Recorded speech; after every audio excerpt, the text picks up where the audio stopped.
All right, y'all. Happy May 6th. It's a Saturday this weekend. Here is your first day of severe weather coverage. We have an enhanced risk in parts of southern Oklahoma, north central Texas, and we also have a conditional slight risk in Iowa, parts of northern and northeastern Missouri, and much of western, northwestern Illinois here in the Midwest. So a bimodal risk once again today, this fine Saturday. It's 5:30 p.m. Central. Please keep up with the date and time of this stream in the bottom right corner. Make sure you're watching live. You can click on the live button in the bottom left of the stream to make sure that it's live. As long as you click that, you'll be up to date with me as long as we're going. So it's good to see you all. Hope everybody is doing well. Thanks for liking the stream. Thanks for supporting the channel. Much appreciated, y'all. We're going to do severe weather coverage for quite a few hours today. I'll show you the progression of what's expected with these storms, both today and tomorrow on Sunday, because there's probably going to be another stream tomorrow. So we're going to do a lot of severe weather coverage this weekend here on my channel. If the risk does get upgraded for tornadoes tomorrow in particular, then we may see a dual stream from both Ryan and myself. But right now, the plan is to have streams from this channel today and tomorrow. So we'll see how this day plans out. I hope that we're on the lower end of the severe weather risk, but conditional days like this, where we see one supercell forming here in northern Missouri, tracking through a favorable environment, we're not sure exactly what's going to happen with this, but we did observe what a conditional day could do last month in Cole, Oklahoma, as well as Shawnee, Oklahoma, and surrounding areas there. So, conditional days, they're important to cover. This is definitely a great day. It's right into May. Definitely a great day to cover the weather, I would say. We're right into the month of May. This is the peak season here. So, I want to make sure that I can cover the weather for y'all before I go storm chasing next week in Oklahoma, and we'll be covering it live myself. But today, speaking of storm chasers, we've got Chris Hall below me and also Nick Gorman below him there. We've got their feeds up. They are both on the northern risk mode up here in the Midwest here. So currently, they're both sitting here in northern Missouri, tracking these storms coming at them in northwestern Missouri and also the extreme southern Iowa. So we'll have storm chaser footage of those up there. These are expected to be our more tornadic storms of the day. There's a higher tornado threat up here in particular in this black circle here. Whereas down here in the Dallas-Fort Worth Metro, Abilene areas west along I-20, and even up to the Red River, this is going to be more like a whole complex of storms that are going to drop a lot of hail, a lot of wind, and possibly a tornado or two if the dynamics are just right when storms come together and interact with each other. So that's going to be our bimodal threat today. I honestly, people in Texas, you're used to severe weather, but I want to make sure that we're covering storm anxiety for everyone who has it down here in that square. But up here, this might be the more scary threat here if we do see a significant tornado today right here, just about in our tornado watch. Conditions are favorable in the atmosphere as these storms track to the east through this area in particular. So let's take a look at how this risk is going to evolve today before we get into the radar. You know what I do here with the radar coverage. So I want to show you guys how this is going to evolve over the next few days for those watching at the beginning. It's important that we cover this. So this is an earlier model run from about 4 hours ago or so. And it's going to show you the storms that are developing today. It did pretty okay with them so far. So here we are right now. This is about what it's expected to be right now. Pretty accurate here. We've got the storms popping up in northwest Missouri, and we've got a whole complex of storms down here entering our enhanced risk from the Storm Prediction Center in orange. So watch how these develop as we go into tonight. You can see Davenport starting to get it right about midnight Central. Dallas-Fort Worth Metro from 10 p.m. Central to midnight to maybe even 1 a.m. We could have several storms moving through the area down here as these all form into that big old line. So we got two lines here, one up here near Davenport, right into eastern Iowa that's going to progress through the night, and one down here in Texas. So now we're going to pan through the morning when our severe threat should be lowest. Chicago is going to get in on this at 3 a.m. Wind and hailstorm, more than likely. Probably just wind, heavy rain, and some lightning. And then this is also going to move down here through central Texas. So let's watch this as it goes on. So you can see the southern one kind of fizzles out. That's what's expected. It might continue and bring some scattered storms to Louisiana in the early morning hours, like we saw today. But the northern mode is going to go through Indiana, Ohio, even parts of Michigan might see some rumbles of thunder before eventually getting all the way down there and kind of just being a heavy rain mess. But here we are tomorrow evening and Sunday, and this is where we start to see another issue occurring in the Midwest, even as far west as Omaha in Nebraska. And tomorrow's coverage is going to be centered around this risk and as that progresses. So you can see there, and we even have a few more storms down here in Texas tomorrow. So that's going to be the progression of things. You can see how storms form, go into a line, and that's going to be the theme. We're going to see that over the next couple days. There's the progression through Saturday and Sunday. So there you go. There's a quick look at the future cast. Now we're going to dive into the radar here and see what's going on, because we have had a couple of tornado warnings already. Both confirmed warnings for either landspout tornadoes or hybrid landspout and actual tornadoes realized in cells in Nebraska and also in South Dakota, which both of them are outside our primary risk areas today. So let's take a look at what we got here. So our previous tornado warn cell in South Dakota, let me see if I have a good radar for that, was this guy here. It went through Dual County near Clear Lake, South Dakota. So it was this storm here. I'm circling in blue. This guy had a tornado attached to it earlier on, and it may have been a hybrid landspout and tornado, but it was reported by spotters. You can see the pink box there. Already been allowed to expire as the storm kind of fizzles out a bit. So not expected to be a huge threat there, but just want to take shelter in case something silly happens with our landspout tornadoes today. It is May. Landspouts are definitely expected here. And then let me bring up another radar site so we can look at the one in Nebraska. Our current confirmed tornado warning for a landspout, I'm fairly certain. So we're going to go back in here. This is in southwestern Nebraska, south central southwestern. And this is the storm that did it. It's even got some hail with it now. So we have our tornado warning in this box in pink. And this storm did previously have a landspout tornado reported back here in Hayes County, which just went through it the previous day, I believe. So if we play that back some, you can see its history. It's just got brief rotation with it. So landspout tornado on the ground or a hybrid landspout could be observed with a storm like this. Not expected to be significant, but definitely worth taking shelter for, in my opinion. So I hope you're all doing well. Good to see you all. How are y'all doing today? What is your location? Let me know where you're watching from. Let me know what's going on for y'all there, and make sure that you're telling everybody who's in the risk areas today that we got some storms coming through. We could see some tornadoes today, so we want to be there just in case. But we're hoping that nothing happens. So here we are in Texas. We're going to cover our active risk areas now. See all these severe thunderstorm warnings right in the center of the state here, basically surrounding Abilene in hail and windstorms here. Several supercells are occurring with golf ball size hail, nearly 2 inches in diameter. We could have several storms that attempt a tornado today, but I don't think we're going to see too many tornadoes down here. Maybe a scattered warning or two. So we'll be paying attention to y'all down here, as well as up in the Midwest. So good to see you all in those areas, and everyone outside of the areas who may be watching out for family members. Appreciate y'all. Our power is in numbers, letting people know successively in layers. I can tell you guys what's happening. You can tell people who may be in the path of storms or may know someone in the path of storms. That's the power of the stream. So much appreciated, y'all. Thanks for telling me where you're all at. Chicago, Clarksville, Jasper, Indiana, Oak Brook, Memphis, Oregon, Willamette Valley. Nice. South Dakota, Aberdeen. Yeah, you got that landspout warning near you. Coast of North Carolina. Wow. Good to see you all. DFW Metroplex. Yeah, you guys are going to be stormy later tonight. Northern Indiana, stormy later tonight. Yep. Sure thing. Might see some thunder. Sweden. Awesome. Good to see you. Chicago area. Glad to cover for y'all. Sims, thank you for the support. Good to see you all. St. Louis. Hopefully the storms stay north of you.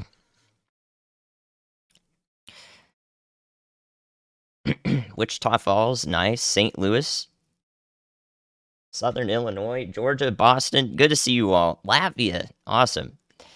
Cool. Thank you guys for telling me all of that. Happy to see you all. Let's talk about the weather. I've got Chris Hall in my ear right now. I'm gonna play his message back for you once he's done here, so you can listen to it. So let me relay Chris Hall's message to you, so you can hear that. Here we go. Here we go. Hey Andy, it's Chris. We are in Stanberry, Missouri. Just giving you a quick update. We are getting back to the east-southeast. We're heading down between Stansbury and King City. This storm that we're currently on may have attached itself to the warm front. It has taken a east-southeast shift. So just giving you an update on what we're doing. We're getting back in position to give you a view of it here shortly. All right, thank you, Chris. A new tornado warning has been And just as issued. Chris was saying that, we have our first tornado warning that is definitely going to be a legitimate supercellular threat. Andy, tornado warning just now issued. and he is excited to share that information. Chris sounded like the tornado sniffer today, so let's go take a look at that in just a second. We're going to cover that first tornado warning of the day in our risk area, our primary risk areas. So first, let me show you guys all these storms in Abilene, Texas area. This is going to be what travels into Dallas-Fort Worth. I'll draw it for you. All of these storms are going to form into what's called a mesoscale convective system, MCS. The MCS is going to be that huge line of storms that's just going to travel into the Dallas-Fort Worth metro, maybe down south, pretty far south along Interstate 35. We'll see how far south it gets. So that's going to be the case today. And most of these, again, are going to be hail and wind storms, but we may see a brief tornado or two. All right, so now let's go up to this tornado warning has been issued, which is a continuation of the landspout tornado that was observed here. So here's a landspout near Stockville, Nebraska. They spelled it wrong in the relay there, but this warning was continued. So we have a confirmed landspout here in Frontier County, Nebraska, southwest Nebraska here, entering Gosper County. So Elwood landspout tornado coming toward you. Landspout hybrid tornado. It's a part of this. It's a part of this thunderstorm that's definitely got at least some heavy rain attached to it. So new warning issued there, and now we can get into our Midwest area. Let's take a look at what's happening here. So we're going to be working in a radar hole today for our friends in the Midwest, unfortunately. So a lot of these warnings over here in northwest Missouri, northern Missouri, they're going to be what I call preventative tornado warnings, meaning that we have chasers on the ground here. You can see a couple of our chasers showing up in these locations right here, including Chris Hall, and Nick Gorman is also up here approaching from the north. We've got both their feeds up once they're working. Preventative tornado warnings happen when we get some rotation here that you can see in this area on the right side of your screen on the winds. When we get this rotation, but we're looking like 1.5 miles up in the storm. This is actually 2 miles up in the storm. It's over 10,000 feet. And when we look 10,000 feet in the storm, we can't tell what's happening at the surface, at least from my perspective, which is why storm chasers are very valuable in operations like this. So here's our area of concern near Junction, south of Junction and Conception, Missouri, headed towards Stanberry, which is where Chris Hall is reporting from. So this is going to enter Gentry County in Missouri from the west side. And yeah, this is our first tornado warning. It's got a pretty good look to it, despite looking 2 miles above the surface. So despite looking 2 miles above the surface, you can see that we have a really classic supercellular look to this thing with our hook echo down to the south. This is where we'd be observing a wall cloud right in this area, and also, the instance or the birth of a possible tornado with this. So Chris Hall, let's see, he's talking about a wall cloud on his feet. I'm going to see if I can get him back up. A new tornado warning has been issued. That tornado warning again is for the landspout there in Gosper County, Nebraska. I believe we have 2 warnings issued for that because we have 2 different National Weather Service offices covering it. So let's see if I can get Chris's feed back up. He'll pop up there in place of the Railfan camera there. If his feed is working, he wants me to know there's a wall cloud on his stream. We've been watching it lower. I was watching it lower before I started the stream, actually. So he's been providing good feed. There we go. All right, let's bring Chris up. There we go. Here's Chris Hall's feed. This is looking west from Gentry County in Missouri. A good zoom in there. Perfect, Chris. So you can see that wall cloud very well defined there. Not as large as it used to be. This one's definitely more narrow. And when these areas of circulation in the storm begin to narrow, you can think of it like a ballerina. If she pulls her arms in, she starts to spin faster and faster. And that's how these fluid dynamics work in the atmosphere. So we're seeing if a wall cloud is more condensed here, it could be beginning to spin faster, which would point to more possibility of a tornado for sure. So there we go, Chris Hall giving a good live look at this.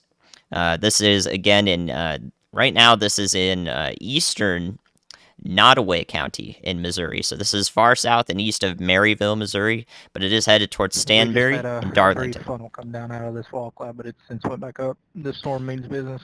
There's no sirens going off in this town right now. I don't even know if they have them.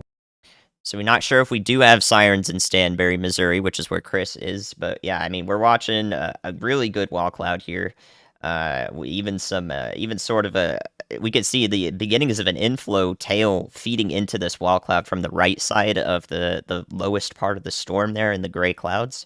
So right toward me on this side, you can see a little bit of that tail beginning to feed in. So we have some good movement on the storm. No tornado sirens right now in Stanberry, Missouri. So hopefully people are able to take shelter out in Gentry County here in northwest Missouri. So this is where we're looking right now. Chris Hall's feed is showing that very nicely. We've also got a storm up to the north. It's not rotating as much here, but I think our main supercell and the threat for now is going to be this one right here. It is expected to persist. So we have a sort of a warm front. It's like a bisected warm front that goes like this, and also up here in Iowa, where our temperatures are concentrated, where they change rapidly, and that signifies a boundary, which these storms like to attach to those boundaries, and that could produce a tornado. So that's what we're looking at here. This is a warm front rider, infamous warm front rider. Think of it like a horse. Gonna stick to the track here, stick to the warm front, and pose all severe hazards, all severe threats, including tornadoes. So let me turn off this place file here because it is a little bit confusing, but I use it for a lot of data. All right, there we go. So our tornado warning is in pink if you're just joining us. Our current tornado warning in our active severe weather area here is in northwest Missouri. Again, this cell in particular, right here in the blue circle, is expected to persist, mostly due east. It might track a little bit north, a little bit even south. It could deviate across the Iowa-Missouri border area through the next few hours. And as it moves east, the conditions in the atmosphere will both increase in terms of wind accelerating, and also over here we already have a better atmospheric profile. A better, stronger winds in the lower levels, that nadir juice you guys like to talk about. It's already in place over here towards Kirksville, Missouri, and towards the tri-state border with Iowa and Illinois. So this storm is going to track in that direction, and we'll see if it realizes its potential once it makes it over there. But again, a lot of today is going to be in a radar hole, unfortunately. So we have several radar sites that are equally distant from this storm, to try to give us as good of a look as possible at what's happening. So we can watch the development of this supercell. You can see that it was kind of disorganized, maybe a couple of storms congealing into each other. But once that was all said and done, then right at the end there, you see that hook echo take place. It really shows itself right at the end. So we have an organized storm, and it's going to persist like this for quite some time, I think. And this one up to the north near Hopkins, Missouri, right along the border, it did have that hail core, and we can see hail mostly in the pinks here. That's a good way to visualize it, right there in the core. But it's since, lost a little bit of steam.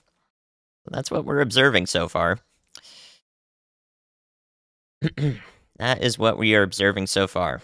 One more look also in southwest Nebraska for y'all right now. We do still have these confirmed tornado warnings for a land spout, which can do, lower end weak damage, but still tornadic in nature here, that passed through Frontier County in Nebraska, headed into Gosper County. So that's what these tornado warnings are for here in these pink boxes. We had a brief or maybe even a continuous land spout active right here. So if you want the difference between a landspout and a tornado, generally what you're looking for is a tornado is attached to the rotating part of the storm here. So a tornado would be attached to the storm. It would be rotating with the storm. It would originate as a result of the storm itself. Whereas a landspout can happen because winds are just converging right at the surface. It may not necessarily be related to what's going on above the storm or in the clouds itself. So landspouts are detached, tornadoes are attached to the storm. I think that's a great way for y'all to think about it and visualize it. Cool. All right. So yeah, we'll be covering this risk today, and also yes, I am looking at tomorrow. Tomorrow is more than likely another stream day possible, as we already have an enhanced risk for much of the same area that's going through the slight risk up there today, and seeing that supercell pop up. So tomorrow, also a probable stream. We'll be thinking of both days out here. All right. So this storm here, we're looking in Texas. This is to the north of Abilene, due north. So near Stamford. This has a history of dropping golf ball size hail, but we can also see here on the right side a pocket of pretty powerful winds concentrated right here in this part of the storm. So if I center my screen here, I think some of these wind returns are definitely legitimate. If this continues to come together, east of Stamford, Texas, it would go towards Throckmorton, up in this direction generally, or maybe even start to turn right and head more towards Fort Griffin. So out ahead of this storm, we do see a tornado warning come through if it persists, which it might not be doing. That would be where that would be placed. So yeah, if we watch this back, we can see that it's definitely moving in the general direction between Fort Griffin and Throckmorton. Throckmorton? Oh no, you're getting tongue-tied here. All right, Riley coming through. Go ahead, Riley. Info's really picking up on this storm, Andy. There's a tornado imminent coming into this town, and I just passed a line of traffic going into town. Yeah, I really do believe a tornado is about to drop out of this very, very shortly. Okay, so that was Chris. It seems like this storm's about to produce from what Chris and Nick have told me. All right, so both gentlemen agreeing that we're going to see a tornado shortly from this storm right here. Again, we're looking and headed into Gentry County in Missouri. Again, you can see that this is northwest Missouri right here. And our expected tornado is going to be just west of Stanberry right now, right in this location. And Chris Hall's right out in front of it. So if we get a tornado warning or another one for this soon, we'll see that come through. However, first, I believe we're going to get one from Minnesota, has been issued, which is where I am. I'm not in southwest Minnesota. So let's take a quick look at that while Chris repositions so we can see what's happening there. I want to show the storm chaser feed. All right, so that's for this storm over here in Chippewa County. Do we have a good radar site for that? Kind of. So let's take a look at this one over here. Lots of landspouts happening today, I believe, guys. But actually, this could be a legitimate tornado if if you take a look at this really closely. It's right in here south of Maynard, Minnesota. So this is looking about 6 minutes ago, and very, very tight and small rotation here, right in this part of the storm. You can just kind of flip your screen 90 degrees to see the supercell. So here's our hook echo, right? And then the storm comes out like this. So here's our 90-degree flipped supercell. Very nice way to look at this storm. That might not actually be realistic, but this is where the tornadic part of the storm is here. So I like the look of this as if you flipped your screen to the right here. So if we watch this through, you can see that rotation definitely picked up for a frame. This is a legit tornado warning. Definitely more tornadic, I would say, than a landspout up here. This is brief. So at the moment, this may have already dissipated if it did produce something brief here near Maynard and Clara City in Chippewa County, Minnesota. So this is western Minnesota, southwestern Minnesota, right about there, east of Montevideo, northeast of Granite Falls. That's about where we're looking. So we've had a tornado warning in southwest Nebraska. We've had a tornado warning in northeast South Dakota, southwest Minnesota, and now northwest Missouri. And if we get a tornado warning in Texas, we'll just complete the 5-pointed star there, I think. Some of them being landspouts, but definitely valid tornadoes. So Definitely valid tornado warnings, that is. Okay, so let's see what Chris is looking at the moment he can stop. We have Nick Gorman's feed up, actually. We can take a look at what Nick's seeing. So there, Nick is... New information, this tornado warning has been upgraded. Nick is a little bit further away from the storm at the moment. That is in northwest Missouri. Good grief, man. Confirmed tornado in southwest Minnesota. Never thought I would. That was not what I expected to. That was not the sentence I expected to say today, but I am saying it because it is happening. So we had a confirmed tornado, and this is a weather spotter confirmed tornado. So another on the ground observation, as we are kind of far from a radar. So observed tornado warning in southwest Minnesota. That is definitely more on the side of I would err on the side of a legitimate tornado. I don't think this is a landspout. So.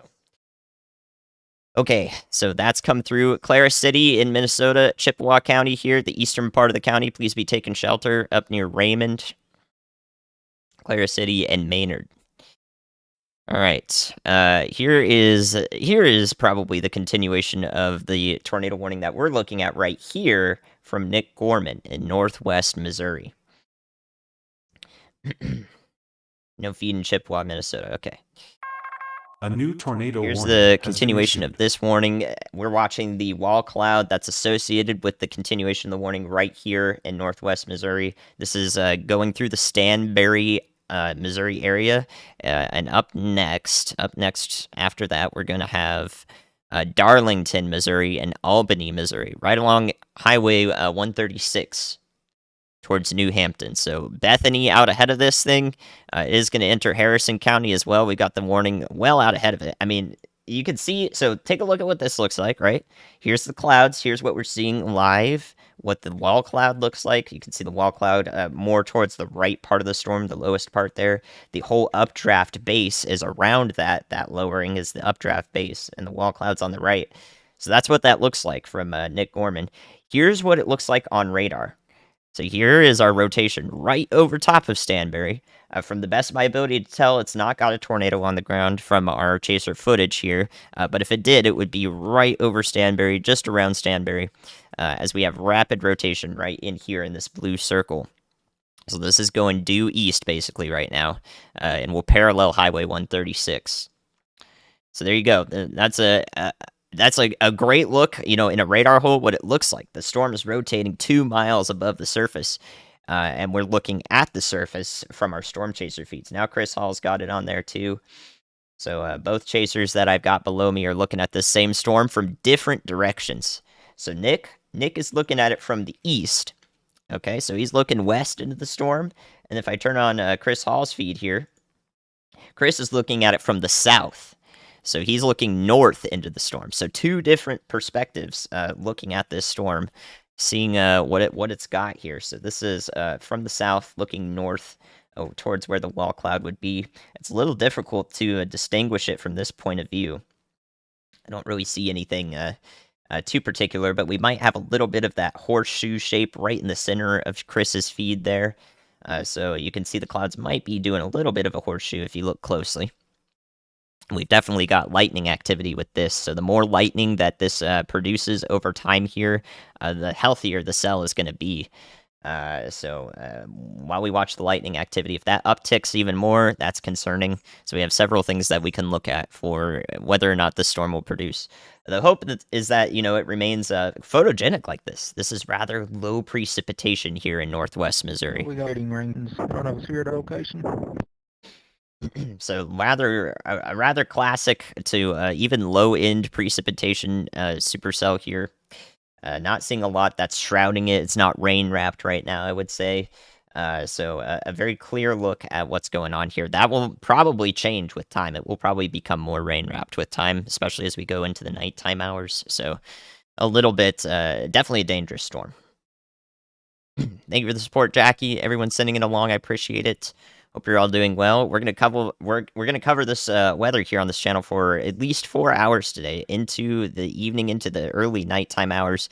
Watch as it evolves. Watch as it will travel ahead of time and eventually impact the Dallas-Fort Worth metro area and even Chicago metro.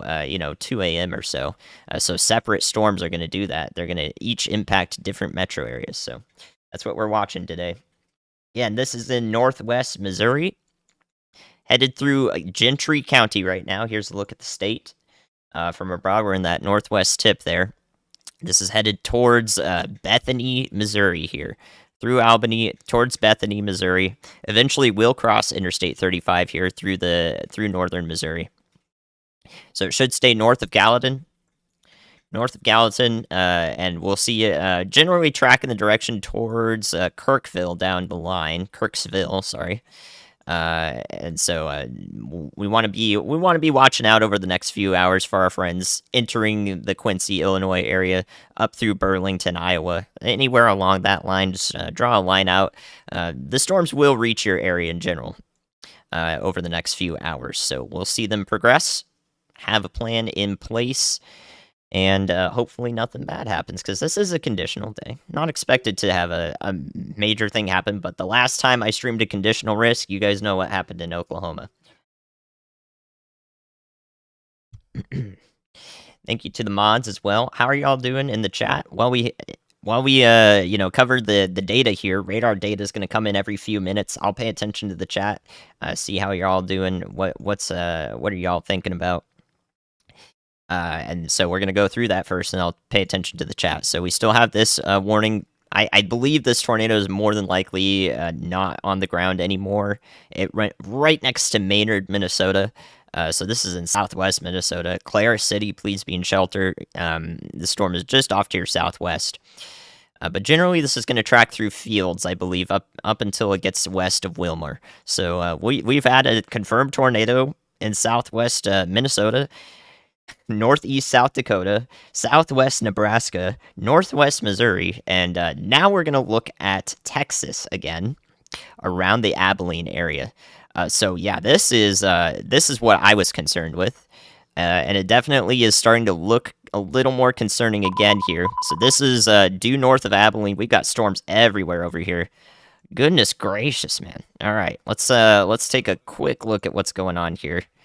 This looks a little contaminated, I think, but we might have a couple of tornado warnings popping up in Texas within the near term here if these are indeed tornadic. But look at all these storms in Texas.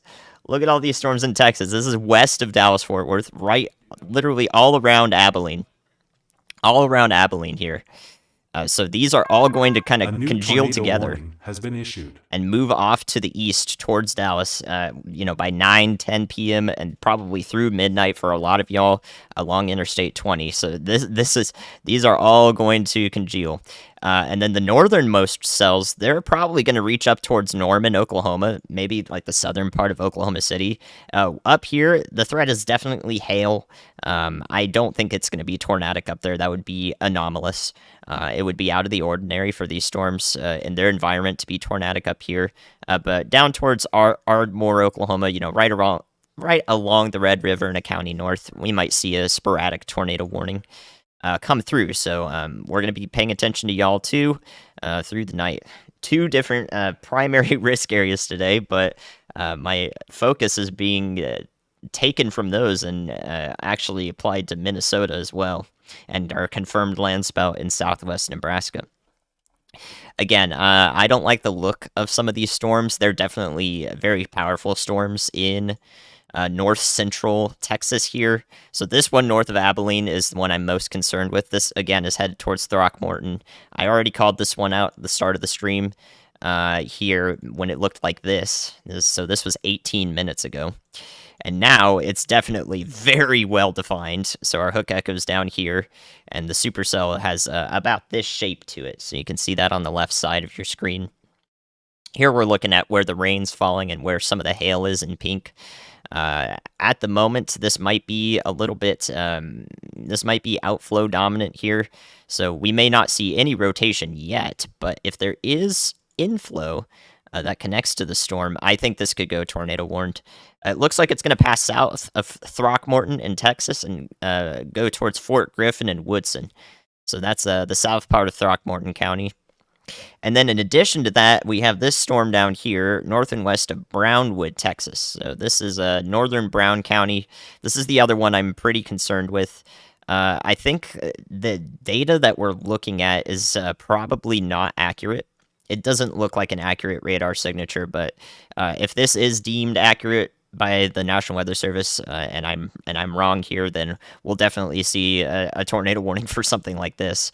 But I believe what we're looking at actually is the radar cutting through this pink area here, which is hail, and past that hail where it's scanning through, it's actually all distorted. It's all garbage data. So I think that this is not legitimate velocity, or it's probably rotating, but I don't think it's this strong. I don't think we're looking at the correct data here. So I'm going to hold off on saying that there would be a tornado warning with this, but again, this is still a strong storm. Oh, and something I want to say about these storms down here in Texas is that we don't have any nadir juice down here. There's not really any nadir juice. There's not really any wind shear. Those things that we talk about often to get tornadoes. That's not really happening down here in Texas. These storms are creating their own supportive atmosphere. When they pop up, they modify all the air around them. They start sucking in air, and there's so many of them that all these complex interactions can they can produce a tornado on their own, even without that nadir juice. Goodness gracious, Riley is loud. I'm sorry if that was super loud to you guys. Hopefully, I wasn't too loud. Okay. 1 second. All right. What do you got, Riley? Reed Timmer is reporting a tornado on the ground on the Missouri storm. All right, you guys know him, good old Reed Timmer. So let's take a look at that in just a second. I actually am looking at this Minnesota storm again. This is southwest, western Minnesota here. Now east of Clara City is where we have a new warning. So a new part of the storm may be rotating. So they've warned the rotation right here. I definitely want to take a look at this. This is a very interesting warning. So this is northwest Renville County, southwest Candiyohi County. So this is going to be the part of the storm that tracks generally towards Wilmar and Candiyohi up here, which was impacted last year in that big old derecho that came through. So this area was impacted. We got a storm going up towards them once again. They don't like the month of May anymore up there, I think. So let's see. So please be thinking out ahead of here in Wilmar, Minnesota, north of Olivia. You do have a tornado warning storm headed in your general direction. It's a good idea to practice taking shelter up here if it continues to be a dangerous rotating storm as it approaches your areas there. So Princeburg, be taking shelter. Raymond and Clara City basically bisected by 2 separate tornado warnings. This storm does have a history of producing a confirmed tornado right here near Maynard and Clara City. So this part of the storm produced a tornado. If we see some odd handoff here to the south and east, that has prompted this new warning that I think is legitimate, but it may be, it's pretty difficult to tell. Again, this is kind of a radar hole as well here in western Minnesota. Definitely want to be taking shelter because of that confirmation. Okay, so Reed Timmer's reporting a tornado. Let's look at Nick Gorman's feed here. He's got a really good look at this. So this is in northwest Missouri again. Let's see what he's got. So this is now east of Stanberry. He is basically wow. All right, let me show you Nick's location so you can see the base of the storm here. So Nick is right here. Nick is right here, north and west of Darlington. The tornado part of the the tornadic part of the storm is basically right next to him, right here. So he's staring almost up at it, at this feed. So this is incredible to watch here. And this is live. This might have frozen. Oh, there we go. So yeah, maybe a dust NATO. Might be kicking up dust at the surface, but all the same, that would be a tornado because they do generally form from the ground up and go into the storm. So if there is a dust NATO, that would be a tornado confirmation all the same. There you go. That was a great look from Nick. Now he's going to reposition. We can get a really good look at what a storm looks like here when you're almost in that hook echo, that hook part of the storm. Wilmer, thank you. Wilmer Eng. Wilmer. I'm going to go with Wilmer. So yeah, this is a really good look at when you're pretty close to the tornado warned part of the storm. What it looks like. Really close to the wall cloud, that lowering, that sculpted base that you can see there, how it kind of comes down on the right side of your screen. And then also when he was turning around, you saw the all the heavy rain and the hail in the rest of the storm down into the forward flank. Candio High, thank you, Candio High. I got that one. I'm up here in Minnesota, but I haven't studied Western Minnesota yet. I haven't studied Western Minnesota. So Nick's getting out of there. He is headed to the south. An interesting maneuver here, going to cross paths with this wall cloud. He knows what he's doing, though. He's an experienced chaser. We also have Chris Hall just south of the storm, and he's paralleling it to the east as it goes through Gentry County. So y'all watch out ahead of this thing in Bethany, Missouri, to Coffee, Missouri. It should stay north of Gallatin in Davies County. Or Daviess County, one of those two. So it's going to pass through southern Harrison County in Missouri. This storm right here that you're looking at. Currently tornado warned.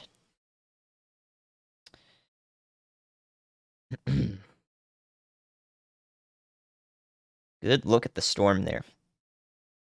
All right, let's see if Chris is getting in position here. I'm interested in Chris's feed all the same.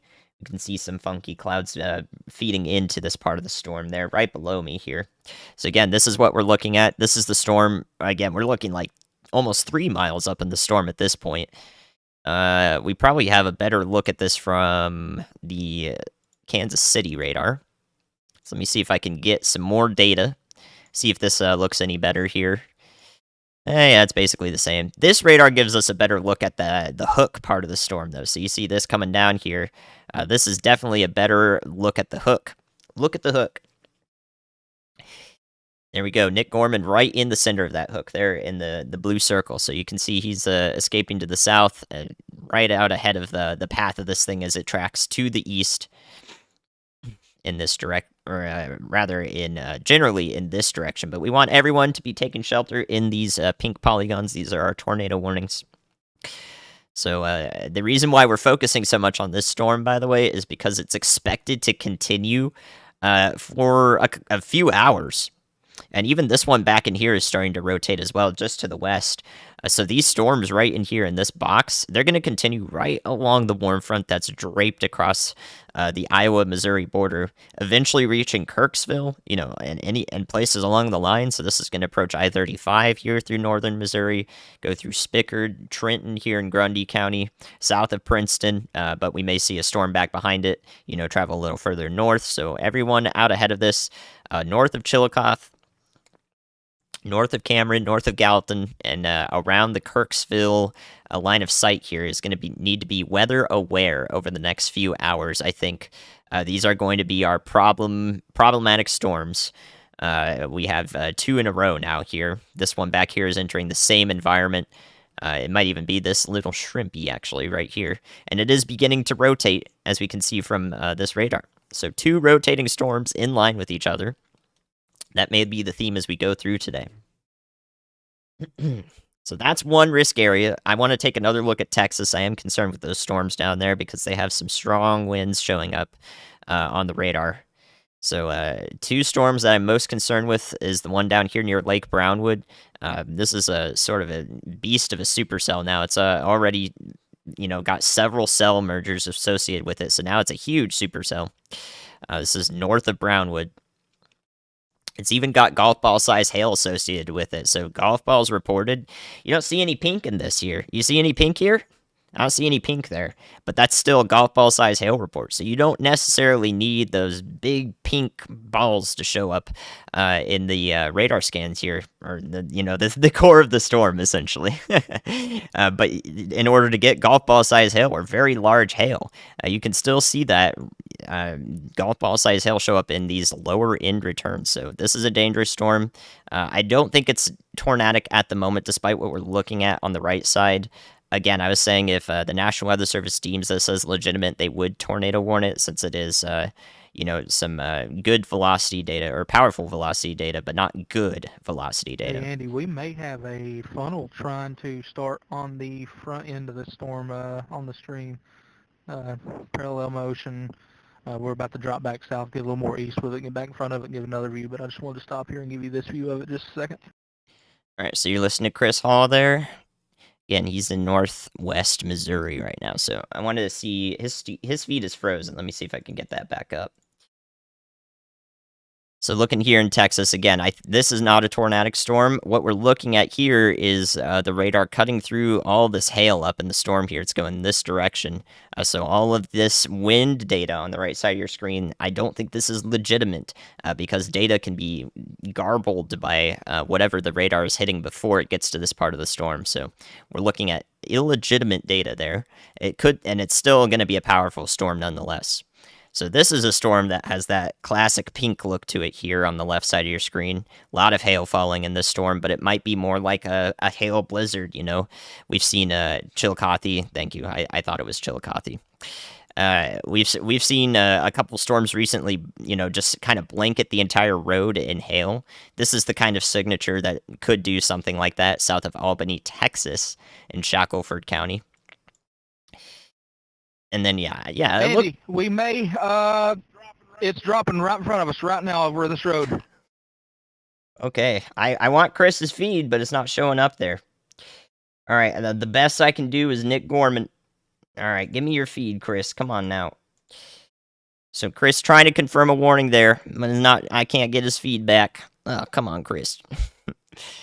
All right, I think it's going to be time before we see any tornado warnings come out of these storms in Texas. That's what I was trying to say there before Chris got in my ear. He's very much excited about this storm in a bad way because we don't want it to do anything. The thing that it's doing. So he's talking about this storm right here. Look at that rotation right over Darlington, Missouri. This is strong rotation from very far away in the radar. And Chris and Nick Gorman are right in line with where the tornadic part of the storm is, right in here in this blue box. So come on, Chris's feed, work with us here. He's in an area of a lower worse internet, worse data. We need to be able to see it. As soon as this feed comes through, though, I'm watching it. I'll bring it up. I'm trying to get it to show up here. But at the moment, I've got nothing. So please be taking shelter and out ahead of this thing in New Hampton, Bethany, Missouri. We may have a tornado beginning to spin up here. We could have a weak tornado in progress already from what our storm chasers are reporting here. So this is going to go south of Albany, Missouri, south of New Hampton, Missouri, and it's going to travel generally in this direction towards Bethany. So let him know. Picture up, and I can get you a video here in just a minute. We're dropping back south and getting east. All right, let him know that it's coming to him. Let him know that's coming toward them there in Bethany, Missouri, and then way out ahead of line, we have a possible tornadic storm here, and it's going to persist for quite some time, I think, as it travels along the interstate or along the Iowa-Missouri border. All right, so Chris is going to send me a picture since his feed ain't working right now. We just got that Railfan camera there in place. While we're waiting for his feed to come back, I've refreshed it several times. So as soon as I get a picture from Chris, what's going on, then I'll show you guys that. We had really good live feeds earlier, but I think we entered a data dead zone here in central Gentry County in Missouri. All right, so the moment he sends me that, I'll take a look at that on stream. So while we're waiting for that, we've got this tornado warning here in western Minnesota. This is a legitimate tornado warning over here, northwest of Olivia and southwest of Wilmer in Kandiyohi County. So over here, this has a history of producing a tornado in this part of the storm that I'm circling in blue there on the left side of your screen. And then down here is where there may be more concerning rotation also beginning. A new tornado warning has been issued. Wow, okay. So we do get that tornado warning in Brown, Texas. All right. I was back and forth on that one, but we were looking at that one really closely there. So that one did come through from the National Weather Service in San Angelo, I believe. Yeah. So that tornado warning did come through. I was never super confident about this one. Approaching Princeburg and Wilmer in Candy-Ojai County here, north of Renville, Minnesota. This one, the data surrounding the storm is a little garbled, but again, we're far away from a radar site. The rotation's been rather consistent there on the right side of your screen. It's right in this area, so it's about to pass over Princeburg. So again, Wilmer should be taking shelter in Candy-Ojai County in western Minnesota. Let them know. The storm is approaching their area. It's probably going to go east of Wilmer just a little bit, more towards the town of Candy-Ojai and Atwater, if I had to guess. But Wilmer may get in on some pretty damaging hail here associated with this storm in the pink on on this part of your on this part of the screen here. Wow. Okay, Minnesota. Minnesota popping off. It is May after all. They're finally getting up here. I just had a thunderstorm yesterday, the first good storm of the season in the Twin Cities. So I'm over here. I'm over here in the Twin Cities, but this storm is way west of y'all, and it's gonna stay west of y'all. So don't worry about that. All right. Chris, no picture from Chris yet. I'm waiting for it. I'm waiting for it if he snaps something. But before that comes through, I want to go down here. This looks a little better now. So yeah, this looks like a more accurate velocity signature here in Brown County, Texas. So we've been watching this for a little bit, but the data looked a little bit inconsistent for a while. Now it's connected itself in a manner here. You can see how it's kind of just connected, just like this. This is more legitimate data. On average, it looks like this. So this is our tornado warning, including May, Texas, and as far north as right around Rising Star. So actually, because this is such a tight signature, we can take a look if there's any debris. But right now, there's no debris with this storm where we're scanning it. Just about 3,000 feet above the ground, above the surface there. So there's our Texas tornado warning. Again, this is in Brown County. It will pass into Comanche County, the north and west part of the county, and basically parallel Highway 67 up towards Stephenville. Man, we've been saying Stephenville a lot recently, haven't we? Stephenville, Texas, out ahead of this thing, a couple counties away. Right now, this thing is it's not moving too fast. This thing is moving north and east, probably at about 15 miles an hour in that warning. So not very fast. We've got a lot of time to prepare out ahead of this. And then all of these storms in Texas. This one that's approaching the Throckmorton, Texas area. It doesn't look as concerning in rotation, but I think we could see rotation kick up with any of these Texas storms at any given point. And almost all of them are dropping a golf ball size hail. So this is an absolute mess. It looks like Abilene actually escaped almost all of it, though. Storms were basically completely around Abilene, but not in the city.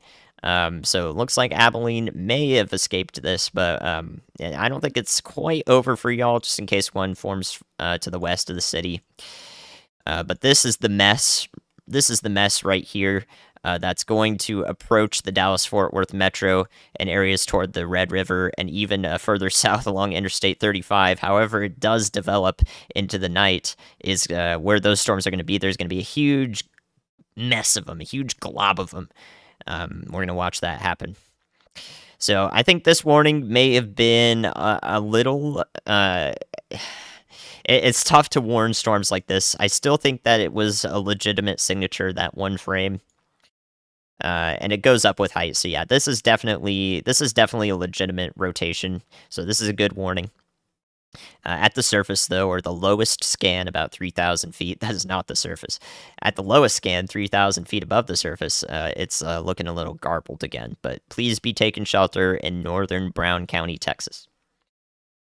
All right, I still don't have anything from Chris. I wish I had something from Chris so I could tell you guys, because he was reporting what may be a tornado there, and I didn't get anything from him, and I don't have his feed. We got one still shot from Nick Gorman. But yeah, Reed's feed is down, Chris's feed's down, everybody's feed is down right now. They're in Gentry County, so data dead zone, unfortunately. So let me. We have no confirmed tornado warnings right now, which is good. The landspout warning in northwest Nebraska was allowed to expire, and the storm in northeast South Dakota is also fizzled out. So we're really watching the radar indicated, meaning the storms could produce a tornado. Those types of warnings right now. So whilst we're waiting for new data, let me again tell you guys timings, the important timings for the areas I'm most concerned with that will see severe weather tonight. I'm talking about Dallas-Fort Worth Metro here, and north and south of it, the Red River, and maybe as far south as Waco, possibly Fort Hood.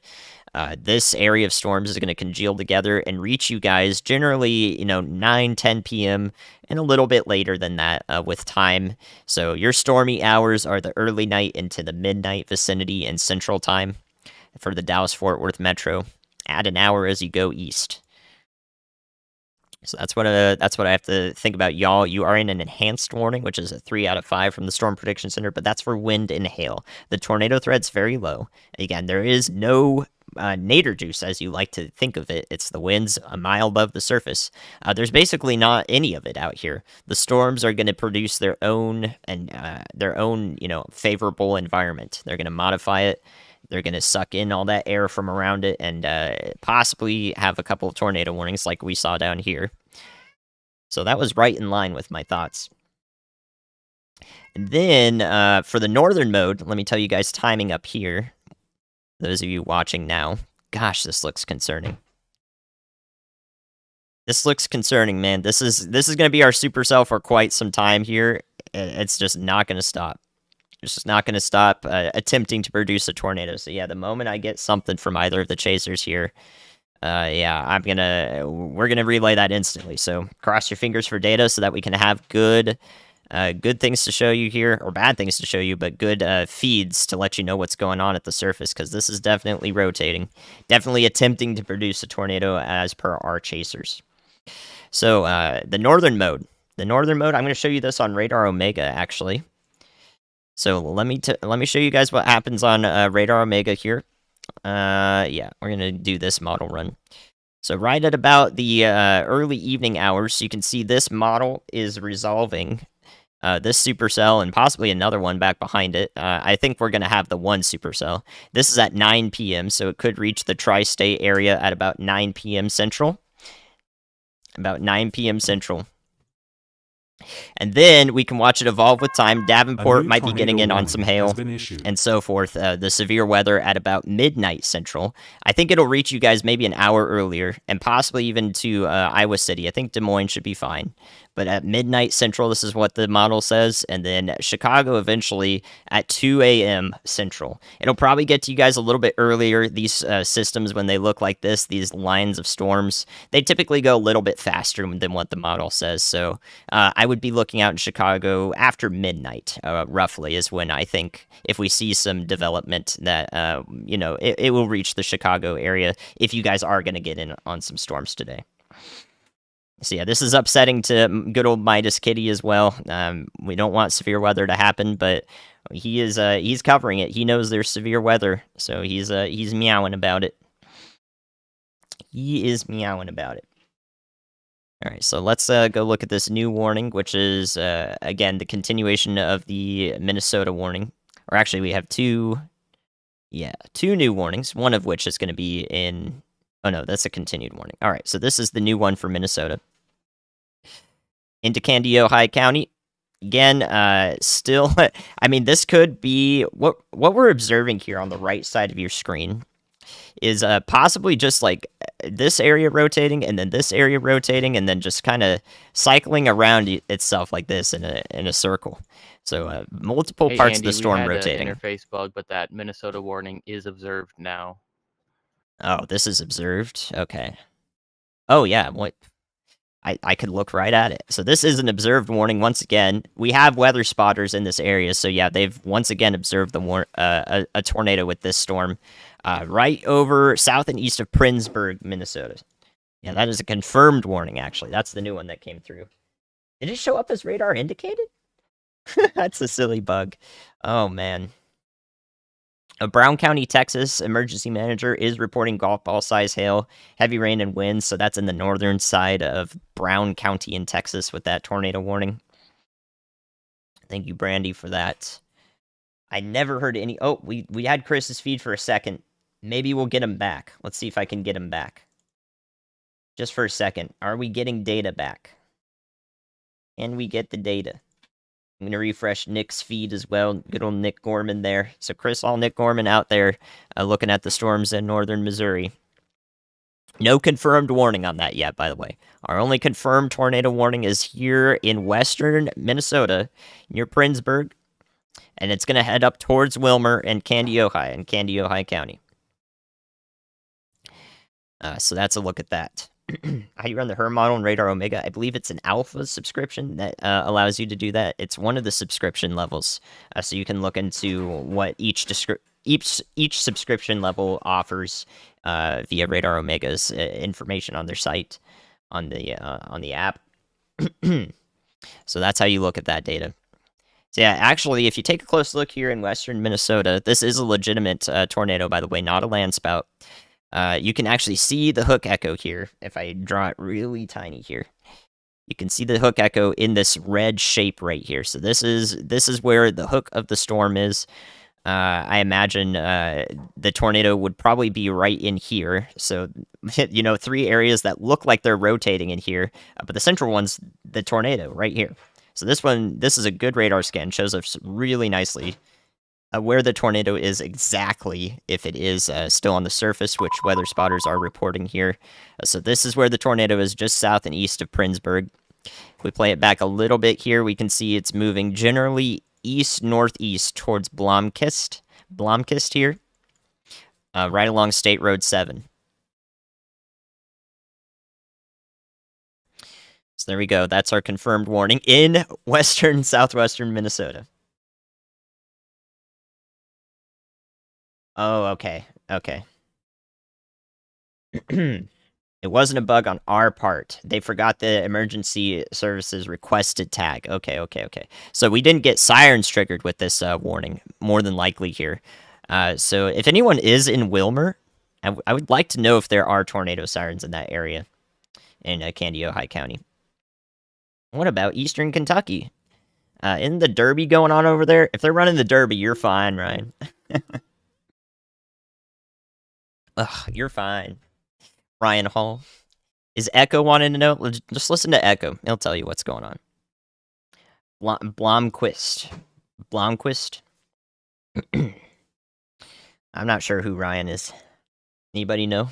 Yeah, I got you. Candy, Ojai. Any Ryan Hall fans? You guys tell me who that guy is. All right, so there's our tornado south and east of Princeburg. Let me see if there's anything in the path of this, since we may have a lower end tornado ongoing here just south of Wilmer, which I know is a populated town there in Wilmer. Hey Andy, I don't know if you knew. Okay, There he is. That's about another fun just to my due north. I'm coming into what is that town called? Perronsburg, I think. Perronsburg. Anyway, it's right on 35. We're looking straight due north into it. I may have a funnel coming back down with this. I'm trying to get the stream back up and running. We're getting back into a little better service area now. All right, so the 7th or 8th attempt of this Missouri storm to produce, that's what Chris is talking about here, is best I could hear him. Thankfully, he came in at the end there, so we should be getting service. To show you guys the Storm Chaser feed there. Okay, so south and east of Princeburg, there is the unincorporated area of Roseland. So this is west of Blomquist and east of Princeburg. So a couple of streets there in Roseland, a nice residential area actually there is under the line of sight of this tornado if it continues. So Roseland, Minnesota, I'm concerned about y'all. Right in this region. This is where Roseland is. And our tornado, which is probably done at the moment, was right in here and moving generally in this direction towards Roseland. So Roseland, Minnesota, there in Candy, Ohio County. That is the region I'm thinking about first and foremost. But be taking shelter in Blomquist. A new tornado warning has been issued. Svea, I believe, is my first attempt at pronouncing that. This is going towards the Big Candy, Ohio Lake. So it should stay south of Wilmer. It should stay south of Wilmer. And generally track towards Grove City in the future. I actually want to look at what's going on out ahead of the storm. So I'm going to bring you guys to this tornado warning that now includes Bethany, Missouri. So we've been talking about y'all and Coffee, Missouri. North central part of the state here. It's going towards the north central part. Approaching Trenton, Spickard, and Tyndall there in Grundy County, south of Princeton in Missouri. This is going to continue to be a tornadic storm. You can see definitely tight rotation in here. This is definitely what would, correspond to a funnel cloud that would be seen here with this storm that Chris is observing, and also storm chaser Nick Gorman. So really trying to get their feet back. We're almost to Interstate 35. I think we're gonna see. I think we're gonna see the storm chaser feeds back once they get toward the interstate, more than likely. So we'll be able to show you what's going on there at the surface, since we're looking pretty far up into the storm, about 1.5 miles here. Okay, so I want to look at what is going on in Minnesota out ahead of this thing, so I can understand why it's tornadic. Oh yeah, okay, I see.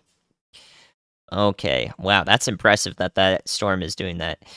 Okay, so really quickly I can show you guys this so you understand what's going on. I come back over here and I show you. Oh wow, it's magic. I come back over here and Nick Gorman's feed works for a second. Okay, if I come back over here, I'm going to show you guys, this is the Storm Prediction Center's Meso-Analysis page. My best look at western Minnesota, here on the left side of your screen here. This is our CAPE, our instability here. I'll draw it in black. So these are lines of CAPE right here in the red. And this storm is our tornado producer, right on the border of that CAPE. Right in there is our storm.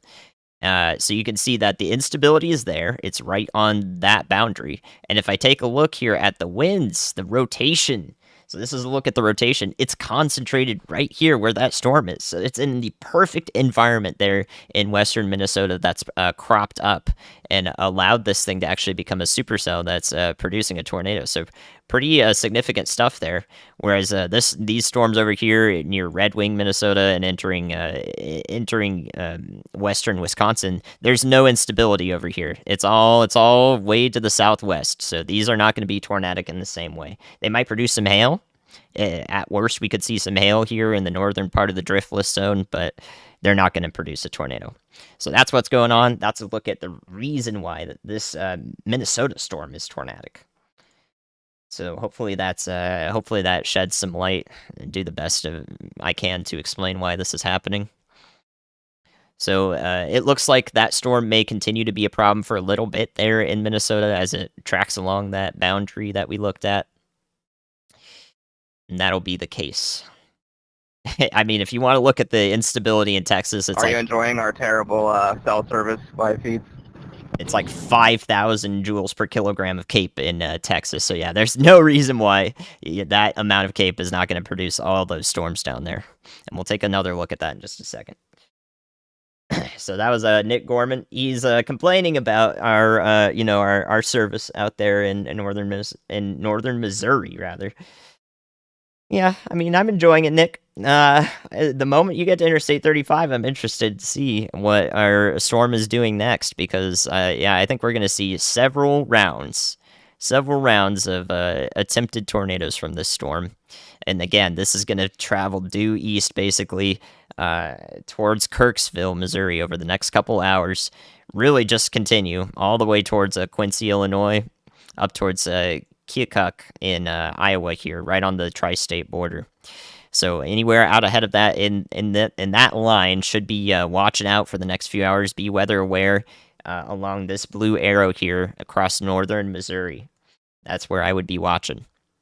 Looks like Des Moines is going to be out of the severe weather today. Doesn't look like we've got much going on up there. But I'm going to keep a close eye on the satellite just in case. just in case we get any more initiation anywhere in particular. So let me bring that up. Okay. So I'm going to keep an eye on the satellite, just in case we get anything, but it looks like all of the development is situated right here in northern Missouri, and also in our area of concern in Texas. All right. You know, honestly, that storm that's tornadic in Minnesota isn't even that tall. It's actually a pretty short storm up there, so it's impressive that it's able to produce a tornado. Oh, am I sowing dissent here between Ryan and myself? Yes, Ryan's my boss, guys. We work closely together. Don't get it wrong. Don't get it wrong. All right, so once again, Bethany, southern Harrison County, northern Davies or Daviess County in Missouri be taking shelter. Out ahead of line, we're thinking about Grundy County in Trenton, Missouri. Be thinking about taking shelter. Y'all watch out ahead of this warning. It extends pretty far east of the storm here. The National Weather Service does believe that this supercell will continue to be a problem for quite some time as it goes to the east. No, Tulsa's fine today. Tulsa, Oklahoma's fine today. You guys are okay. There may be some storms, isolated storms in your area, but I think you are not the focus for severe weather today. All right, so let's go back down to Texas, as these storms are going to be really, I think, difficult to track and really interesting to see what they do. Again, anything that happens down here is, you know, in terms of tornadoes or really damaging winds, is entirely a product of the storms that are popping up and not the atmosphere that they were in initially. These things are just, they're going to do whatever they do. We're not able to forecast something like this really well because it just depends on where these storms pop up in north central Texas here and what they end up doing over the next few hours. But eventually they will reach Dallas-Fort Worth at about 9 to 10 p.m. Central, and it'll stay stormy in the area probably through midnight. There. And start to travel down a little bit of Interstate 35 and up north. As far north as, you know, maybe south of Norman here, there may be some hailstorms there for y'all. Yeah, so if you're wondering about tomorrow or the Midwest, where we'd kind of do a flip flop, where if we look at Radar Omega here, today's risk is a slight in you know, in the Midwest areas here with these storms moving through, and the enhanced with all of the wind and hailstorms moving through the Dallas-Fort Worth area and west along Interstate 20. It's going to flip-flop tomorrow, where if we look at tomorrow's outlook here, instead we have the enhanced up in the Midwest here in the orange. So here's a look at those storms tomorrow. Omaha and east into the Midwest. That's what it looks like through the day tomorrow, starting in the afternoon and through the nighttime hours here. That's 5 a.m. So it's a pretty gnarly line of storms here at 5 a.m. Through parts of Missouri, Illinois. So it's going to be stormy over the next couple days for Chicago, Central Illinois, Missouri. And then we have our slight risk down here in Texas, where, you know, a few storms are pushing through generally through the evening and into the night hours again. Maybe they won't be as strong when they get to Dallas. It might fizzle out right about Dallas, but this is subject to change. Tomorrow is looking like a stream day, primarily because of this up here. So even if you escape the storms today in Des Moines, tomorrow I don't think you're going to escape them. So I'm thinking about Omaha, Lincoln, Nebraska tomorrow. I'm thinking about Des Moines, Davenport tomorrow. So think about all these areas. Probably another stream day in line. So today's coverage is going to go on for quite a few more hours from now, and then tomorrow's coverage, we'll see if it does get upgraded further. We might even see Mr. Ryan Hall himself, in addition to my stream here. My stream is in addition to his. You know, we can't dispute the one true king here of YouTube right now. All right, so there you go. That's a look at what's coming up. So once again, I want to look at Texas real quick here. I'm scouting these storms really closely because I'm concerned with what they may do. They're going to evolve rapidly if they do. But for now, all of these red boxes are severe thunderstorm warnings. They're just everywhere. And yeah, they're going to continue to be everywhere as this evolves and goes through Dallas-Fort Worth. So don't think you're getting out of it in Dallas-Fort Worth. You're going to see some storms tonight. You're going to at least be able to see lightning. Thank you for the support, guys. I appreciate the super chats. Much appreciated. So yeah, we'll see Illinois. It is for tomorrow evening and night, not the morning hours, for those who asked. Thank you for the support. All right, so let's go back through our active warnings here. So 1 tornado warning in northern Brown County, Texas. That one's more than likely going to be allowed to expire. I don't see any rotation that's prevalent here. It's just kind of a massive wind and hail once again. So more than likely we'll be out of tornado warnings for a bit here in Texas. That's the hope.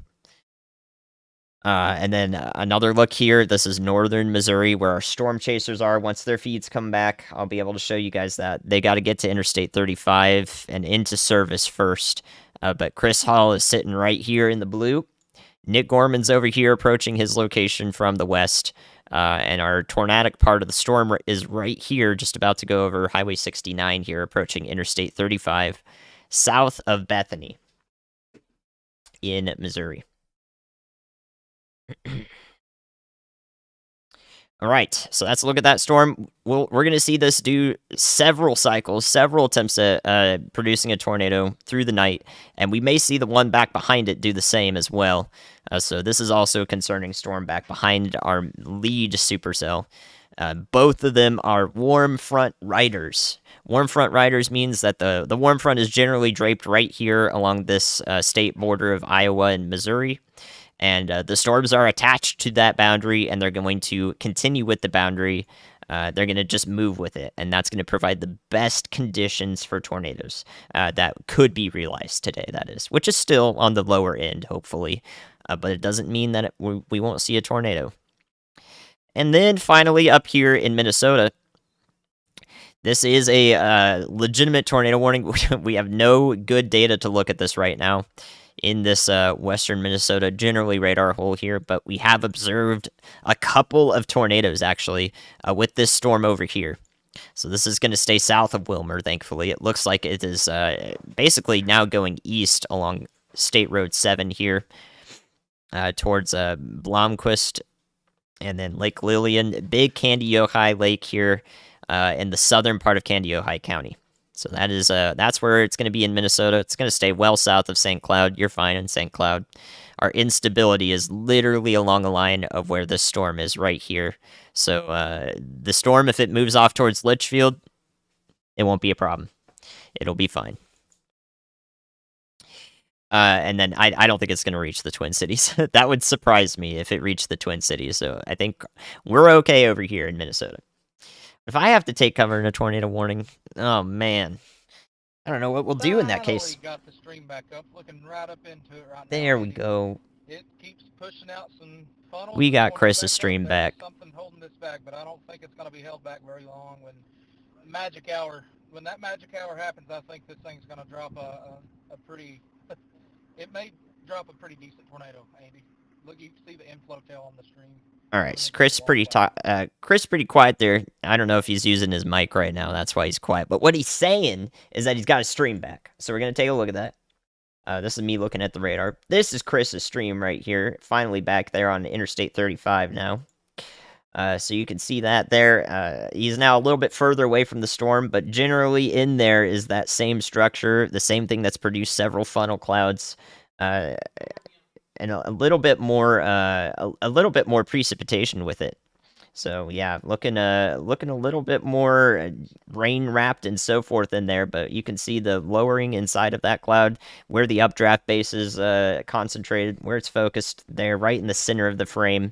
And then the lowest part would be our wall cloud, within that where the air is rising into the storm. That's the updraft base.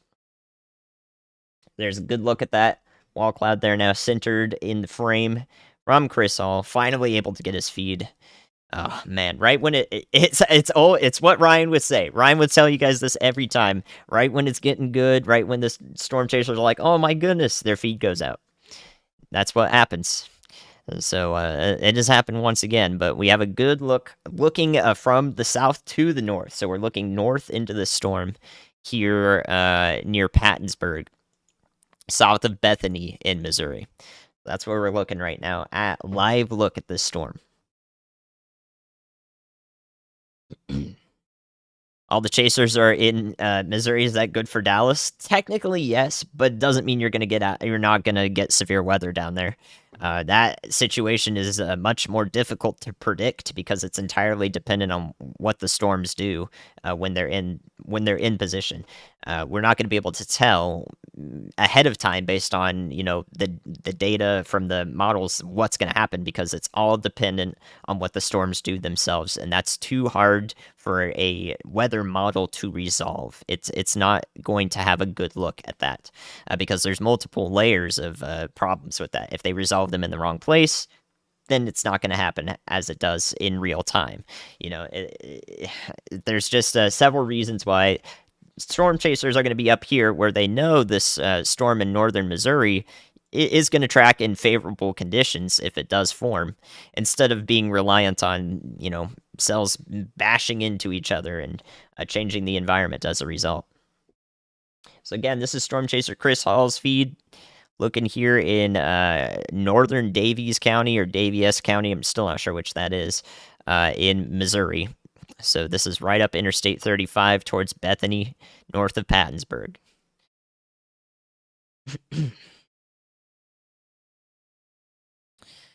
Yeah, this is head towards Kirksville. Generally, with time, it looks like Kirksville will be close to where this storm tracks to, so I can show you guys that there as we continue to get Chris's feed and Nick's feed. Look at that. So this is our supercell that we're tracking. Again, south of Bethany, right about to cross over Interstate 35. So that wall cloud is almost on top of Interstate 35 right now.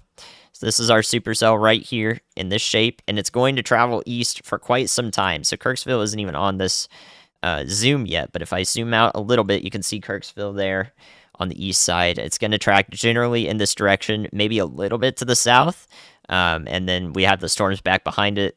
So Hey, Andy, I all of wonder this if area the is storm that's coming through concerning. Bethany right now is getting choked off by the storms that are popping off behind them, and I wonder if those storms popping off behind them may become the dominant storm. So in order to verify that, Chris, we'd have to look at what the winds are doing in that location. And if we look at surface winds up there, it's very difficult to see, of course. If we look at surface winds up there, I can see that most of the winds feeding into the storm are due southerlies right in this area. So this is almost due south. You can tell me if you feel something different. And then over here, it's more from the southwest. So these are our surface winds going into the storm. I don't think the ones back behind it would be choking it off too much, as we still have some good inflow into the storm right in this area here.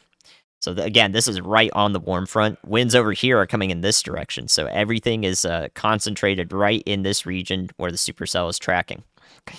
So that's why we see this storm is in the perfect spot to be tornadic, unfortunately. And that's why we see its continued tornado warning and our storm chasers tracking it.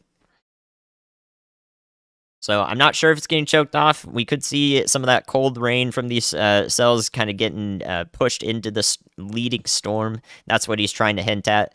But generally, when we have good inflow into the storm, I would say that's more concerning than the proximity of these cells back to the west. So I'm still concerned with the lead cell at the moment. Thank you for the support, Angie. Appreciate it. Thank you guys for the support. Thanks for coming through. Oh yeah, we do have the La Plata, Missouri Railfan camera. Honestly, Frank, that's a good idea. If you want to put that in either YouTube 1 or 2, that would be dope. Yeah, the La Plata, Missouri camera would be a great one to have because the storm is tracking right towards that. So we're going to get another good look at that approaching the Kirksville area in a couple hours. I think it's going to be nighttime by the time it gets there. It might be sundown, but, it's getting into summer. Sun's staying up later. We might have a little bit of light left when the storm reaches that area. Thank you, Frank. Hey, Andy, the Missouri tornado is on the ground again. Okay, so who is saying that?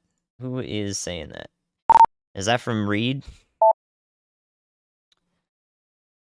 Who is saying that? Yeah, he has dust circulating on the ground on his stream. All right, good old Reed Timmer. He is the expert at this. Nick is pretty close too. Can I see this on Nick's feed? I think I can. I might be able to see that. Let's see. So this is Chris Hawes' feed. Again, he's a little further south, but Nick Gorman's right up here.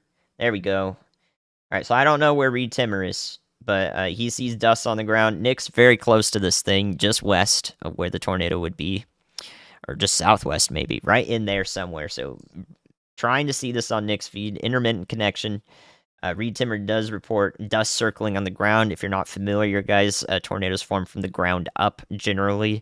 So dust circling on the ground is a really good indicator with these storms that, there is a tornado occurring. La Plata? Okay. A new tornado warning has been issued. So there you go. That would be what we're looking at there.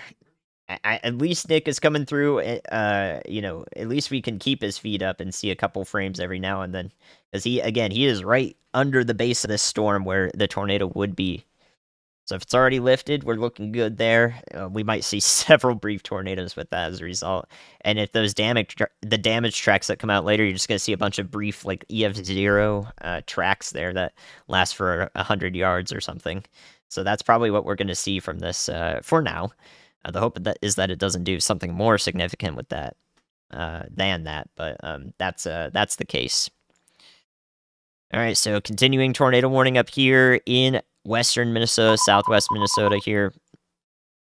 So now this cell is basically taking its path due east, which is what I mentioned it would do here. I did think that this was going to start traveling east once we looked at the Cape. The instability in that storm, and we saw that it was draped like this south of Wilmer.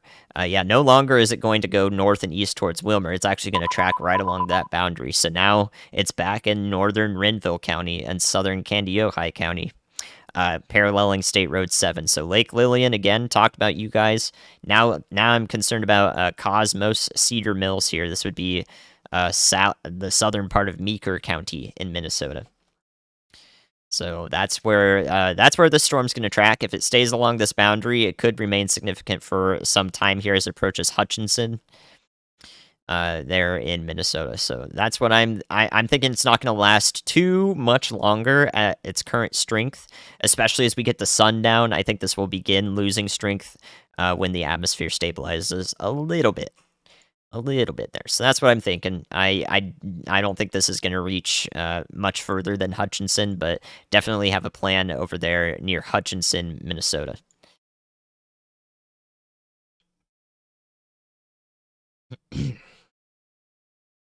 All right.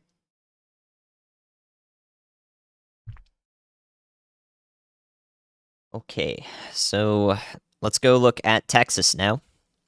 Are in an enhanced risk, 3 out of 5 from the Storm Prediction Center. Gonna look in here to see if we got anything in particular that's worrisome. This part, or this storm, is this still active? Yeah, this is still active. This tornado warning hasn't expired yet, but it might in the next couple minutes. But if this is rotating right here... I just passed Reed. I'm pretty close to the circulation. Whoa. All right, thank you, Nick. That's Nick Gorman, just past Reed. So we'll see if another dust tornado, really brief tornado pops up. Nick will have a good feed. He's coming through a little bit more clearly now. So again, I'll bring that up the moment that I see that occurring on the stream. There we got Storm Chaser Nick Gorman in the bottom right. Once again, if this storm here in Brown County, Texas is warned once again. Hey, Andy, do you copy? It will be in northwestern Comanche County in Texas. That's next in line. So it should be north and west of Comanche, but all sorts of storms surrounding y'all there. So again, looking at the rest of Texas here, I don't see too much. So let's see what Riley's going on about. Go ahead, Riley. Hey, I have friends in the area of the Minnesota tornado warning, and they just sent me a picture, and that tornado is on the ground. All right, let me know if you get permission to share that. I'd love to show it, since that's not the risk area we were primarily focused with today. So it's a good visual reminder that people should be taking action when they see something like that in the area. Okay. Thank you, Rebecca. Yeah, Fort Worth area, Dallas, Fort Worth. You guys are gonna get in on the strong, windy, very a lot of lightning, I think, is what you guys are going to see tonight. But yeah, it's going to be one of those classic strong springtime storms for y'all, more than likely. The hope is that there's no spin-up tornadoes at any point for y'all, but if there are, I'm going to be here for that. I'm going to be here when the storms get through Dallas-Fort Worth. You know, all the storm chasers are up north in Missouri chasing that risk that's well-defined, but they're not down there in Texas showing y'all what's going on down there. It's a pretty dynamic system, meaning that we could have spin-up tornadoes. But if we just get a bunch of golf ball size hail, well, I'm still going to show you when that happens. I'll show you where that happens too. So watching all these storms up here south of Wichita Falls in Texas. What we see up here is maybe rotation, but a lot of it is actually in where the hail core of the cell would be. So this is the same area of the storm up here south of Wichita Falls, going towards Scotland and Windthorst in Texas, approaching Highway 281, Highway 281 there. So if this is legitimate rotation, I wouldn't be surprised with a warning for this. Currently, no warning on this, but this might be a little bit of contaminated radar data from all the hail that's falling in here. So we'll see what becomes of this. We can play it back a little bit just to see if it's consistent. It doesn't look too bad there, but it looks like it's traveling in an odd direction. So I'm going to bring up, I'll bring up the Frederick radar site just to make sure we can track that. South of Wichita Falls, Texas. All right, let's see what's going on up here. Thank you guys for the support. Again, watching chat, when it gets a little calmer here, or it's more straightforward what I'm focusing on, I can definitely talk to y'all a little bit more, but I'm glancing over, making sure y'all are staying okay. Thanks for tuning in from St. Louis and so forth. Yeah, Brownwood is going to be fine. The storm's to your north. It's in northern Brown County there in Texas. So yeah, this data from Frederick does tell me that this is not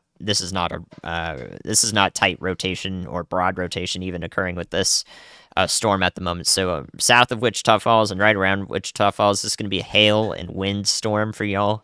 Currently not tight rotation with this, so not tornadic up here. Not tornadic up there. Subject to change, but looking okay for now. All right, another look at Gilman City. Now this is, wow, look at that. Baseball-sized hail south of Bethany in Missouri. So yeah, this storm is not messing around, guys. Even if it's just having brief funnels with all this here in northern Missouri here. Approaching Trenton and Grundy County. Even if it's just got a couple of brief funnels, it's still dropping baseballs. Andy, we are dropping the cell that's coming into Gilman, and we're going to now look back into the storm that's coming into McFall. It is getting the look of that hook, and I also visually can see a pretty good updraft now starting with us too. All right, so that's Chris Hall coming through there. And he's right around both these storms there. So he's right here. I'll circle his dot. So he's south of both of them. He's going to start looking this direction for that preceding supercell, the one to the west. It's starting to take on a much better shape here as it enters the same environment that this leading one has passed through, maybe even a little bit further south. So it might be tapping into some unstable air that was not modified too much by the leading supercell. But yeah, baseball-size hail here south of Bethany. So this is in that core of the storm right in here. You don't want to be up in there anywhere in this area. Up to baseball-size hail falling. And nothing's telling me that the same won't happen back in this one to the west. So any storm chasers out ahead of the line of this storm approaching from the west, it's now tracking a little bit further south. You don't want to be in the hail core of either of these if it's dropping baseballs from the sky. So yeah, now this looks definitely a little bit more interesting. We can see it's beginning to jut out just a little bit like that, beginning to actually have a distinguishable hook to the storm. So no confirmed tornado warning right now. But the Minnesota storm does have a history of producing a few tornadoes, actually, hopefully on the weaker end. We had weather spotters up there who are, reporting and sharing pictures of that and so forth.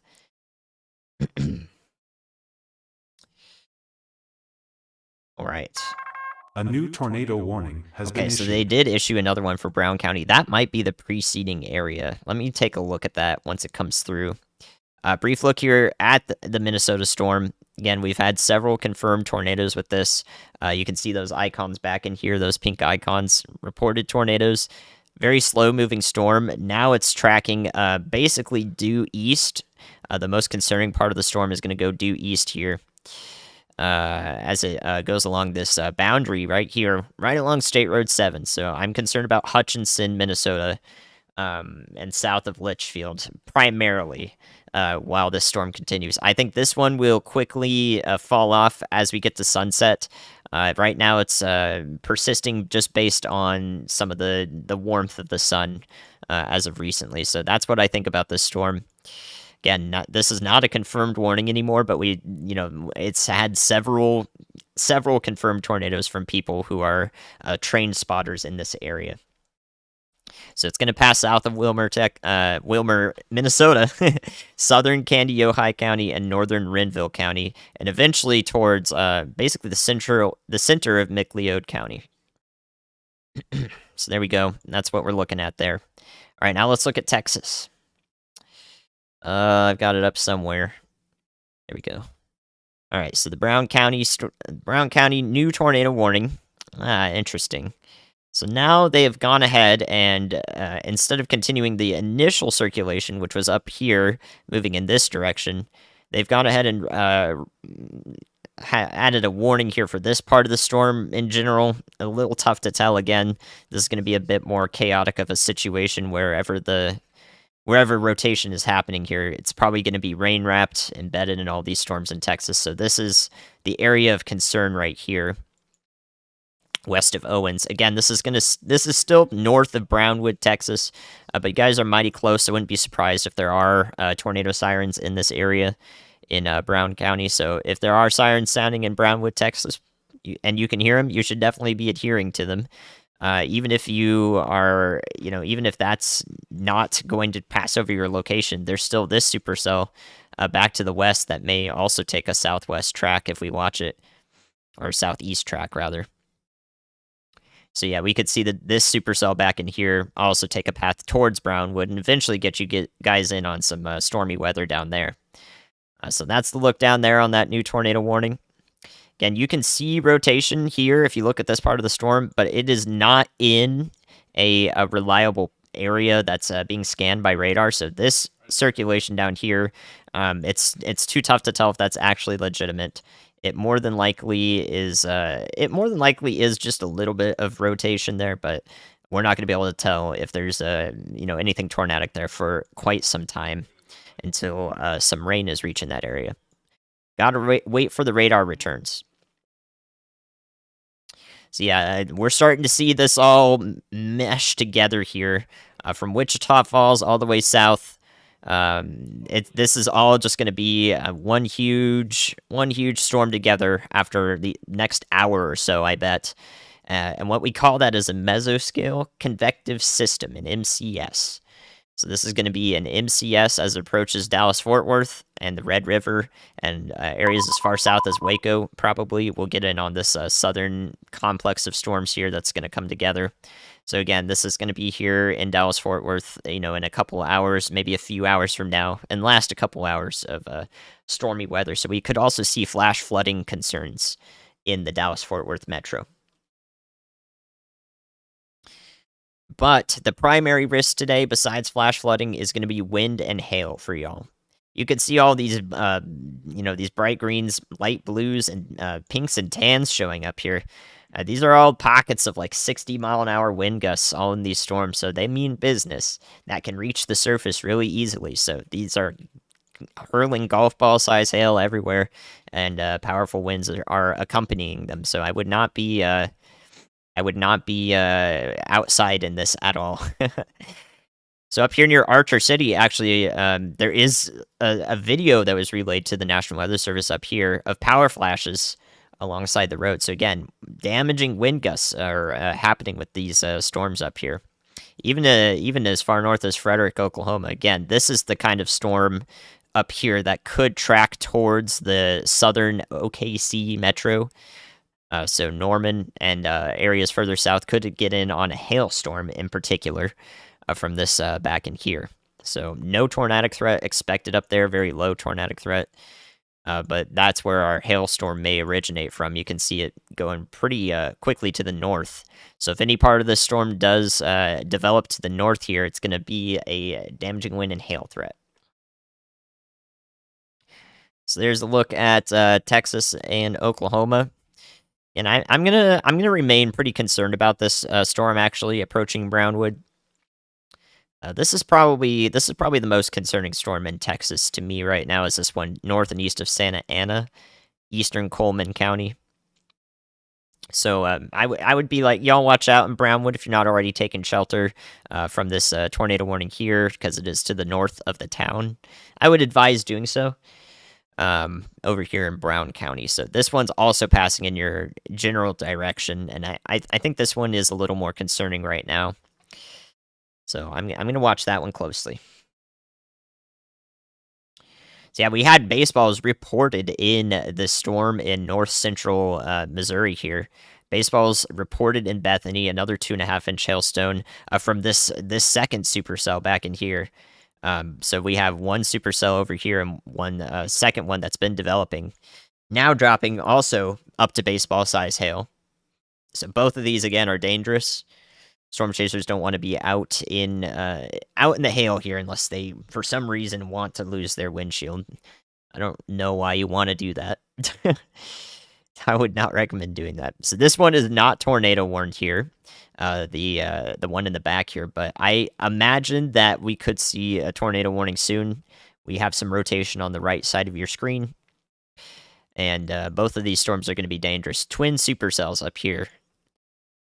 Twin supercells up here in north central Missouri. Gonna last some time.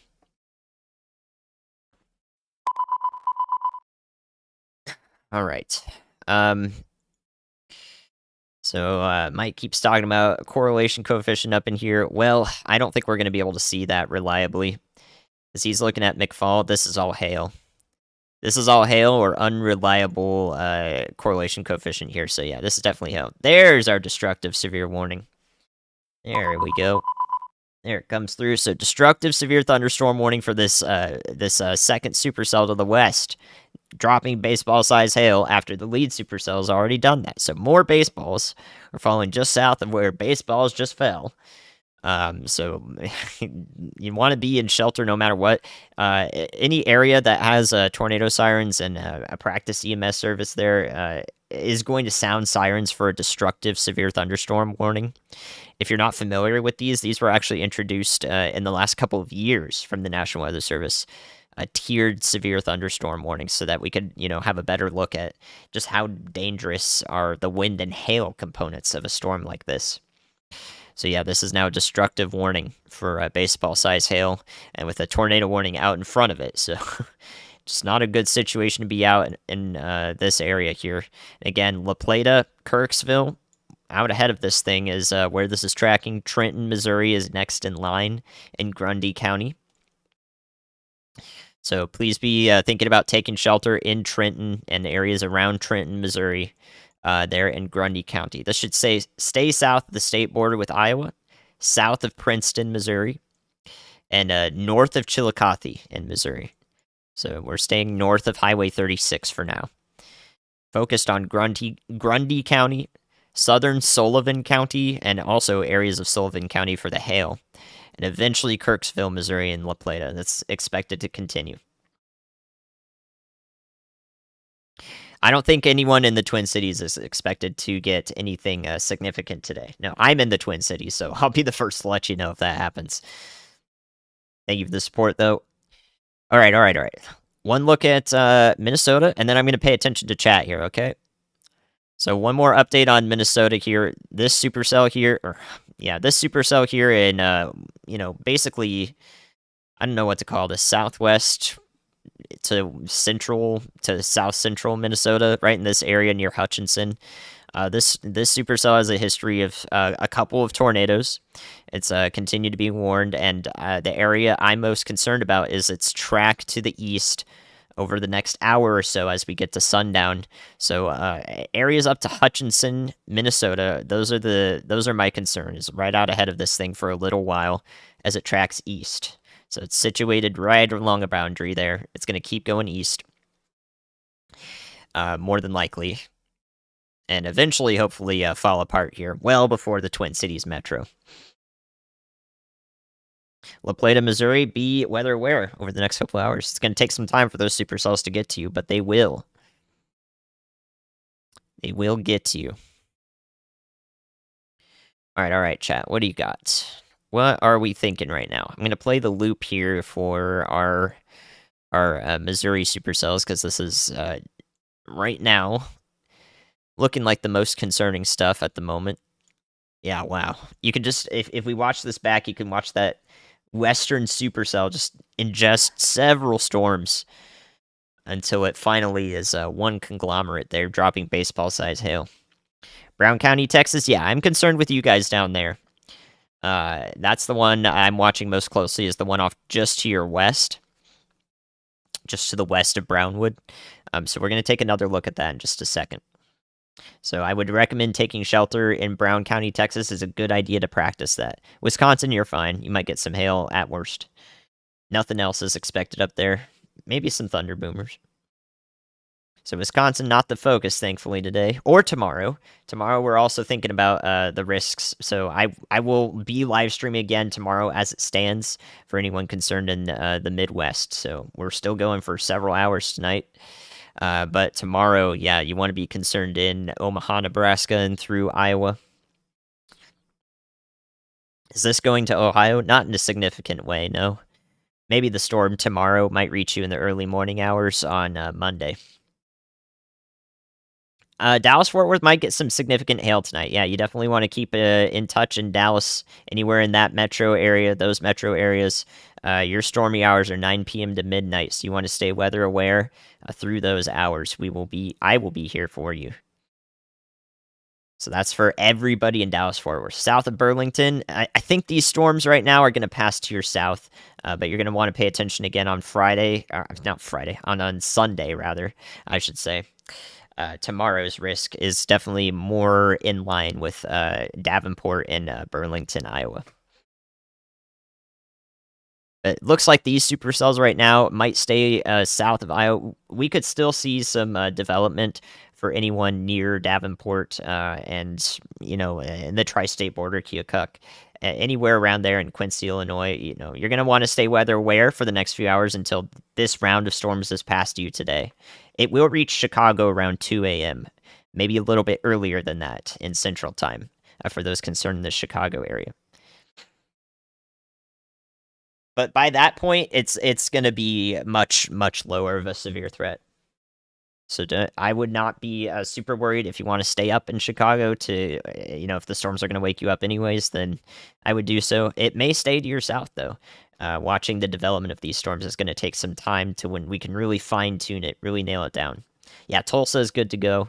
I don't think you guys are I don't think you guys have much concern today. Anoka, yeah, I think you're fine in Minnesota and in the Twin Cities area. Indianapolis, down the line, the storms will get to you. So it's gonna take some time, but you're probably just gonna get heavy rain and lightning. Weather aware in Davenport, good to see you. McFall storm, we're just in front of it. We are observing dust circulation on the ground. Can't confirm anything on the ground, but I do have dust circulating under where the velocity couplet is on that storm. All right, Chris got a look at that. That was an update from Chris, whose feed's working beautifully right now. So if he turns and takes a look at that sometime soon, then I'll pull him up there so he can see what he's talking about again in northern Missouri. St. Louis should be okay. Arkansas should be okay too. I mean, if you guys get any storms, in Louisiana tonight or in Arkansas, if there are any storms in the vicinity, again, that's not a primary severe risk. So they will probably just be some thunder boomers, your classic springtime thunder boomers. So we're not Hey, Andy, I concerned found an about y'all. abandoned car wash. I'm going to sit here and see how big the hail is. Ooh, okay. So Nick Gorman's in the hail core. Let me see if I can refresh his feed because I can hear that hail just barely coming through. He is right in the hail core, and is he gonna stay? Let me see. Oh, his feed was working just there. I just goofed it up. Dang it. Nick, are you gonna stay in the hail core for like both of these storms? Try to get seeing the baseball size hail in the western supercell. I was looking okay That's so the far. plan. Cool. All right. Good to know. Good to know. So we're gonna get 2 rounds of hail here on Nick's stream. The tornado warning was allowed to expire with the storm, the leading supercell here, as it approaches Trenton and Grundy County in Missouri. So that's what we're watching right now. As it gets closer here, we can see that tornado warning was allowed to expire, but we still have baseball-size hail falling here. You want to be inside no matter what. Over here, as it approaches Grundy County, goes through northern Davies County or Daviess County.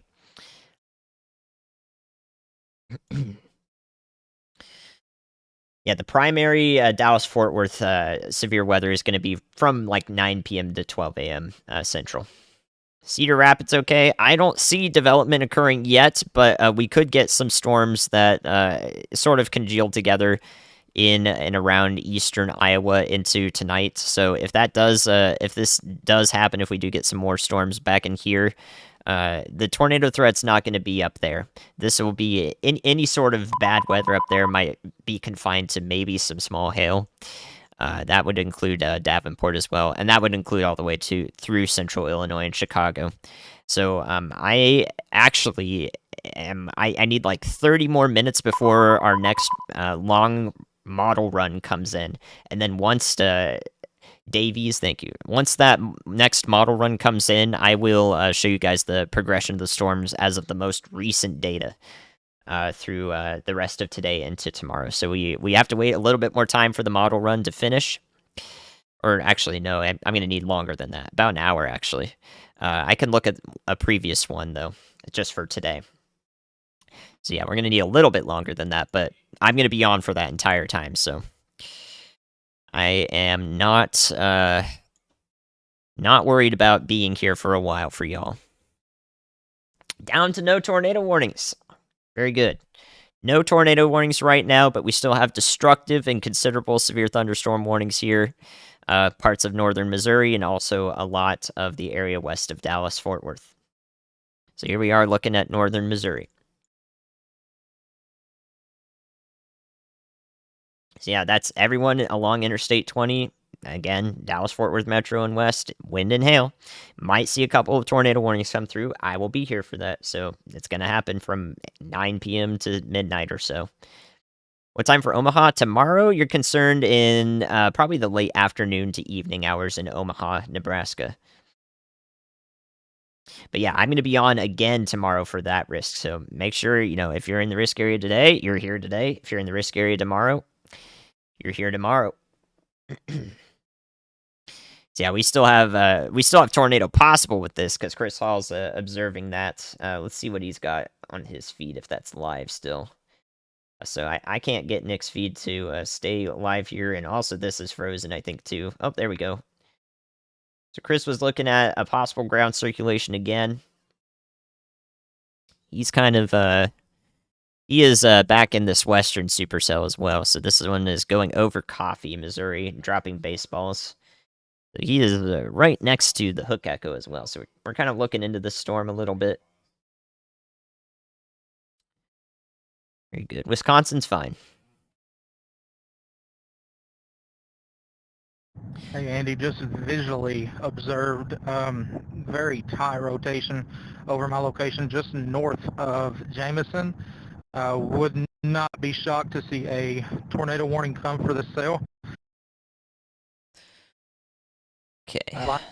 Lightning uptick visually. We're dropping south, though. We don't want to get hit by baseballs, not today. That's a tomorrow thing.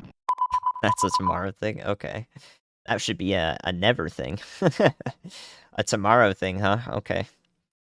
Alright, so that was Chris Hall coming through again. Just watch his feed. He said there was some tight circulation. He's right here. Circle him on the left side of your screen there. That's Chris Hall along State Road 13 or County Road 13. I think that's State Road 13 there. So he could be observing a rotation here. This part of the storm is rotating in general. Those are the winds on the right side of the stream there. So, yeah, I wouldn't be surprised. Again, we're looking a little bit far away in this radar hole. So, it's going to be the theme tonight is just continuous radar hole. It's actually going to get worse with time, too. We're going to have less ability to see what's happening here as we go further into the night, which is not what we want. That's for Missouri, though. Oh, yeah, definitely something looking a little sus here, north of Jameson in Missouri. So Chris is right on that sus storm. Again, I wouldn't be surprised with another tornado warning. It definitely looks capable of doing so, to the best of our ability to see in some of this data that's pretty far up in the storm. Weather for Texas, again, Dallas-Fort Worth Metro and West will be wind and hail. But I will be covering that. If there's any more pertinent threats there, then you're going to know about it as we get closer to that time, from 9 p.m. to 12 a.m. Central today. So it starts in a couple hours. So again, for our friends here in north central Missouri, I'm thinking about Chillicothe. I think that these two supercells. Man, are they going to start doing that? Are they going to start doing the Fujiwara thing again? Imagine these start circling around each other again, because they're not far away. Man, are we going to really see that again? I hope we don't see that. I don't think we'll say it. I don't think we'll see this again, but it's like every stream I do, we're going to start seeing Fujiwara this and Fujiwara that. But hopefully that doesn't happen again. But if it does, it's just going to be another wild night here for the next few hours. So yeah, if you're in Trenton, Missouri, you should be taking shelter right now. Baseball-size hail and more is headed to your location. I would not be outside. So consider taking shelter in Trenton, Missouri. That's a good idea. Good idea. Do they got sirens going on there? I'm interested. If you are able to hear them from your shelter, which is the interior-most room of your house or basement if you have it. Ooh, my Zello just restarted itself. I'm not sure what happened there. Okay, looks like we're fine. Didn't miss anything. Concern for Kentucky? Not really, no. Nope, if any storms make it to Kentucky, they're just going to be remnant thunder boomers for now. Yeah, I know. Just so many times we're seeing these two supercells close to each other again and again, both with rather strong rotation. There are no tornadoes in Texas. There was one warning earlier in Brown County. I'm going to take another look at that one just to see how it's developed.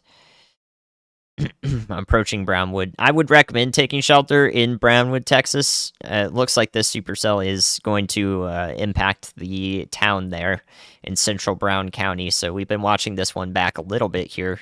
I can play it back and you can see it develop a little bit to the east-southeast.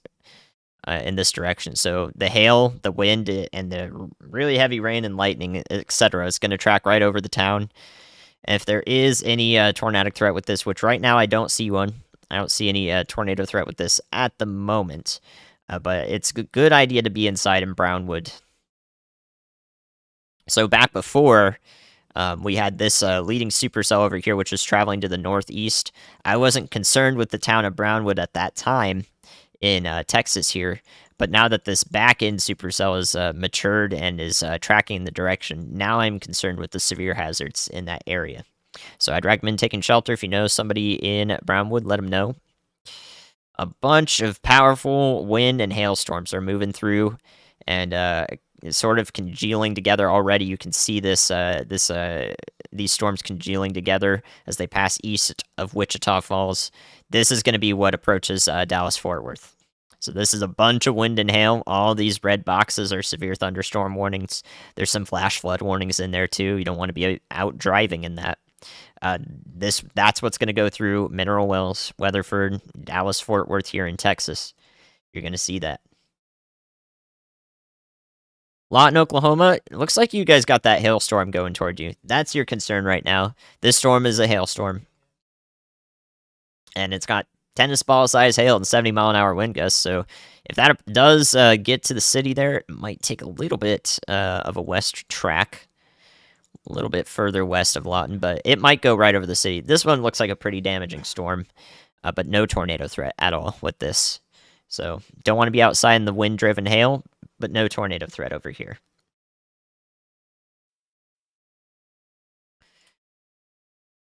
So okay for now down there or up there in Lawton. Ardmore, yeah, you're going to be wanting to pay attention to the development of this line of storms here. Again, this is our MCS mesoscale convective system. It's going to be pretty powerful as it goes through the Dallas-Fort Worth metro, up through Gainesville, up as far north possibly as Ardmore. You guys are going to be right on that northern periphery of it, I think. So this is primarily a wind and hail. Lots of lightning will be with this thing. So that's going to be what we're talking about for y'all down there for a few hours. And just in case there are any spin-up tornadoes, because these types of storm systems can bring up tornadoes with them, they alter the environment out in front of them. They suck in all that air, all that warm, moist air that gets tossed into these storms. They can spin something up, so that's why I'm going to be here in addition to the wind and hail.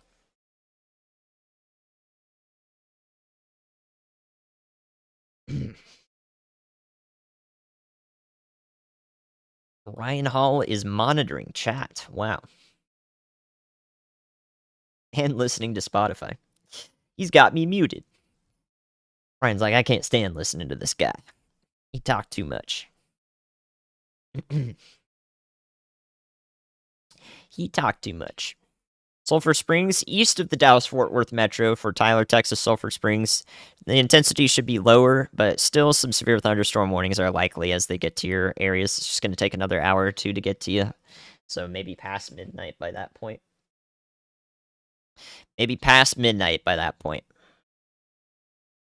All right, so that's a look at Texas and also towards Lawton. This hailstorm actually could persist for quite some time. Again, I've been talking about Norman, Oklahoma. If this hailstorm makes it up there... Hey, Andy, we are on supplemental Route P. That's the highways here. We are dropping south towards Jamesport to get a little south of the storm as it's making a little beeline east-southeast. What were we need to turn? Okay, however, I can visually tell you this storm is tightening up. I do not buy the radar scans right now. Visually, it is tightening up and pretty quick. Makes sense. Thank you, Chris. Again, that's for northern Missouri. We're going to take a look at that next. Any radar updates that he doesn't trust, I'll do my best to interpret them. Yeah, radar holes, man. Yeah, that's what we're dealing with. Once again, this hailstorm, I think, is going to be the one that goes through and along Interstate 44 for quite some time past Lawton.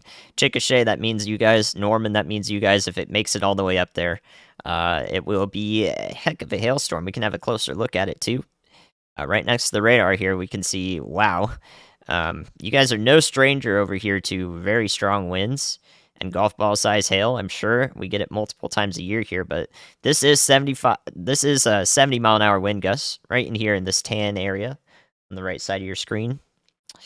Very close to the ground. So 70-mile-an-hour winds, golf ball size hail. That's nasty. You don't want to be in that as it goes through southwest Oklahoma here. And then you can see the power of these storms too if you look closely here on the left side of your screen. This is all boundaries, just windy fronts that are being pushed out from the storms. So these storms developed, and this is the wind from them that's traveling in this direction. So they're all the way back here, this one back in here. They're producing multiple boundaries of wind just moving out from the storms and just traveling along. This is the kind of stuff that, gives you some dust storms and so forth. All right, so new tornado warning coming in here. Brown County, I was concerned about you guys. So they did decide to issue a warning for this down here. So I advise y'all to be taking shelter regardless. With the wind and the hail, you don't want to be out or near windows in this thing. But parts of Brown County now in a tornado warning again.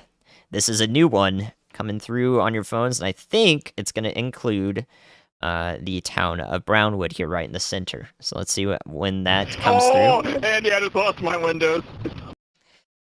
Oh, okay. Yep, Brownwood, Texas in a tornado warning. Please take shelter in Brownwood, Texas, interior-most room of your house or basement if you have it. And pillow, shoes, pillow for your neck and head, shoes so you can walk through anything and make sure everybody's accounted for, including your pets.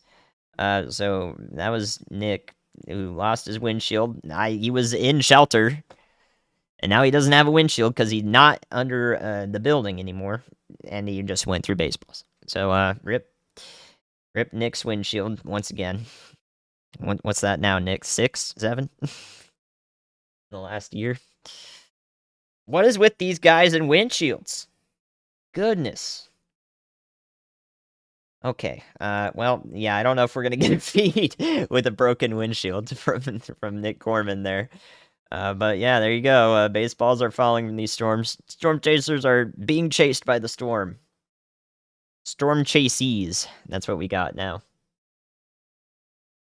The violent feed from Chris Hall here. Baseballs. Oh my goodness. Okay. He was way too excited about losing a windshield. I don't think I would be very excited about that.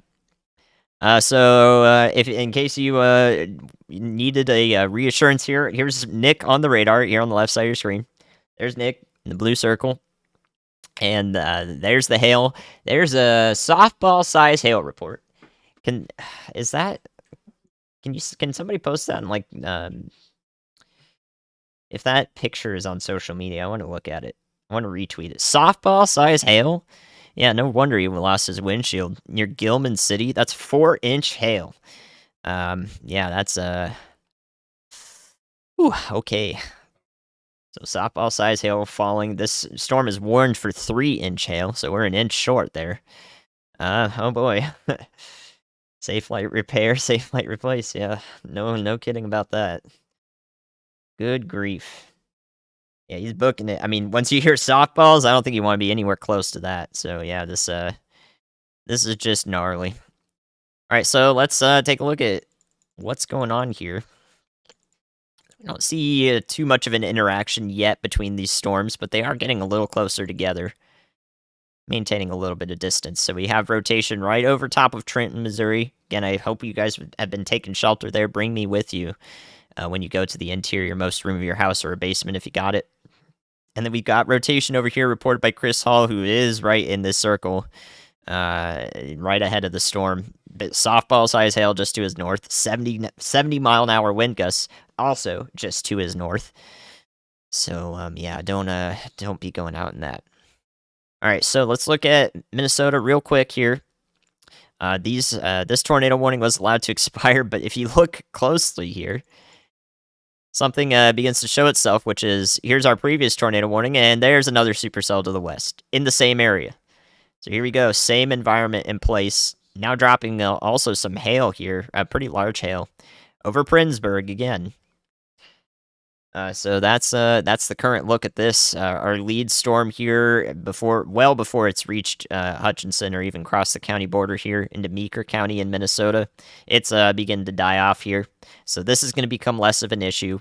And now we have another one that's going to go through the same areas. This might incur a flash flood warning also for this area right here in southern Kandiyohi County. So southern part of that county. And again, I think that with this supercell back to the west, our areas of concern are going to be, once again, Blomquist, and Lake Lillian here in southern Kandiyohi County. So Wilmer should stay away from it. Kandiyohi proper should stay away from it. I think we're concerned along State Road 7 here. And just for like the next hour, again, I don't expect this risk to continue. This is a localized area of spin in the atmosphere, and also just a little bit of that instability. There. Everyone else, though, into Black River Falls along Interstate 94 into Wisconsin. Again, I talked about it at the start of the stream. You guys are just going to see hail. Heavy rain, hail, small hail, and some lightning. That's about all that's expected for areas of Wisconsin that see storms today. All right, so that's Minnesota. Hopefully we don't have to pay as much attention to y'all up there again, but, you know, since this is in the same area, if there is another tornado warning here in Kandiyohi County again, then we'll take a look at it. But that is to be what's expected. So here's Brownwood, Texas. Our only tornado warning at the moment. That is subject to change. Brownwood, Texas here. Look at the state. Right in the heart of Texas here, right in the center. Right in the center of the state. We got Brownwood here in a tornado warning. Please be taking shelter in Brownwood if you're in central Brown County in Texas, Early and Zephyr. Please be taking shelter here. You are in a warning. The storm is concerning because it is pretty powerful, and it may spin up a brief tornado at any time. So we'll see if that happens once again today. And then as time goes on, we're going to observe this storm generally moving towards Interstate 35 and becoming a part of this mess of storms. So right now, what I'm seeing is that this is going to be our lead edge of our MCS, the Mesoscale Convective System here, that line of storms that's going to track in to the Dallas-Fort Worth area over the next few hours, as far north as the Red River and Ardmore in Oklahoma. And then we also have this separate area of storms down here. Eventually, I think that is going to, kind of catch up in somewhere in this vicinity and become one big storm system. So it is worth watching for another few hours as it gets into Dallas-Fort Worth. Be weather aware. For areas all around there in Interstate 20.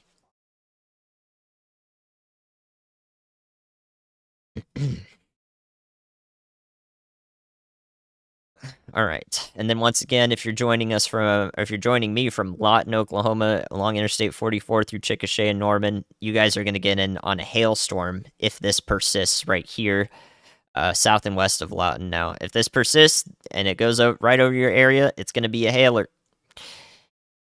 I don't know if it's going to last that long, but if it does get there, all your concern is with hail at the moment. Rotating rain curtains at my location, Andy. Rotating rain curtains.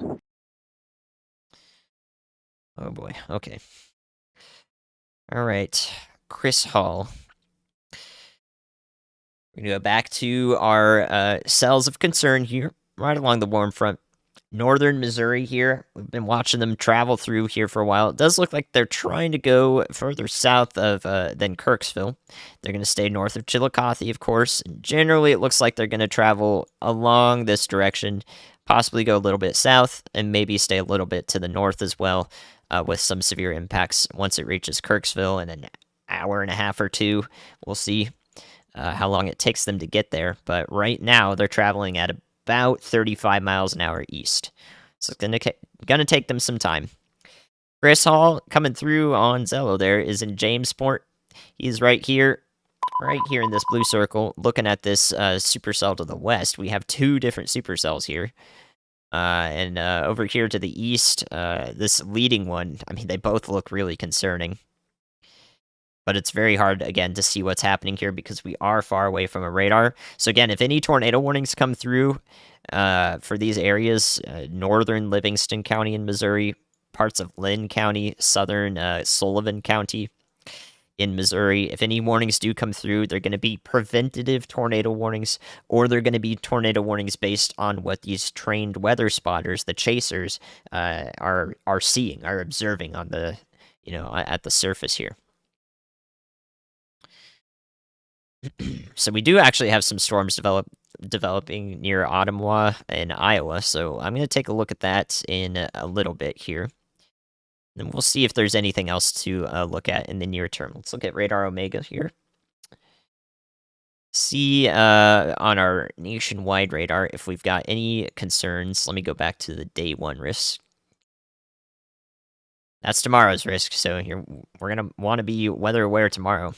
Actually, look at this. South of Hastings in Nebraska. Here's our general thunderstorm risk here in that light green. You see that?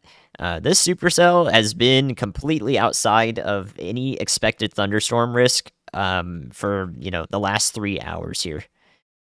So this is just a severe warn supercell that's just not even in a thunderstorm risk from the Storm Prediction Center. Goes to show you what the Central Plains can do, man. That's quite impressive.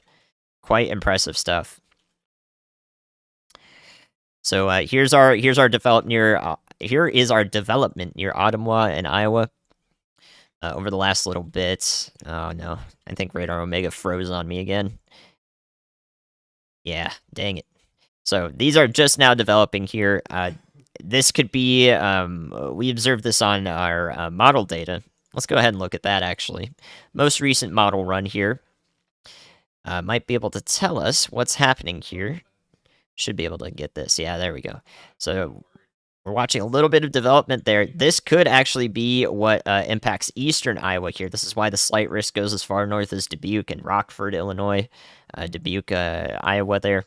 And as far south as maybe even St. Louis. There's our storms expected to continue. This is 11 p.m. Central tonight, and there you go. They reach Chicago right about 2 a.m. still. Maybe some scattered storms out ahead of that, so a couple rounds possible for Chicago, and all the way through central Illinois there. Once it's past this point at 2 a.m., man, they lose intensity, but there's still a lot of heavy rain here for Ohio, for Indiana, for even southern Illinois. So that's what's expected. You can just see that continue through the morning into Sunday. So it's going to be a rainy morning for a lot of people here in Ohio, in Kentucky, in through Indiana, and even through Michigan. But if you look at this, once we get to tomorrow, we start to get those strong storms develop right about noon tomorrow. In some of the same areas are going to see strong storms. So I'm going to show you that model data once the next run comes in and it's done. I can show you tomorrow's modeled risk from the latest HRRR run. But yeah, right now, that's about what we're looking at. And just a nationwide look here. I don't see any other concerning storms, just some sporadic severe thunderstorms in Nebraska. Those are going to be wind and hail, first and foremost. Yeah, we're on track here to see this Dallas-Fort Worth MCS develop and bring a ton of bad weather to the metro for the next few hours to midnight or so. And we're on track here to see this supercell, or conglomerate of supercells, continue east-southeast towards Quincy and Hannibal, through Kirksville, La Plata, and Missouri. So be watching out for the next few hours, especially with this part of the storm. And then we'll watch that. We're gonna watch that development happen here in southeastern Iowa to eastern Iowa. Looks like that's going to go ahead and create some more wind and hailstorms for y'all up through Iowa City and Davenport. Anywhere along that line. Nebraska, severe thunderstorm. Okay. Good look at all that stuff. Now I'm going to say that we're probably going to start seeing some circling of these supercells around each other. They're starting to get closer. I think they're starting to interact. Yeah, we might see another one of these situations, man. Wow. I mean, before I was doing this, I looked at radar a lot. I looked at a ton. I've watched the radar so much, for since I've been Hey, and studying. if you look at my stream, we got some golf balls. Since I've been studying meteorology. Okay, Nick, hold on. Bring it up. Keep it up. Yeah, there we go. I got him. Golf ball size hail there. Lost his windshield. Where's that? I still see a windshield. What's going on there? Got a crack in the windshield, maybe.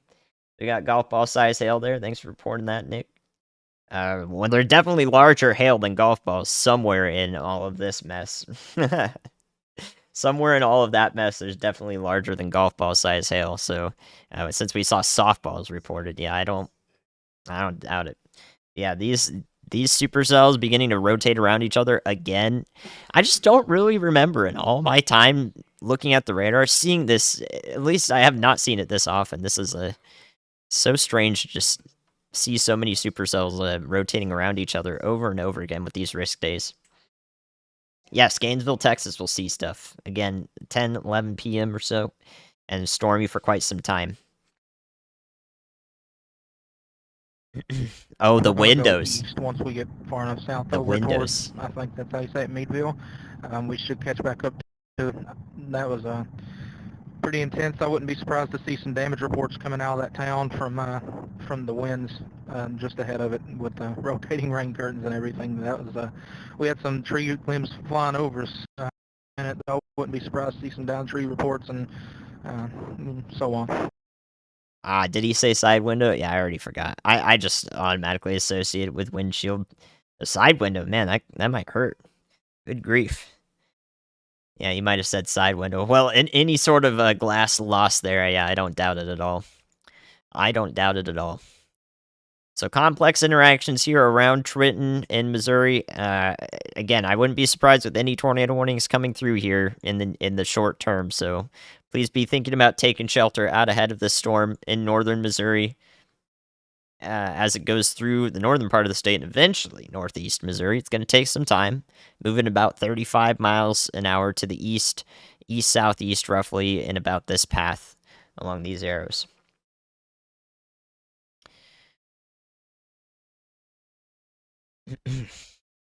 All right, so let's go back to Texas. Our current tornado warning in Brown County, Texas. Again, just over the town of Brownwood there, central Brown County. I don't see any tight rotation on the radar here. It's a little bit disorganized, so it kind of looks like this about. Oh, there we go. We called out that tornado warning pretty quickly. Once it comes in. A new tornado warning has been issued. So again, please be thinking about taking shelter up there in north central Missouri. It's a good idea to try it out, practice it in case you haven't had to in a tornado warning recently, but we're in that stormy season of the year here in the Central Plains in May and parts of the Midwest as well. All right. So yeah, that severe thunderstorm in southern Nebraska actually it's actually considerable warning, so that means golf ball size hail in an area that's not even got general severe thunder. That's pretty impressive. Let me see if that was updated. No, it is just tracking right through a non-thunderstorm outlook area with golf ball size hail. Wow. Yeah, that doesn't happen too often. It's very tough to track. It's very tough to get the conditions right from the Storm Prediction Center, but you still got a lot of instability out there. Just needs something just right to happen. Any sort of boundaries can pop them up that, you wouldn't have known they existed in the first place until it's a couple hours before the storm even pops up itself. More, if you get anything, it's going to be a hailstorm there in Oklahoma. Thank you for the support, guys. Anyone who sent it through, I appreciate y'all. I hope you're doing well. Thank you, Meredith. Thank you, Celestial. Hope you're all doing well. Thanks for helping out the stream.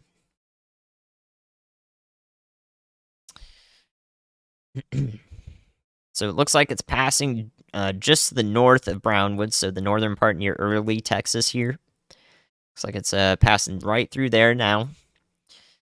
But no tornado on the ground that we know of yet. There could be a funnel with this. If anything's ongoing, I would say the funnel cloud would be at most. So we'll see if that changes. And then all these other storms are just an absolute mess through this area. Absolute mess through this area. I don't see anything tornadic right now, though. Besides this rotating storm in Brown County. Looking up in southwest Oklahoma now. Again, this powerful storm might clip Lawton just to the west. Indiahoma and Cache here in Comanche County in Oklahoma. It might go just west of Lawton, but it is. The wind that you see on the right side here, the pinks, and then here in the tans, that's 65 mile an hour wind gusts, just about. And these are definitely happening at the surface too, in some capacity. So this is going to be a powerful one for these areas.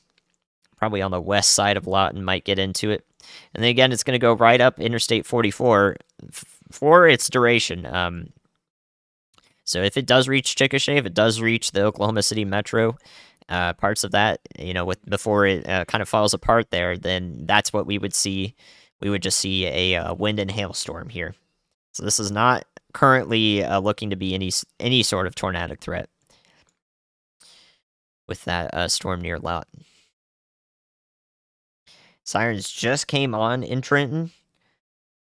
Okay, that's interesting. Okay, so now they're sounding sirens in Trenton, in Missouri. It's probably because that destructive severe thunderstorm warning has just came through. Oh, wait a second. Did that not come through our thing? Oh no, I talked about this. Oh yeah. So that was the preventative tornado warning that I talked about. So many things are happening now.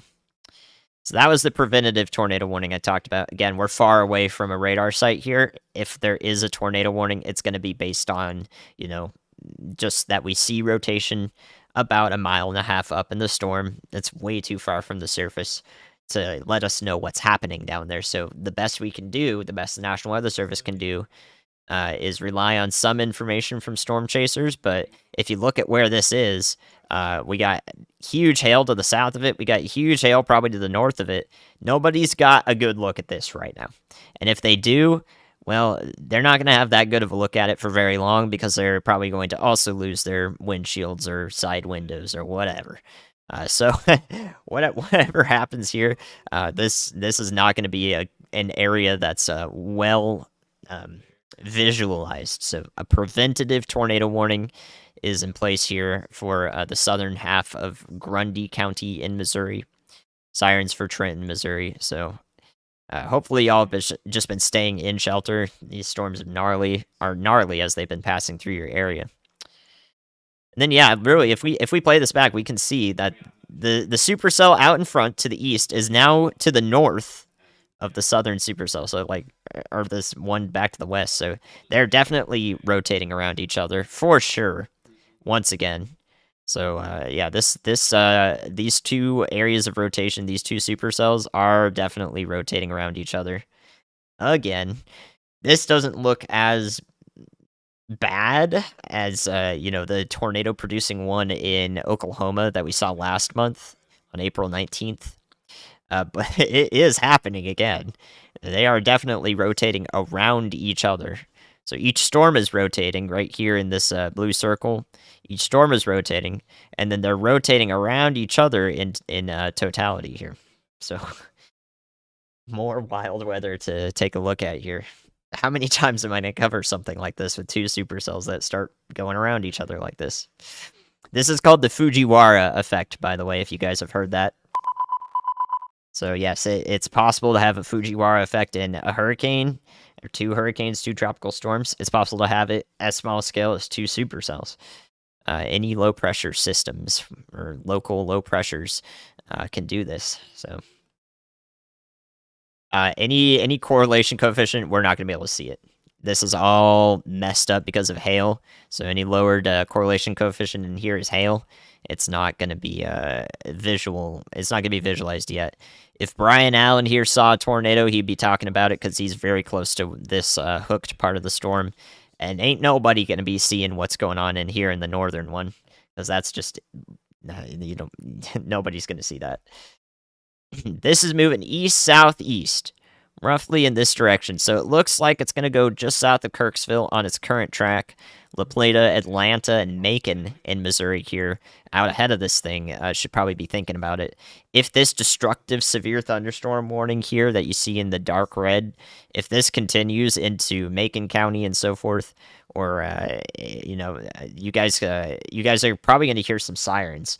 A lot of places, a lot of towns, a lot of counties do sound sirens for destructive severe thunderstorm warnings. So if they're already doing that in Lynn County, that's great. That's great if they're doing that in Brookfield, Linneus, Purdon, and Browning. So that's a good idea if they're sounding sirens for that. I don't think they are, though. We just had confirmation, or somebody in chat said that they didn't sound the sirens in Trenton, Missouri, which is right here. in the tornado warning until now, when the tornado warning was issued. So I think it's a great idea to issue or sound the sirens for baseball size hail, because the reason that we have those sirens is to make people not stay outside, or it's to make people go inside rather. If you're outside, you can hear the siren. That's when you go inside.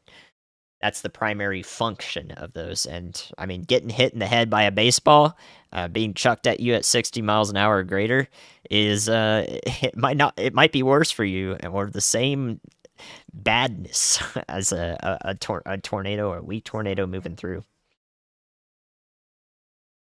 Yes, flooding is possible for Dallas Fort Worth through midnight, through a little after midnight.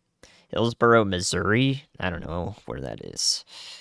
If it's not along this line around Kirksville towards Quincy and Hannibal, maybe as far south as Bowling Green, then you guys are fine. Some more storms are going to develop with time towards Keokuk, Iowa, and Burlington, Iowa as well. So, the furthest south I'd be concerned is around Bowling Green, Missouri. And maybe down the line we might see the edge of some storms later on clip St. Louis, but those won't be as severe as what's going on right now.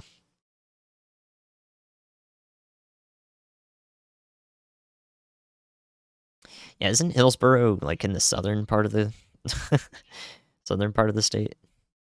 Something like that. I think I remember that area. I just forgot where it was. So the Fujiwara effect, if you guys are interested, that happens because air rotates counterclockwise around low pressure. So right here, if there was a tornado right here, the air would be streaming in like this and like this. So counterclockwise there, you see that? Reminds you of that hurricane icon, right? So it looks like that. It looks like that icon. Well, that's also happening up here. So both areas have counterclockwise winds, which means the whole thing is circulating like this if they're closer together. That's the Fujiwara effect. And it happens because we know winds move a certain direction around low pressure, which is tornado is a low pressure, very low pressure right at the center of it. So that's how we think about that. Ardmore, Oklahoma. Looks like some wind and hail headed towards you soon. You can look at an update for Texas. Storms now east of Brownwood and early Texas. Our current tornado warning down here. So it's headed towards the Zephyr, Texas area. Democrat, Texas. Probably the southern part of Comanche County in Texas. So Comanche County, Texas, and Comanche County, Oklahoma at the same time in severe thunderstorm warnings. Please be consider taking shelter in northern Mills County, southern Comanche County.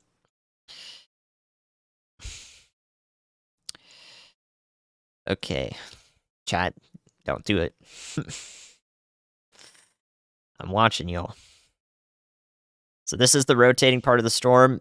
Again, it's not remained too significant. Definitely rotation in here, but it's tough to tell. Tough to tell what's actually going on in here. Again, we don't have we don't have a lot of components down here to produce tornadoes. The storms are doing that entirely on their own, so we have to just monitor what happens with time down here. It's too tough to actually say, will this storm actually produce a tornado? Well, it depends on how it modifies the air as it comes into it. So it does still look concerning, but yeah, I mean, this is probably the most legitimate rotation I've seen on this thus far. And we can't see anything on correlation coefficient because we're going through hail. So yeah, I would imagine that this might be continued into, again, southern Comanche County, northern Mills County here. Keokuk, yeah, that's how I said.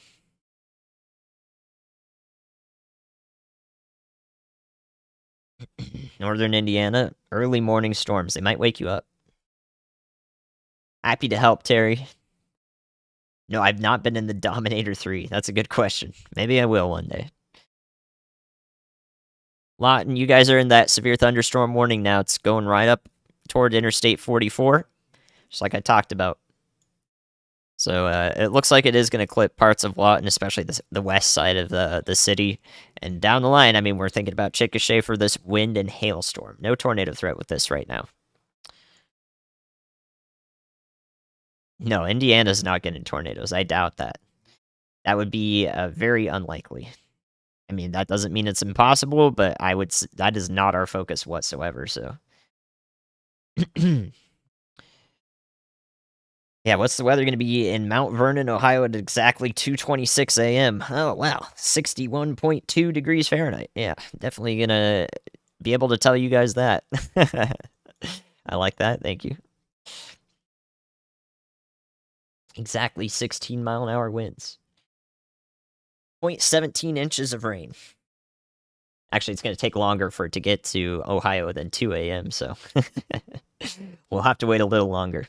Thank you guys for liking the stream, letting them know that is good coverage as we go through the day.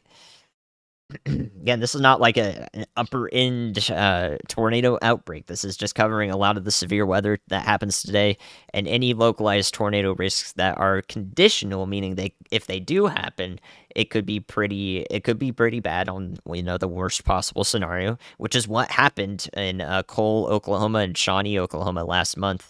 I was there for that. It was a conditional day. Today is also conditional, but it doesn't mean it's going to happen. So that's the hope. Yeah, can I just hire everybody in chat? I have hired everybody in chat. You guys are taking your time to be here. You're learning, but you're also using the stream as a resource, I hope, to tell people, other people that may be in the path of this or other people who are interested in stuff like this, about this. I serve as one more resource here, another stimulus for people to take action in severe weather. All right, yeah, let's look at the Hastings, Nebraska cell. Yeah, I'm interested in that one. What is the best site? KUEX should be in here somewhere. Oh, you're hidden by the severe thunderstorm warning. All right, let's look at this. This is pretty close to a radar site. So what's going on in here? Well, gnarliness. That's what's going on. It's just downright gnarly out there.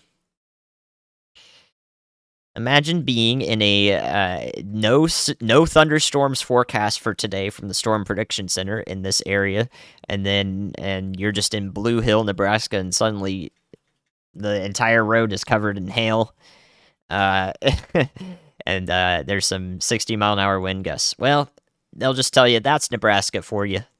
That's Nebraska for you. So there is no rotation in this, but this area of light blue right here, this is 60, 65-mile-an-hour wind gusts here on the right side of your screen, looking at the winds, right next to the surface. So yeah, it's pretty nasty out there from the supercell. Classic Nebraska hailer. Well, tomorrow in Omaha is when you're going to be wanting to pay attention. Tomorrow afternoon, you might get a couple rounds of severe thunderstorms too. So that is the continuance of this severe thunderstorm warning, actually, that just popped up there. So how about that? How about that? Nebraska in the summer. Ugh. I don't know when they'll get to Dayton, Ohio. We're gonna look at the model data once it's done coming in. We got about 20 more minutes or so from that. Hey, if there's anything on this storm that we're on, at least from my vantage point, Andy, it's gonna be rain-wrapped. Just FYI. Yep, with time, those supercells are growing in size there in northern Missouri. So yeah, they go from we could see a tornado to we can't see a tornado, and then it becomes nighttime and rain-wrapped if something does happen. So that's no good. Well, the low-level jet or nadir juice, that's not going to increase too much in Texas as far as I know. Can take a brief look at that. But in northeast Missouri, yes, I think it will happen. So I'm going to very quickly here look at what we can expect for that. Because I too am interested in seeing if that is going to pop up. So I go through time here. At Texas, the nadir juice really stays weak there in Texas. But up into northeast Missouri and western Illinois increases a little bit more, I think. So that's why we have a more organized threat up there. Yeah, just a little bit more as we go into the night. So I think Texas is going to stay. It's going to stay relying on what the storms themselves do to the environment, whereas up towards northern Missouri here, this is going to be entirely dependent on the storms riding the warm front that they're currently on. So we have our warm front right here where there's much warmer temperatures down to the south and a little bit cooler temperatures up to the north. And right along that boundary is where we have the best concentrated risk for a tornado. And unfortunately, this supercell mess is in the perfect spot to take advantage of that. And that's why we've seen tornado warnings. That's why we've seen its sporadic nature here as it does the dance of the Fujiwara. Yeah, let's watch this back. So back in here, let me tell you guys about this. Let's see. Back in here an hour ago, there was one supercell out toward the east and one back to the west. You can watch the eastern one. Now it's to the north. Now it's kind of just in the hail core. And they're kind of just in unison now. So they, if they try to rotate a little bit more, I don't know if they'll be able to do that, but they're definitely at least going to just become one supercell here in the near term.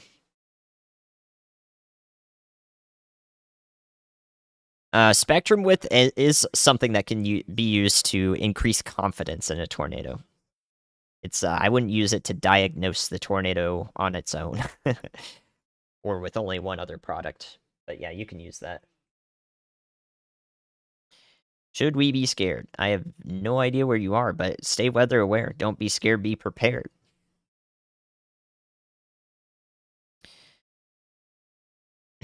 How come the tornado slight risk was shifted in Illinois with the most recent Storm Prediction Center outlook? I assume is what you're talking about.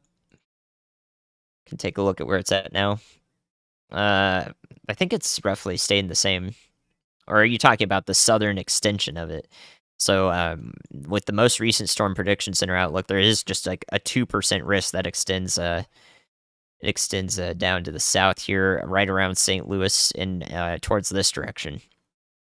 That's more than likely because the Storm Prediction Center meteorologists are observing this tornado here, or not tornado, this supercell here, and seeing that it's generally taking a track this direction, generally going to the east-southeast. And, if that continues to be the case, then there is a marginal risk for tornadoes out ahead of the path of it, simply put. Anything in the Austin area? You might get a clip of this later on down the night, but you're well out of the main concern. We're really focused on the Dallas-Fort Worth area for wind and hail.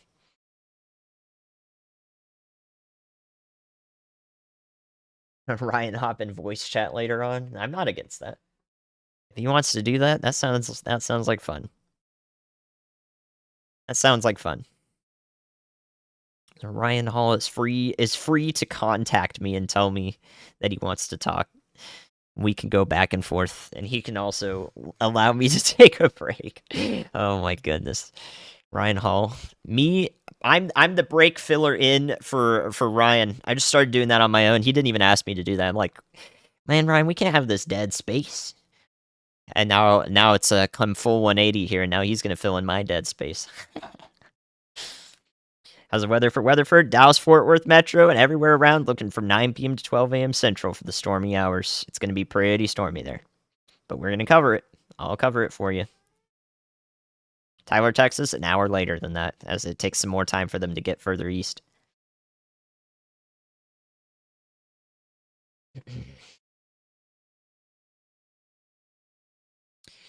Alright, so here we are in northern Missouri.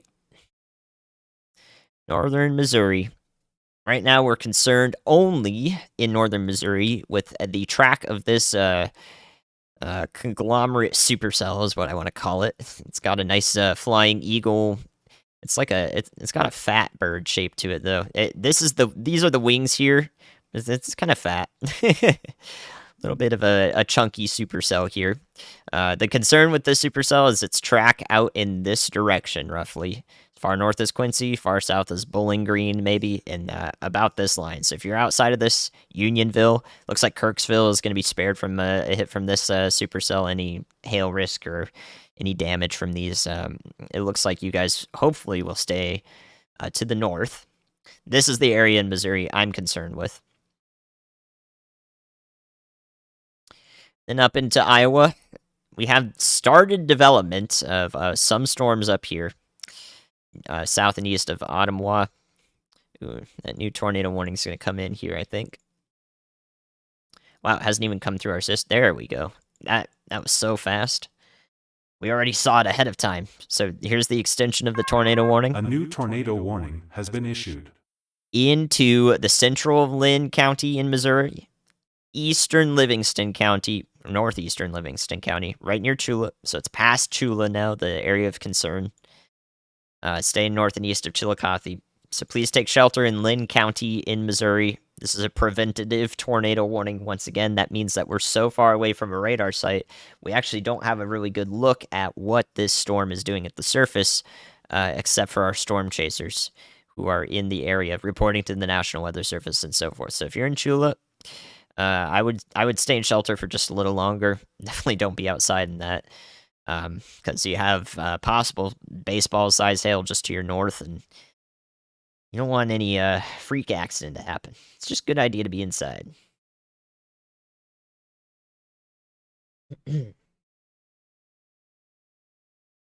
Serving Dallas area good? No. You're going to get severe thunderstorms in a few hours from now. Oh my goodness. Couple funnel clouds in the Brown County, Texas cell. Yeah, we're gonna go back and look at that in just a second. But yeah, you're gonna get storms all up and down Interstate 35 from, probably Temple, Texas to the north through Gainesville up to the Red River. It's gonna happen. It's gonna be in the next few hours through midnight.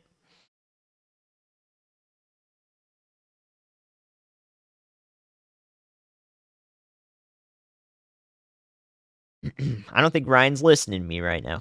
I'll say it again, though. I'll say it again later. He's free to hop in a call. So yeah, this supercell is becoming one, and I'm concerned when it does become one fully here, and the rotations are actually coming together, that we might actually see a tornado happen here. We might actually see like the rear flank of this this cell back in here combine with this the southern supercell, the southern rotation, and when that happens, they could be constructive for tornado genesis, which means the creation of a tornado. So we might actually be watching that happen right here. There could be a tornado in progress right here. This looks particularly different and concerning compared to all of the other signatures we've seen so far today. So again, I would heavily advise. I would say it's pretty imperative for you to take shelter in Purdon and Linneus here, anywhere along the tornado warning in pink here in Lynn County, Missouri. So this is probably going to be the most concerning part of this storm, or the most concerning time for this storm through the next little bit here as it finally conjoins. That'll be the case here.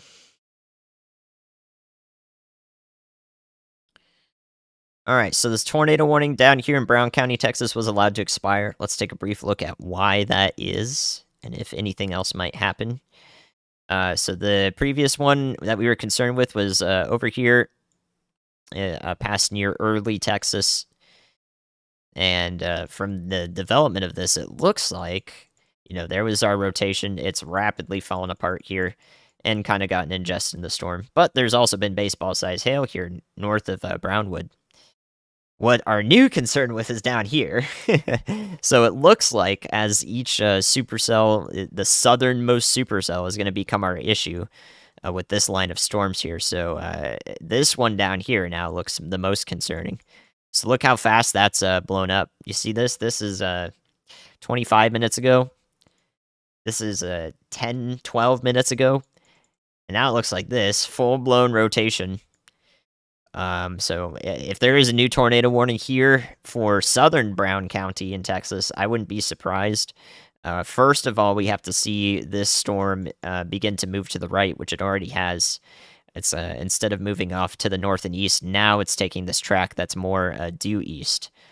So hopefully the tornadic part of the storm, if it does get warned, would stay south of Brownwood. But you guys might be in for another round of hail and very heavy rain. So there may be a flash flood warning also down here, since we just had a supercell go through here, and now we have another one. So another flash flood warning is possible down there. Looking through the rest of this mess of storms, I don't see anything in particular that's pretty concerning in terms of rotation. This is just a bunch of wind and hail right now as it goes towards Jacksboro.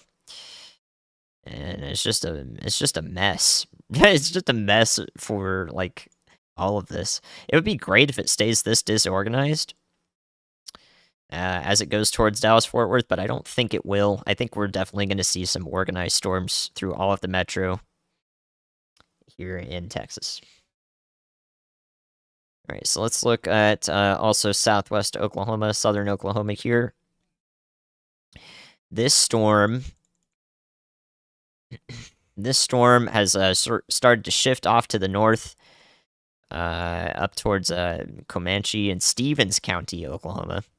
So we have two separate hail and wind storms that have passed through, are passing through Lawton. We've been talking about y'all. It's beginning to pass through you right now. You're on the eastern side of this, so maybe some small hail, but the worst of it is off to your north and west for sure. And it's going to go along Interstate 44. I don't know if it's going to keep its intensity. It already looks a little less impressive than it did earlier, for sure. I think its strongest point was earlier.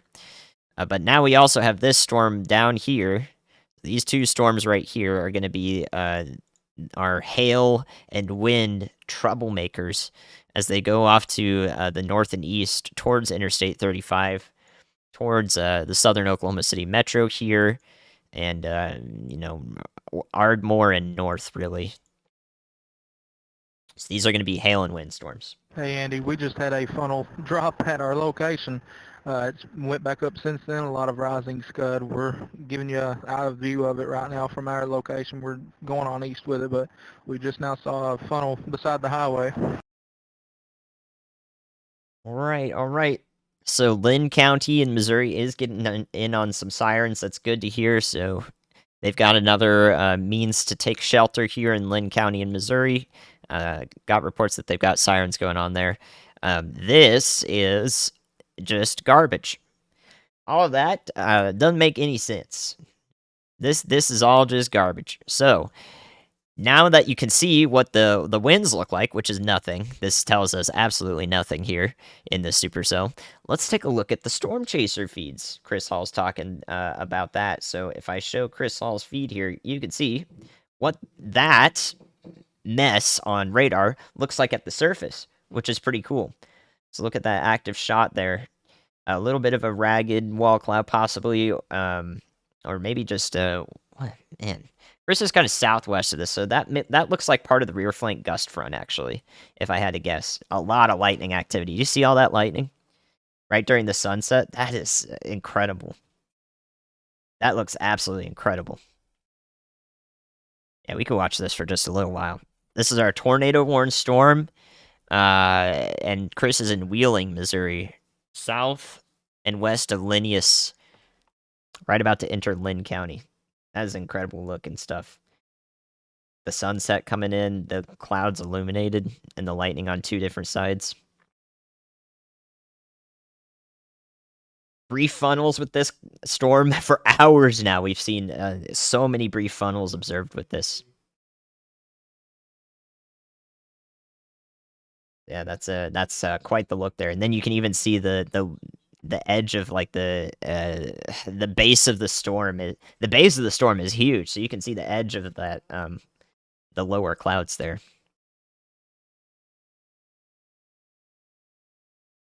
Somebody tell Tina to click on the live button to make sure she's watching live, because there's a date and time in the bottom right of the corner of the stream. So you guys got to be watching live.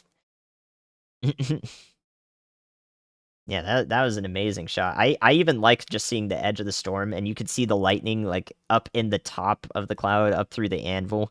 That's where all those flashes are. Those are in the anvil of the cloud. Um, it's a bit hazy right below the anvil, but you could see them just kind of extending out. So if we get lucky here on Chris's feed, we might be able to see some spider crawling lightning. That the sort of lightning that just kind of just travels along the anvil of the cloud. It would be pretty impressive to see that. So we might get lucky and see several lightning bolts that might look pretty unique, depending on what this storm wants to do here. Yeah, this is great. This is incredible structure. Again, I think Chris is looking a little bit at some rear flank gust front, and I think the circulation is back inside of it a bit. But you could see some of those lowerings occurring on the gust front. It could spin up on any part of the gust front too.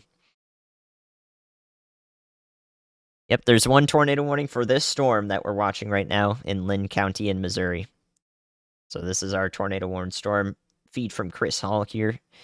No tornado warnings anywhere else, thankfully, at the moment, but there is the possibility for several to crop up. I am concerned with Dallas-Fort Worth as strong storms move through the area from about 9 p.m. to Central, 9 p.m. to midnight Central tonight.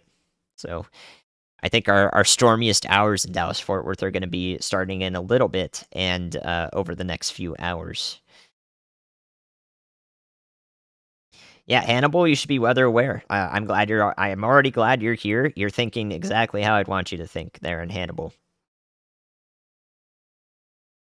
Yeah, you can see like some sculpting on this supercell too. On parts of the storm, you can see like that cloud is sculpted just a little bit, right in the middle of that darker gray area.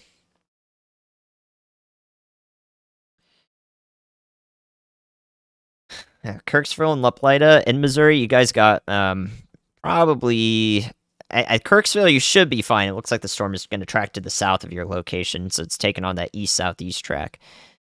Maybe even south of La Plata as well. I'm actually more concerned about Macon in Missouri, so that's to the south of y'all there.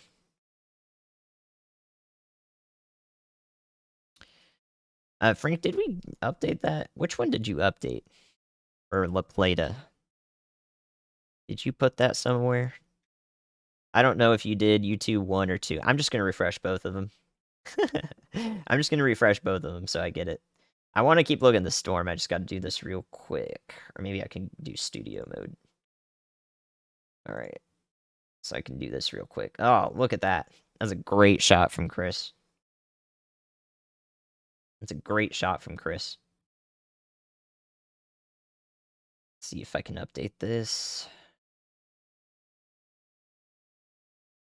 Alright. Dang, I love that. Okay, there we go. Got him updated. Perfect. The lightning is intense on this. It is in YouTube 1. Alright, yeah, I refresh both, just in case. I appreciate that. So yeah, this is the storm this is the storm we're concerned about in Macon, Missouri, Buckland, Missouri, Clarence, Shelbina there, Shelbyville in Missouri, down towards Hannibal, down towards Bowling Green. I think this is going to last quite some time there on that track. So if I said your town or an area, that town is near your town, then that's when we're paying attention. The same counties. So we've got some time to see that now. Chris trying to keep up with this, which is why he keeps showing us and then going back in. Right now, actually, I think it's most this could be when we are seeing a tornado. Actually, Chris is not going to be able to see it. It is well within the storm. So what we're looking at right now is Chris down here in this blue circle. He's looking into the storm this direction. However, if we have a tornado, it's up in here near Linnaeus. So the same area would be right in here. So there's a lot of heavy rain right in between Chris's point of view and this where the tornado could be here. So as a result, I do think there could be a tornado ongoing with this. It looks really concerning right now. I think this is the most concerning frame I've seen. so far tonight. So if this is ongoing, again, you guys are in a tornado warning here in through Lynn County. I expect this to be continued as it stands. So expect a tornado warning for northeast Sheridan County through Macon County in Missouri. Yeah, so this is consistent signature here, consistent rotation, and it is strong. So I would be taking shelter. Sirens are going off in Lynn County. Let them know. Good idea to take shelter with all of this information flowing.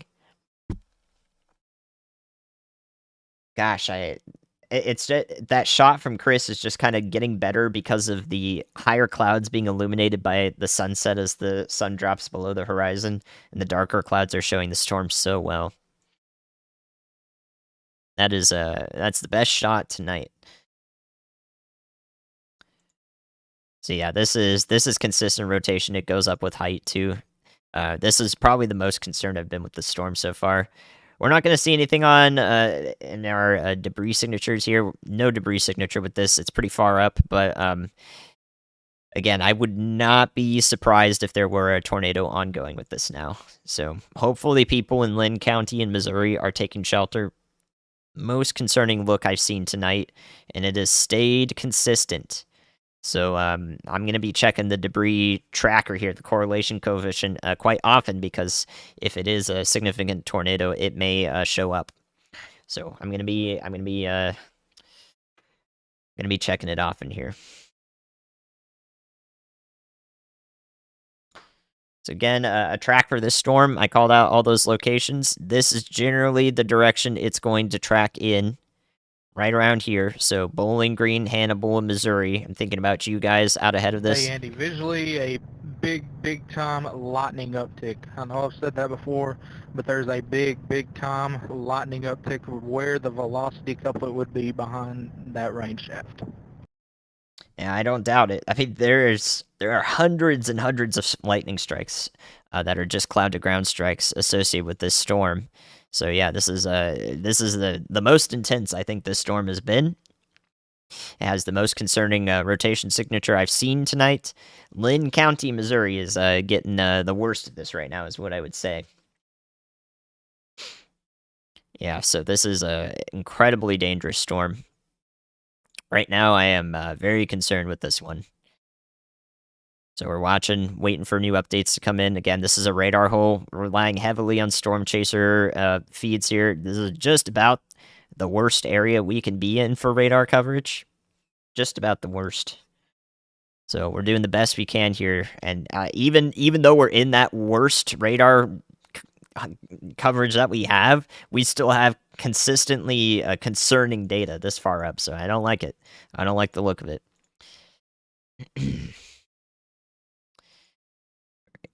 Another look at this. I don't think we don't have anything confirming in terms of our debris signatures here. So no debris signature.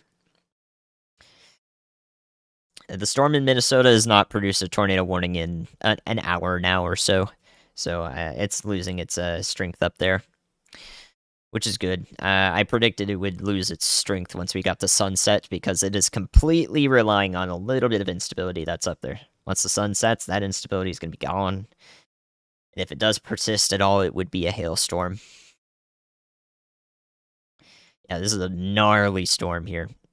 All right, so we just got our new data there. I'm going to go to Texas real quick while we wait for more data to come through because I am still concerned down here near Brooksmith, south of Brownwood now. This is the thing we were watching over the last 30 minutes or so. And taking a look at it now, yeah, I mean, I don't like it. I don't like it. Classic supercell shape once again. We'll see. We'll see if it does do anything here. At the moment, it's not well connected in terms of its rotation. It's broad instead of constricted and tight like a tornado would be. But if it does change to do exactly that, then I am pretty concerned with it because this does look like it's capable of producing a tornado there. So I'm gonna watch that one closely. That's the one I got my eye on in Texas. None of the other Texas storms right now really capture my attention in terms of anything tornadic. This storm that's passed through Lawton now, it looks like it's losing its strength. I think it's not going to be anything more than a minor hailstorm if it does get anywhere close to the Oklahoma City metro. I don't think you guys have anything to worry about tonight. Might get woken up, but I don't think you have much to worry about there in OKC. So hopefully that helps. Thank you, Linda, for the support. Yeah, this is good coverage. I'm happy with the stream so far today. We're doing good stuff. You know, of course, it's hard to cover stuff to my standards, how I want to cover things, when there's 20 tornado warnings or anything. But so when we can do focused coverage like this, it's really good. And I'm very happy with it. So I'm glad you guys are enjoying it. Glad you guys are enjoying it. See if Chris has anything else going there. I do want to see it again before it gets too dark. Chicago, looks like about 1, 2 a.m. or so. Gonna get in on some strong thunderstorms, but I don't think they're gonna be tornadic. All right, let's look at all that. All right, new data. Let's see if we got new data here in Missouri. Oh, geez, that is not good. Okay, what do we got? What do we got? Oop, that's not the right thing. Oh, yeah, that is definitely a debris signature. Okay, so this is more than likely an ongoing tornado now near Linnaeus. We were really concerned with this. Here's the start of a debris signature, and we're about 8,000 feet up. So this debris, if it's showing up here, has already reached 1.5 miles above the surface. Who knows what's actually going on at the surface? So hopefully Chris is listening to that, and Nick Gorman's well behind him. He should be removed from the risk here. But hopefully Chris is listening to this. I see a debris signature with the latest data. So yeah, that is gnarly looking. I think we got a tornado ongoing. More than likely. I mean, you just don't see a signature like that very often when there isn't a tornado on the ground. My goodness, man. All right, so Chris, looking at the storm. So there's your tornado. We just saw it on radar. Here's a look into the belly of the beast in Lynn County from Chris Hall, trying to get a focus on the camera there. He is looking north into this. There's a lot of rain between him and where this tornado is, but my goodness, that is not good. That is not good. So we finally saw this thing produce. It's definitely producing a tornado. We're going to see that warning come through. With the look it has, I don't know if it'll be a PDS or not. That would be a particularly dangerous situation, so we'll see. But I would be more than confident in issuing a confirmed warning for this. So please be taking shelter in Lynn County if you haven't already. Those sirens were sounding. I heard the reports thanks to Brandy. And then out ahead of this thing, it is going to track into Macon County, the northeastern corner of Sheridan County in Missouri. Just had a power flash, Andy, to my north. Power flash to the north. So Buckland and Marceline in Missouri, take shelter now. New Cambria, take shelter now. And be thinking about taking shelter for a while in Macon, Missouri. Macon County, but Macon proper in Missouri. This should go to the south of Kirksville, a good clip. South of La Plata, a good clip. Which we have that Railfan right there. This is La Plata right below me. Wow, so Chris is even able to see the power flashes in that mess. Oh, did you see it in there? Can you see that? I think that's right in the center of the screen. Is that the wedge right there? Oh yeah, I think it is. It looks really convincing. I wonder if Chris sees that right in the middle there when that lightning flashes. That might be the wedge tornado right in there, if Reed is reporting a wedge. New information, this tornado warning has been upgraded. Wow, look at that. There's our confirmed warning. So, tornado in progress. Holy moly.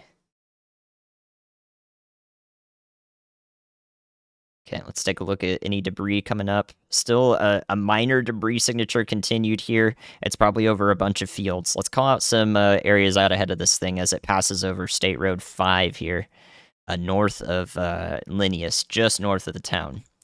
So what do we got here in Linnaeus? Let's see. Let's see where we're at here. First, I have to find this. Where are we at? Oh, there's so many small towns I can't see. Okay, there we are. All right, so Andy, that is the tornado in front of just to my north. That is it. That is it. Yep. So he sees it right in there. Wow, that is gnarly looking. Dang, Chris, this feed is unbeatable right now. Unless you're in the tornado, and we don't want you there. So this is going towards Beef 360. I think that's not a real restaurant. So the Living Faith Christian Fellowship church there, east of Linneus. Pleasant View Cemetery, Baker Cemetery, right along this State Road 11 here, north of St. Catherine, north of Brookfield. So Buckland is where I'm most concerned right now. Population in Buckland, quite a few blocks in that area. New Cambria, Lingo, and areas north of Marceline is where I'm concerned about this tornado moving through. It may not show a big debris signature because it's probably tracking over a bunch of fields right now. In this area, bunch of creeks in this area, so it may not be picking up a bunch to show up on radar, but you can see it on the velocity. It looks absolutely wicked. So this is what it looks like right now, as of a minute ago, just north of Linneus, in between Linneus and Purdon. From the best of my ability to tell, there aren't any structures here, except for maybe a custom archery store, Kinney's Custom Archery, and the Dryden Cemetery is about where this tornado is ongoing. But again, I'm very concerned about Buckland, St. Catherine, and New Cambria in Missouri. That's the track of this. More power flashes, Andy. More power flashes. That's the track of the storm to the southeast here, east-southeast. Right in here is our tornado, right in this area, and is traveling along this blue arrow. Okay. Wow. It took how many hours? 3 hours? 4 hours for the storm to just congeal into a mess, finally ingest itself, become one single dominant supercell, and bang, there's our tornado right here in Lynn County. Chris Hall with an incredible footage there. We saw the clearly defined edge of the tornado. The right side of that tornado showed up in the lightning there. So that was very good footage. Definitely clippable on the stream. Very good from Chris. Of course, Reed Timmer's in this mess too, so if you're watching Reed, if he's got the Storm Chaser feed up and doing whatever, you can keep him up alongside me so that I can, I'm focusing as much as I can on the radar, where this is going to go, talking about places in the path of this thing, especially Buckland and New Cambria. That's what I'm doing here. So use both of our feeds, use both of our coverages. We love Reed. I love Reed. I hope Reed loves me. So we want to make sure we're working together here to give you the best coverage of this tornado across multiple resources. So confirmed tornado warning in central Lynn County in Missouri. Here's the zoom out of that. North central Missouri here. This is headed east-southeast towards Macon, Missouri. Generally along this line, eventually maybe just south of Hannibal, Missouri, definitely south of Quincy in Illinois, and around Bowling Green, Missouri. It's going to persist for quite some time, I think. Hopefully the tornado doesn't persist, but the storm itself is more than likely going to eventually track down in those directions. So it should stay north of St. Louis for quite some time. It should be done by then, I would hope. But yeah, definitely ongoing tornado here. Just a very weak debris signature showing up in this mess. We definitely saw it a little bit earlier right here north of Linneus when it was being reported as a wedge tornado, multi-vortex tornado, meaning it's got multiple spinning areas in the whole circulation. So yeah, that was a very concerning segment there. This is still a very concerning storm. I mean, so you see this dark brown right here, right in the middle. If this is real data, that's 140 mile an hour winds on one side of this, and up to 70 to 75 mile an hour winds on the other side. Not going to see that often. Not going to see that very often here, right in the center of Lynn County. So once again, areas of concern are just north of St. Catherine along State Road 11 here. in Missouri. Buckland and New Cambria, I think, is going to be very close to the path of this if it continues on its current track. If we watch the loop back a little bit here, we can see it's generally staying on that east-southeast track pretty consistently here. So it's been traveling this direction very consistently. So I am concerned with these areas in particular here, just along Highway 36 in north central Missouri. All right, I don't think I missed anything. Don't think I missed anything, so we're good to go there. So this is our area of major concern. New data just filtered in. One quick look and see if we have a debris signature. None that I can tell, 1.5 miles up. But this has the potential to, if it's not on the ground right now, it could just drop another one instantly. Man, our chaser feeds have basically gone dark except for lightning. So quickly going into the nighttime hours now, which makes this double as dangerous, triple as dangerous. So this is when, the live stream part of this is really helpful to make sure that we can just get this information out to these people here. So down the line, please be thinking of our friends in Macon, Missouri, as far south as Jacksonville, Excello in Missouri here, Macon County. So there we go. That's our new data. Now I'm going to look at Texas very briefly here. See what else we got. Again, I wouldn't be surprised with a tornado warning around this area south of Brownwood, Texas. So the heart of the state here. A new tornado warning has been issued. So now Macon County is in that tornado warning. Again, please be taking shelter. I want to talk about you guys ahead of time so you're well prepared. We have this supercell now south of Brownwood. It's had this rotation here near Brooksmith for quite some time. At some points, this was definitely legit rapid rotation, but broad. Broad meaning it's not well connected. So we'll see if there is a tornado warning issued for this. It looks like it's moving pretty slowly to the southeast, just about. So it might move into San Saba County, and Western Mills County here. I think there is nothing here. So that would be great if Hey, Andy, just got off the phone with another chaser. He is heading up Highway 11 out of Brookfield North towards this tornado, and he tells me that this tornado is violent.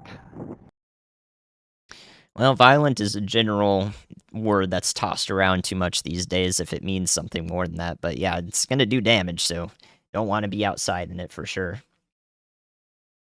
Okay, so again, I think if this does anything, I hope it's over this rural area. I don't think much is here around this part of Texas. So right now, this is the only concerning storm in Texas that's tornadic. It almost looks like not much of this storm has actually kept itself together as it approaches Dallas-Fort Worth. But we still have strong segments of it. So this strong storm down here is probably going to persist for quite some time to the south and east, roughly. So maybe Fort Hood, Lampasas would be impacted by this one in particular. Whereas this one up here near Stephenville might just be the one to bring some lightning, heavy rain into parts of the metro, Dallas-Fort Worth metro, that is. So we'll see how this evolves. Maybe even a couple rounds are possible, a couple different storms. If these ones back in here to the west also approach Dallas-Fort Worth, we'll see how that evolves with time. All right, so that's the update on Texas. Actually looks pretty decent, as in the storms aren't doing much for y'all up there, except for this one down here near Brooksmith. So that's the one I'm going to keep my eye on closest as it goes south and east, probably towards Lampasas most directly. A new tornado warning has been issued. As I was saying. So there you go. There's your new tornado warning for parts of San Saba County, literally just a sliver of it. We can get the population on that as it passes Brooksmith. I don't think much is down there, hopefully not, but yeah, there you go. So now it's a tornado-warned storm. We're going to track it as it moves to the east-southeast. So Goldthwaite, y'all watch out. San Saba, y'all watch out. And down the line, we're thinking of Lampasas, right? We'll keep an eye on that one. All right, now let's get the latest radar update on our Missouri storm. Let's see what we got here. So no big debris signature in here, though. the reflectivity is very high for where the tornado would be, so I was concerned about that. Looks like it's a bit disconnected. So possibly some hail right around being wrapped into where the tornado would be, which is right in here, due east of Linnaeus now. Again, this is still moving to the east-southeast roughly, but at any point, this tornado could be moved up into the storm as it dissipates. So that's why it's important all along this pink polygon here to be taking shelter if at any point it starts to deviate. So that's what we're looking at there. The hope is that it's not still on the ground doing damage, but all of our storm chasers are... The two storm chasers below me are in the same spot along Highway 36, watching this move to the east-southeast. So they're going to continue to track it. We'll continue to see what their feeds show us there. All right, so Chris getting a look at it there. Let's see what he's looking at there in the lightning. Does anything illuminate? It looks quite rain-wrapped to me, but there is a clear right side of something there. It might be the rain curtain there. It's pretty well defined there for a second, just to the west of that, or just to the left of that sign. I mean, that's lightning, guys. If you don't live in the plains or the Midwest, you don't see lightning like this. Or if you don't live in Florida, you don't see lightning like this hardly ever. I grew up in Southern California, man. If you showed me something like this, in the last 30 seconds, I have seen more lightning strikes than I have ever seen in 19 years of Southern California. So that's quite something, man. Yeah, literally 30 seconds and beats out 19 years. I did see that, Abe. We could definitely have satellite tornadoes around this thing. I neglected to mention it, though, just because it was a little inconsistent. But I know what you're talking about. I appreciate the support. I remember it. It's definitely going to be something we can go back and review the footage. So if there is another damage track, kind of like surveyed around it, then we got footage of it, which is really cool. So there's still tight rotation in the storm that we're looking at here. Chris is looking right into it from the southwest, looking right where the tornado would be to his north, a little bit north-northeast. No, it's basically due north of him. Again, this is in Lynn County, Missouri. It's headed to Macon County in Missouri, the western part of the county here. It's going to approach Highway 36. It does look like it's dying out a little bit. So this is good news. So Chris looking into the bear's cage in there. All that rain, all that lightning, it's all just wrapped up around in there. That's the bear's cage. We looked at the most recent scan, though. This is where our tornado would be here on the right side of your screen, circling it in blue. And compared to these last couple frames, this new scan here looks way less concerning. So we may see the end of this first tornado that we were observing, that we definitely saw, and it's very possible that we'll see another one. The storm could cycle. We could hand off this circulation to the south and east. So we're not done with this at all. But right now, hopefully, we don't have a tornado on the ground any longer. So that's an update on the radar side of things, so you guys can see what I'm looking at there. Everything, again, in the pink here is all the hail in the storm, and very, very heavy rain is up in here in the pink. Our tornado warning is this pink box out in front of it. I think this is going to be extended to the east-southeast, and will include Macon proper in Macon County, Andy, Missouri. I don't know if you've seen it or not, but there's a report that a transmission, what was it? Transmission tower is bent in Linnaeus. Okay, so transmission towers, if I remember correctly, those are typically EF2 or EF3 damage indicators, just off the top of my head. So no pre-rating is not useful for a tornado like this if people were impacted. We got to be thinking about the humanity side of things first and foremost. But I've seen that damage indicator before, so if there is a tall transmission tower that was actually bent there, a proper one from the power company here or power station, then that would be the closest damage indicator I can remember. So definitely not an insignificant tornado. We'll keep watching Chris's feed a little bit while we see what our next few scans of data tell us here.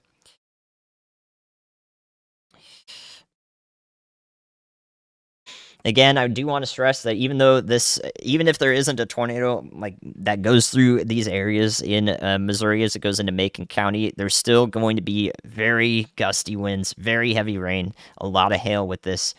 There's just no reason to try to see this thing, especially at dark. Um, you're even at risk for a bunch of lightning strikes, so just be taking shelter.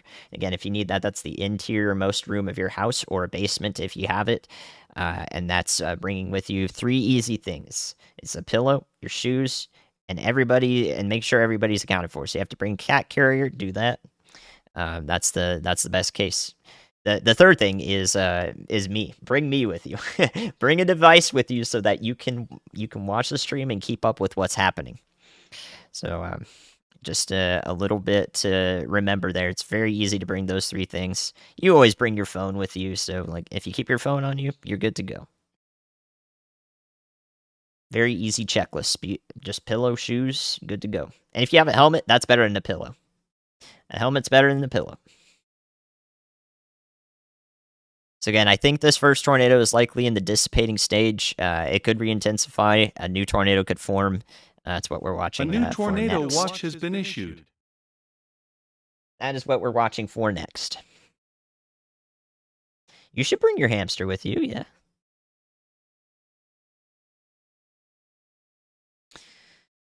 Yeah, so the chasers are now, a lot of chasers are probably in Linneus, Purdon, that area, and seeing what this tornado did. So those will be if you don't want to see damage, then I wouldn't watch those just for a little bit now, just in case you're We're sensitive to gonna that. stay behind this, Andy, and follow it up from behind here in just a little bit, just in case it wants to try to wrap around on itself and come back on the backside.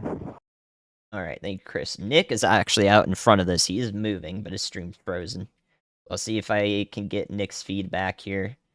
On the frame he froze on, you can see that lightning bolt just starting there. That's kind of a funny freeze frame. So we'll see if Nick's feed comes back here. But Chris is hanging back and Nick is going out in front. So I'm gonna try to get his feedback here.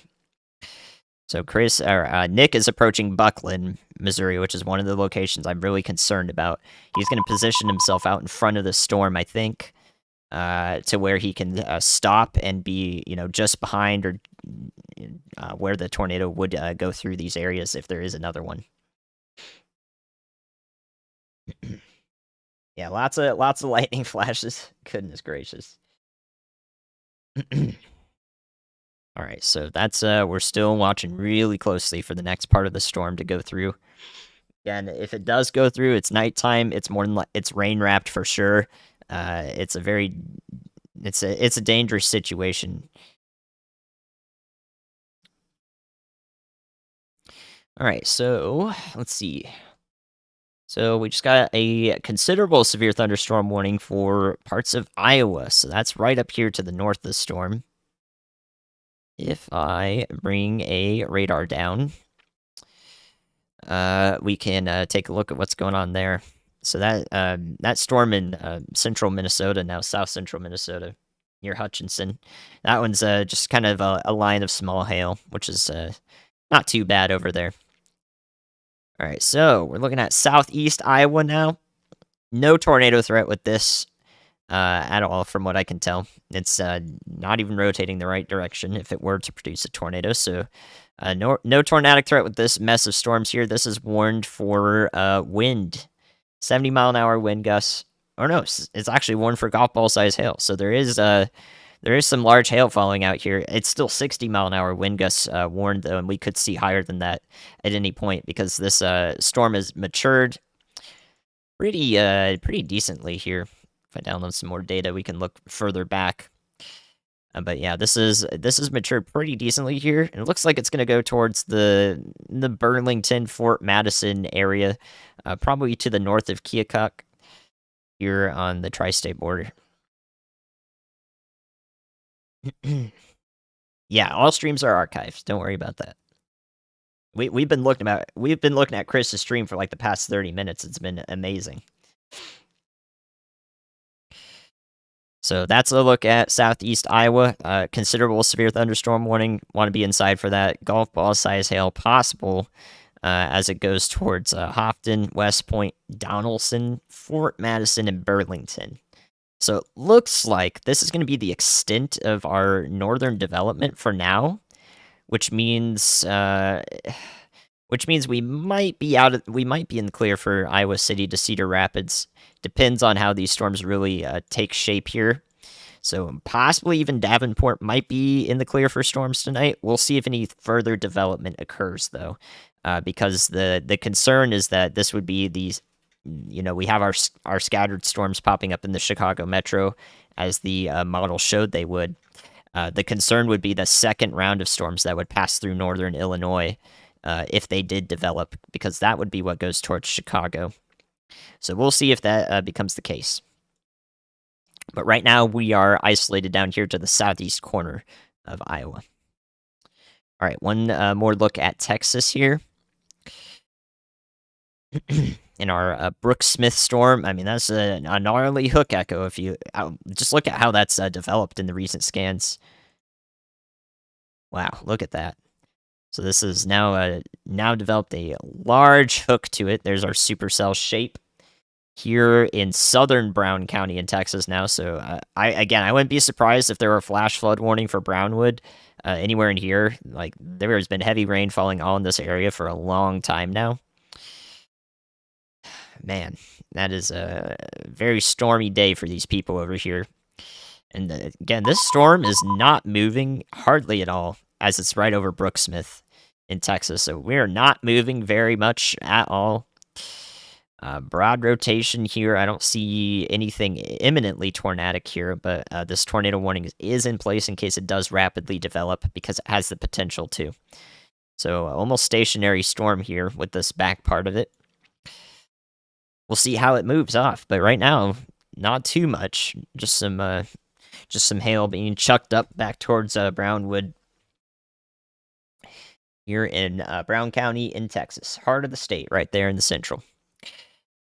Okay, so I am actually curious to see what these storms over here are doing, since we had that new thunderstorm warning move in through more of Interstate 20.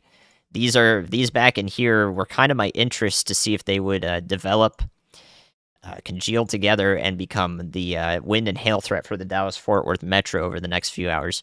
But I think it's actually this right here that's going to impact the metro from west to east. Looks like Mineral Wells would be left alone from this for now. And this main thunderstorm back in here, that's just a classic severe thunderstorm, garden variety, some wind and hail in here that you want to be inside for, moves toward the metro. So that's what we're looking at now for Dallas-Fort Worth as we get into our stormiest part of the night. This storm up here approaching Chickasha, down from Lawton. No more severe thunderstorm on that. So as it approaches the Oklahoma City metro, again, you guys are looking good. You're looking good. I think by far and away, the only concerning thing in Texas right now is this storm down here. So that's what I'm seeing right now. So we're going to keep a close eye on that. Thank you, Wing Zero. Tornado watch has been issued. Appreciate that. All right, let's go back to our Missouri storm. So see if we can see anything in this absolute mess. Again, this is a huge radar hole. The fact that we were able to see anything on the radar indicates that the tornado was of a stronger variety than your typical tornado. Because, again, we're looking a mile and a half up in the storm, and we still saw some impacts, some effects of the tornado. So as it went through between Purdon and Linneus here in Missouri. So the fact that we were able to see it at all in this radar hole is not good. It's not a good thing. So please be taking shelter out ahead of this thing in Macon County in Missouri. If you're just now getting here, or you know somebody and you just got here, the storm is generally tracking in this direction towards Macon, towards Shelmina there.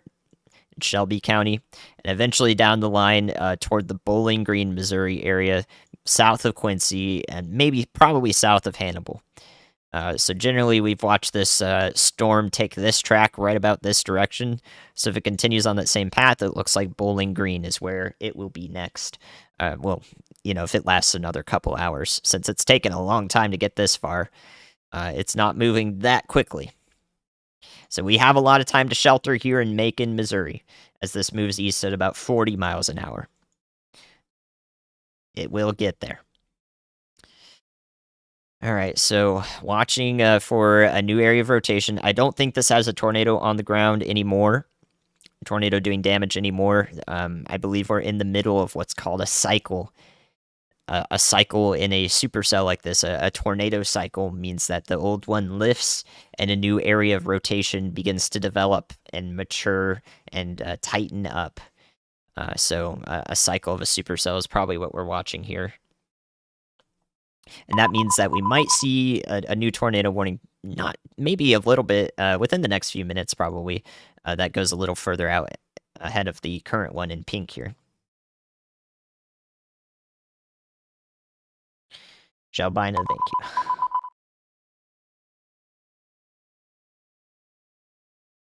I am on EAX. What's Tyler gonna get? If storms last that long, it might be some. It's probably gonna be just a lot of heavy rain, some wind, and lightning. If it reaches Hey, Tyler, Andy, Texas. we are dropping the chase. Getting reports of significant damage in the town of Linnaeus. They're requesting some help, so we're going to go up there. We have our equipment with us, so. Oh, that's good. Yeah, Chris. If there is, oops, I'm not talking to him. Well, he can hear me, I bet. Okay, Chris. Yeah, if you want, I know you got all of that medical supplies, which is really good. So I'm gonna keep you up if you keep your stream going, so we can see what happened in Linnaeus. But I'll take it down if it's anything sensitive, of course. I appreciate that. Thanks for letting me know. Hopefully, nothing too bad has gone on there. But yeah, transmission towers are not insignificant. Okay. Yeah, I agree. There's other chasers in the area, and I saw some replies that said there was one fireman on duty in town. So we're 15 minutes out as of now. If my stream does go down, you know why, and there'll be no cell service probably in the area. So if you don't hear from me, you know why. Okay. Yep, makes sense. All right, so yeah, Chris going there is really good. I know he has a huge supply of the medical supplies that have been crowdfunded, crowdsourced. So that's really good stuff that we're able to get to that community that was impacted here in record time. So Weatherford, our sirens going off in Weatherford in Texas. Ah, I see. Okay. Wow, what the heck? That's interesting. Well, that popped up really quickly. Okay, yeah, take a look at that. Okay, so the reason why sirens are going off in Weatherford, Texas, you're right on the edge of a considerable severe thunderstorm warning. That's what we're looking at here. And that's the middle stage here. That's for 70-mile-an-hour winds, and it's because of this right here near Morgan Mill. So here on the right side of your screen, very quickly, this area of tan right here is 65, 70-mile-an-hour wind gusts that have popped up and intensified rather rapidly. So I'm gonna, let's see. Yeah, I'm gonna open up. Wow, look at that. Even better winds here. 96-mile-an-hour winds, a little bit above the surface, but those can definitely translate down. Whoa, what is going on up here too? What in the heck? Texas is going off. Okay, Texas, I see you. I see you. We got you down here. Or up here. I'm in Minnesota. But take a look at this little shrimp up here. Now this is a very tight, very classic rotation. This is north and west of Mineral Wells. Geez, that wrapped up so quickly. That's why I am here to cover this. This is definitely a concerning signature right in here. Rapid rotation developing should go to the north and west of Mineral Wells a ways near Grafford and Perrin, and probably south of Jacksboro. So we're going to watch that as it goes. Man, Dallas-Fort Worth, unfortunately, storms are intensifying rather rapidly as they get to you. Just 5 minutes ago, it did not look like that at all. So things can change in a heartbeat here. I'm gonna have my 6th radar site open. Let's do it. So yeah, I'm pretty concerned near Morgan Mill. So let's dive into this real quick here. Bring up the Dallas-Fort Worth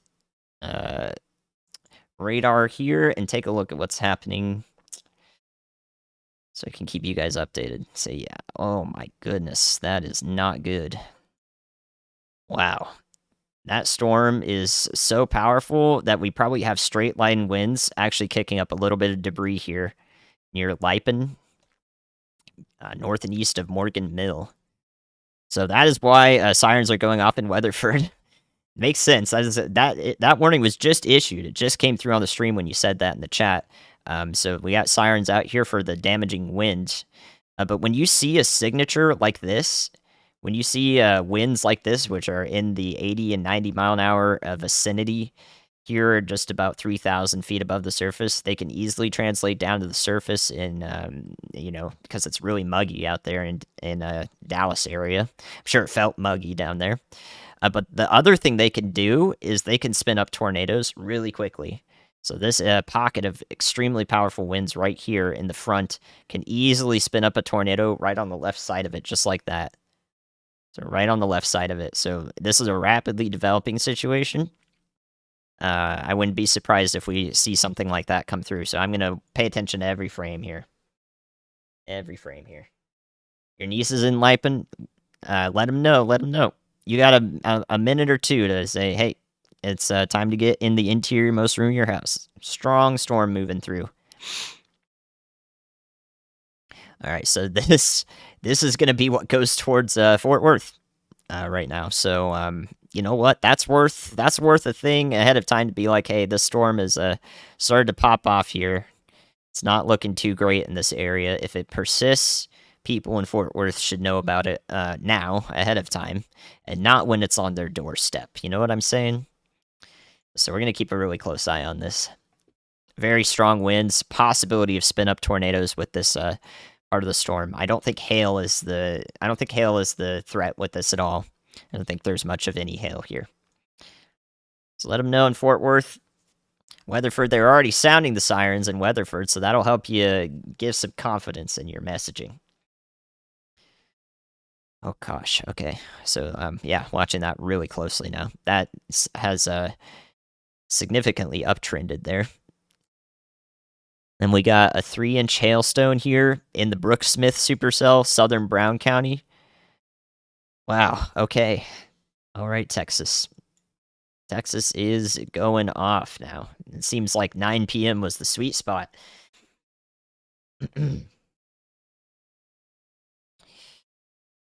Oh, man. All right, so Texas is picking up now.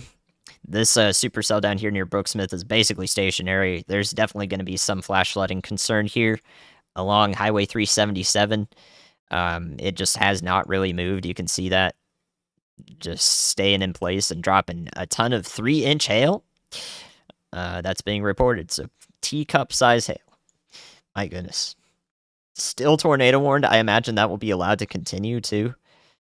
Oh man. Yep, there's the flash flood warning came through right when I mentioned that. So there we go in that green box. So if you're in Brooksmith, you're in a severe thunderstorm warning. You're in a tornado warning, and you're in a flash flood warning. So you just got to be inside. I don't know what else to tell you there. It's just don't be near any windows and don't drive. Don't leave your house. That is ridiculous. Do not do any of that stuff. All right, let's look again at Missouri. Oh man, we're so far away. Right in the peak of this radar hole here. But at the moment, it doesn't look like there's anything too tight in terms of rotation here again. It's still traveling near Buckland, New Cambria, but this original rotating part of the storm is back in this area. And you can see this lead area of hail and heavier rain is out ahead of it, which is going to choke off the inflow from reaching where the previous tornado was quite some time ago now, about 20 minutes. So right in here is where that moist air is actually reaching now. Okay, so that, yeah, so that's a destructive severe thunderstorm for Weatherford in Texas, so we're going to cover that again. Don't worry, I'm on it. We talked about that. The 80, 90 mile an hour winds are coming up, so that's an 80 mile an hour wind severe thunderstorm warning. They will sound the sirens for that. They will sound the sirens for that in Fort Worth too if it continues. So be prepared for sirens in that case. You can include that in your messaging if you know anybody in those areas. So we got we have a few stormy hours for Dallas Fort Worth for anyone on I-20. A few stormy hours. It's not going to just clear up in the next hour. It's going to be a while. All right, so I don't see a new area of tight rotation yet with our northern Missouri supercell. It's now getting to northeastern Missouri. Let's see. We got Nick Gorman is still chasing out ahead of this. I don't know which way he's looking right now, but we can look at his feed, see if we can see anything here. Chris Hall is headed towards Linneus, which was just impacted by the strong tornado here. So there's a new tornado warning coming through, extending into Macon County. So we're going to see that here. There it is. A new tornado warning has been issued. So Chris is headed towards damage relief right now. This is his stream. I'm gonna try not to show too much damage. He is pretty close to where this traveled through. He's about a few minutes out. He's a couple minutes out. So we're gonna see what happens there. Nick Gorman is still chasing the storm here. He is near Buckland, which I've been hoping people in Buckland were in shelter for quite some time now. So he is right next to where the tornado warned part of the storm is passing through. So you can see his feed there. We still got it up, still chasing the storm. Yeah, and the rotation is just north of Buckland. It's still somehow staying alive here. And New Cambria is next in line for that. So please be taking shelter for New Cambria, Kalau, and Buckland, Missouri. Oh, man. Does look like it's trying to re-intensify a little bit here. I was hoping that the inflow would be cut off a little bit here, but it's still persisting a bit. Why not show damage? I will. I just don't want to show too much of it. We've already heard the reports, so it's not going to be anything good. Yeah, Chris Hull. So if we see anything in the lightning here, I don't know if we have really seen anything. It's definitely a bunch of rain just wrapping this thing up into a dangerous storm.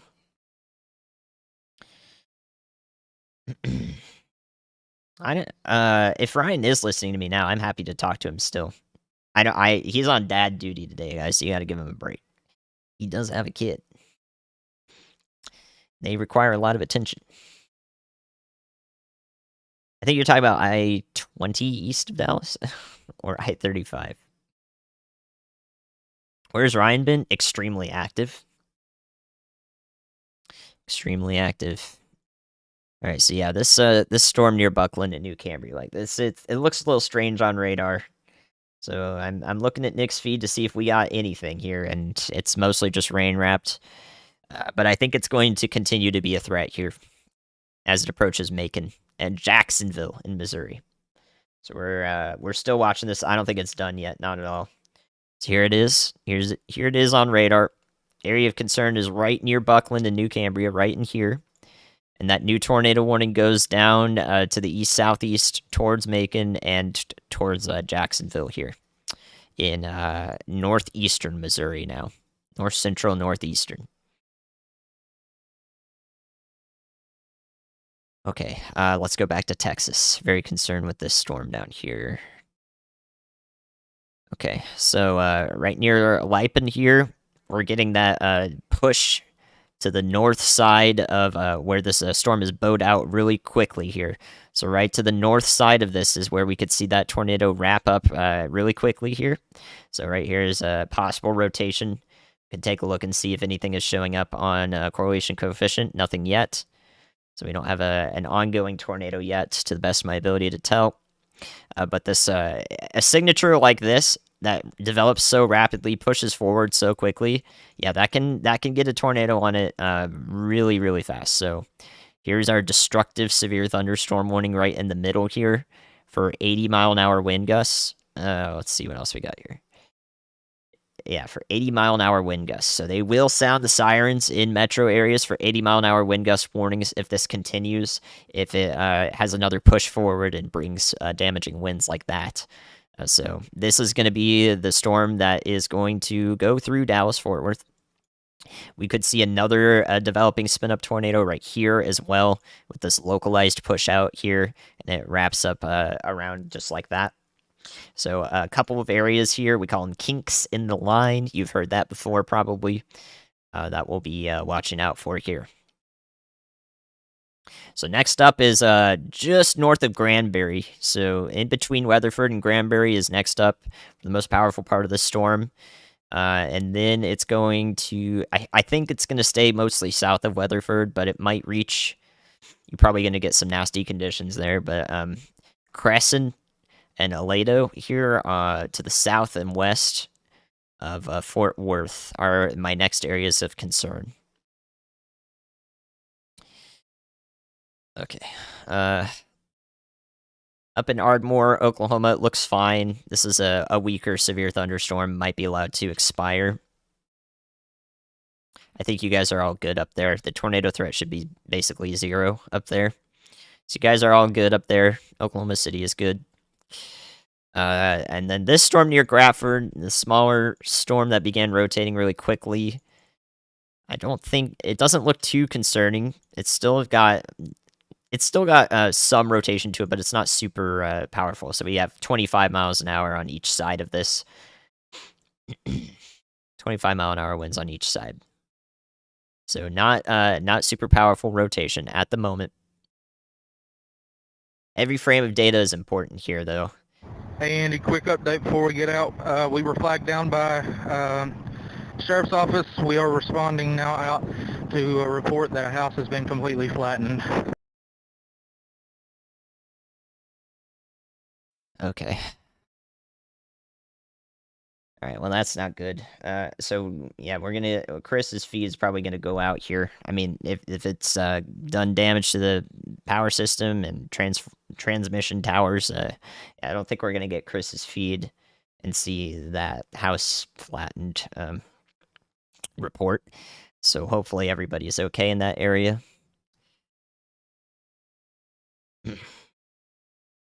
That can mean several things. It can mean that, the roof's been ripped off and some walls are collapsed, or it could mean something worse. So we're gonna find out. But needless to say, somebody's life was changed then, and that would be, again, if you need information to relay based on that report, that is for Linneus in Missouri here. So over here in this area is where the tornado was strongest, between Purdon and Linneus, and just to the west of the town. So that's why we're losing Chris's feed right now. This is the area of probably primary damage right in here. So you can see Chris's indicator right here. He's going towards that, whatever road goes in that direction. So he is getting to the spot where he can distribute on-scene aid. So we'll see what occurs there. Hopefully, well, I mean, it's already happened, so hopefully it's not impacted anyone in terms of lives here. But their livelihoods have definitely changed, so we need to be thinking about our neighbors over there. I remember somebody said that they were in Chula in Missouri. That's right over here. Like, that's not far away. So be thinking about your neighbors. Be thinking about your neighbors when they go through events like this. Yeah, if you're in Kirksville, Missouri, you're fine. You're fine. La Plata looks to have avoided it as well. All right, since Chris's feed is down, I have the La Plata, Missouri. I have the La Plata, Missouri Railfan camera right here, just below me. So this is La Plata. It's probably looking south. So you can see that lightning in the distance. Maybe it's looking southeast. The lightning coming in on the right side of the Railfan cam there.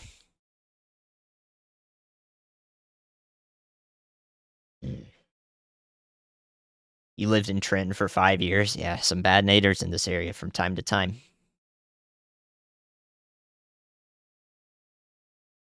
Okay. So next up in line again, please be taking shelter in Macon, Missouri, and Jacksonville. To the best of our ability to tell, there is no tornado on the ground now with this storm, but it has a history of producing possibly a significant tornado, which, I think this is hail in here that's kind of distorting the signal, but I would not, if I were here, I would not take any chances with this storm. I would not take a single chance with this, and I'm a meteorologist, so you take that as you will. I would not want to be anywhere near this, but I would, if I were needed to be in shelter, I would be, as far in the interiormost room. I would have everything on that checklist with me. All right, let's go back to Texas. Real quick here. So I'm going to look at Brooksmith really quickly here. It seems like the rotation is disorganized. I don't think this is going to produce a tornado or have another tornado warning with it for now, with its current look. But these hail reports right here near Brooksmith, just to the northeast of the town, this is a 3-inch hail report at 8:56 p.m. Central. This is a 3.25-inch hail report at 9:15 p.m. Central.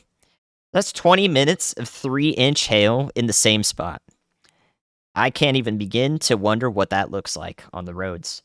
20 minutes of 3-inch hail? I just don't even know what that would look like. That's intense. I don't think it was 3 inches for the whole time, but if it was, man, that's like layers of hail, right? It's like hail you can walk through, kick with your ankles, like you're in shallow water. Goodness gracious, man. That could add to the flooding concern down there and make the flash flooding worse. So, some things to consider. All right, so we're looking back at the storm that's approaching Fort Worth and Weatherford in Texas. Granbury to the west here. You can see on the right side of your screen this pocket of deep blue right in here. It's 88-mile-an-hour winds in the core of this. So we have another push occurring to the pushing the storm forward. So yeah, this is the second time we've seen almost 90-mile-an-hour winds observed by the radar here. This is closer to the surface. This is much closer to the surface. So these winds are mixing down and will reach the surface. Once again, between Granbury and Weatherford. These are the kind of straight line winds that can rip your roof off. So again, you need to be taking shelter in a place like this. This is why they would sound sirens in Granbury. This is why they'd sound sirens in Weatherford. This is why we could see any sort of debris showing up. There is none right now. I think could be a little bit behind. So there's definitely going to be stuff flying in the air with winds like this. So again, this is the kind of straight line winds that you don't want to be anywhere close to.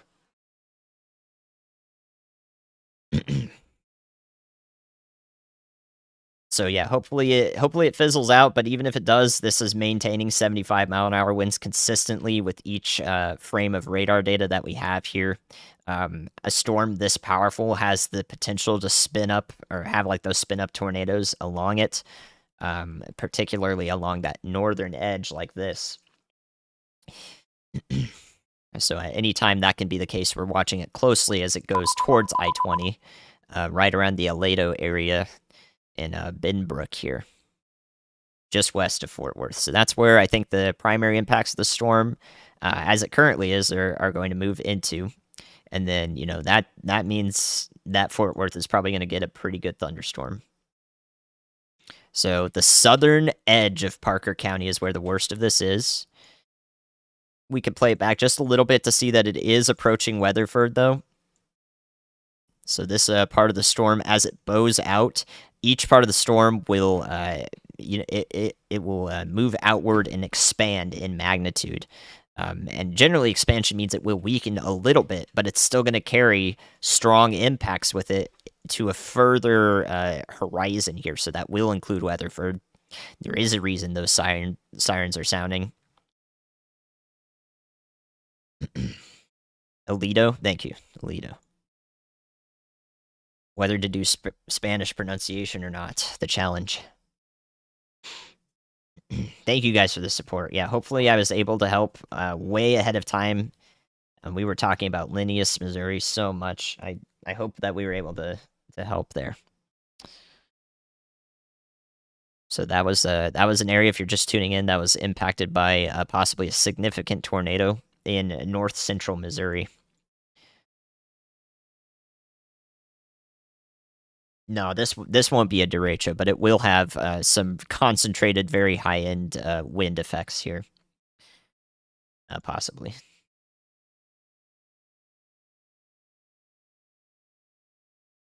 I don't speak Texan. I mean, it's a mix of yes or no, Spanish or not pronunciation. Depends on the area, I'd say.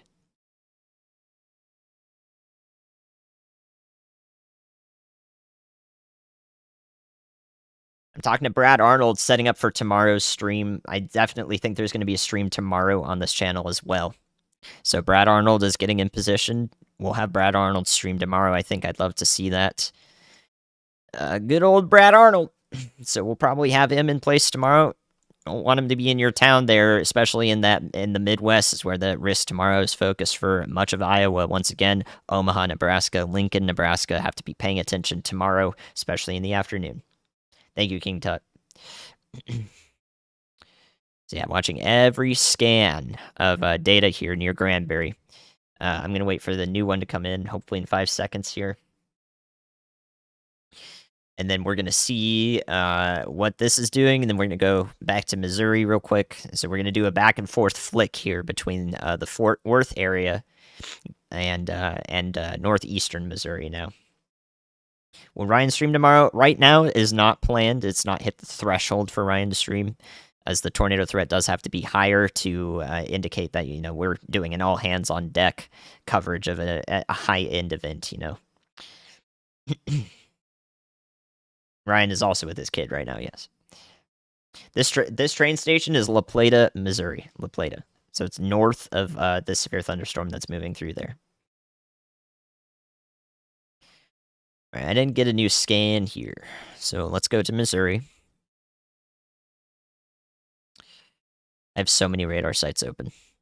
All right, this is what I thought would happen next. Okay, so this is concerning to me because this is our new cycle for this supercell as it goes east of Buckland and now south of New Cambria. This is the new cycle for the supercell. You can see previously it tried to hold on to this rotation back in the backside of it near Buckland. But now currently it's lost that back into it, and we have a new area of rotation kind of jetting off in front of the storm here. And that's going to provide a means for clear and unstable air to filter into the supercell efficiently. So now we have air streaming in, and nothing is really stopping it from reaching this new area of rotation that's developing right on this edge of the storm here. So this is the next cycle of this supercell. I'm concerned with this, considering how this supercell in an environment very close by where it is right now has produced a significant tornado likely. So please be taking shelter from Macon down to Jacksonville in Missouri. Out ahead of this, we'll probably see a new tornado warning here. Thank you, Amanda. I'm all good. I'm all good. Yeah, if they have trains stopped in La Plata, that's good news. So they don't want trains running through the storm. So everybody's working together to relay this weather information, which is good.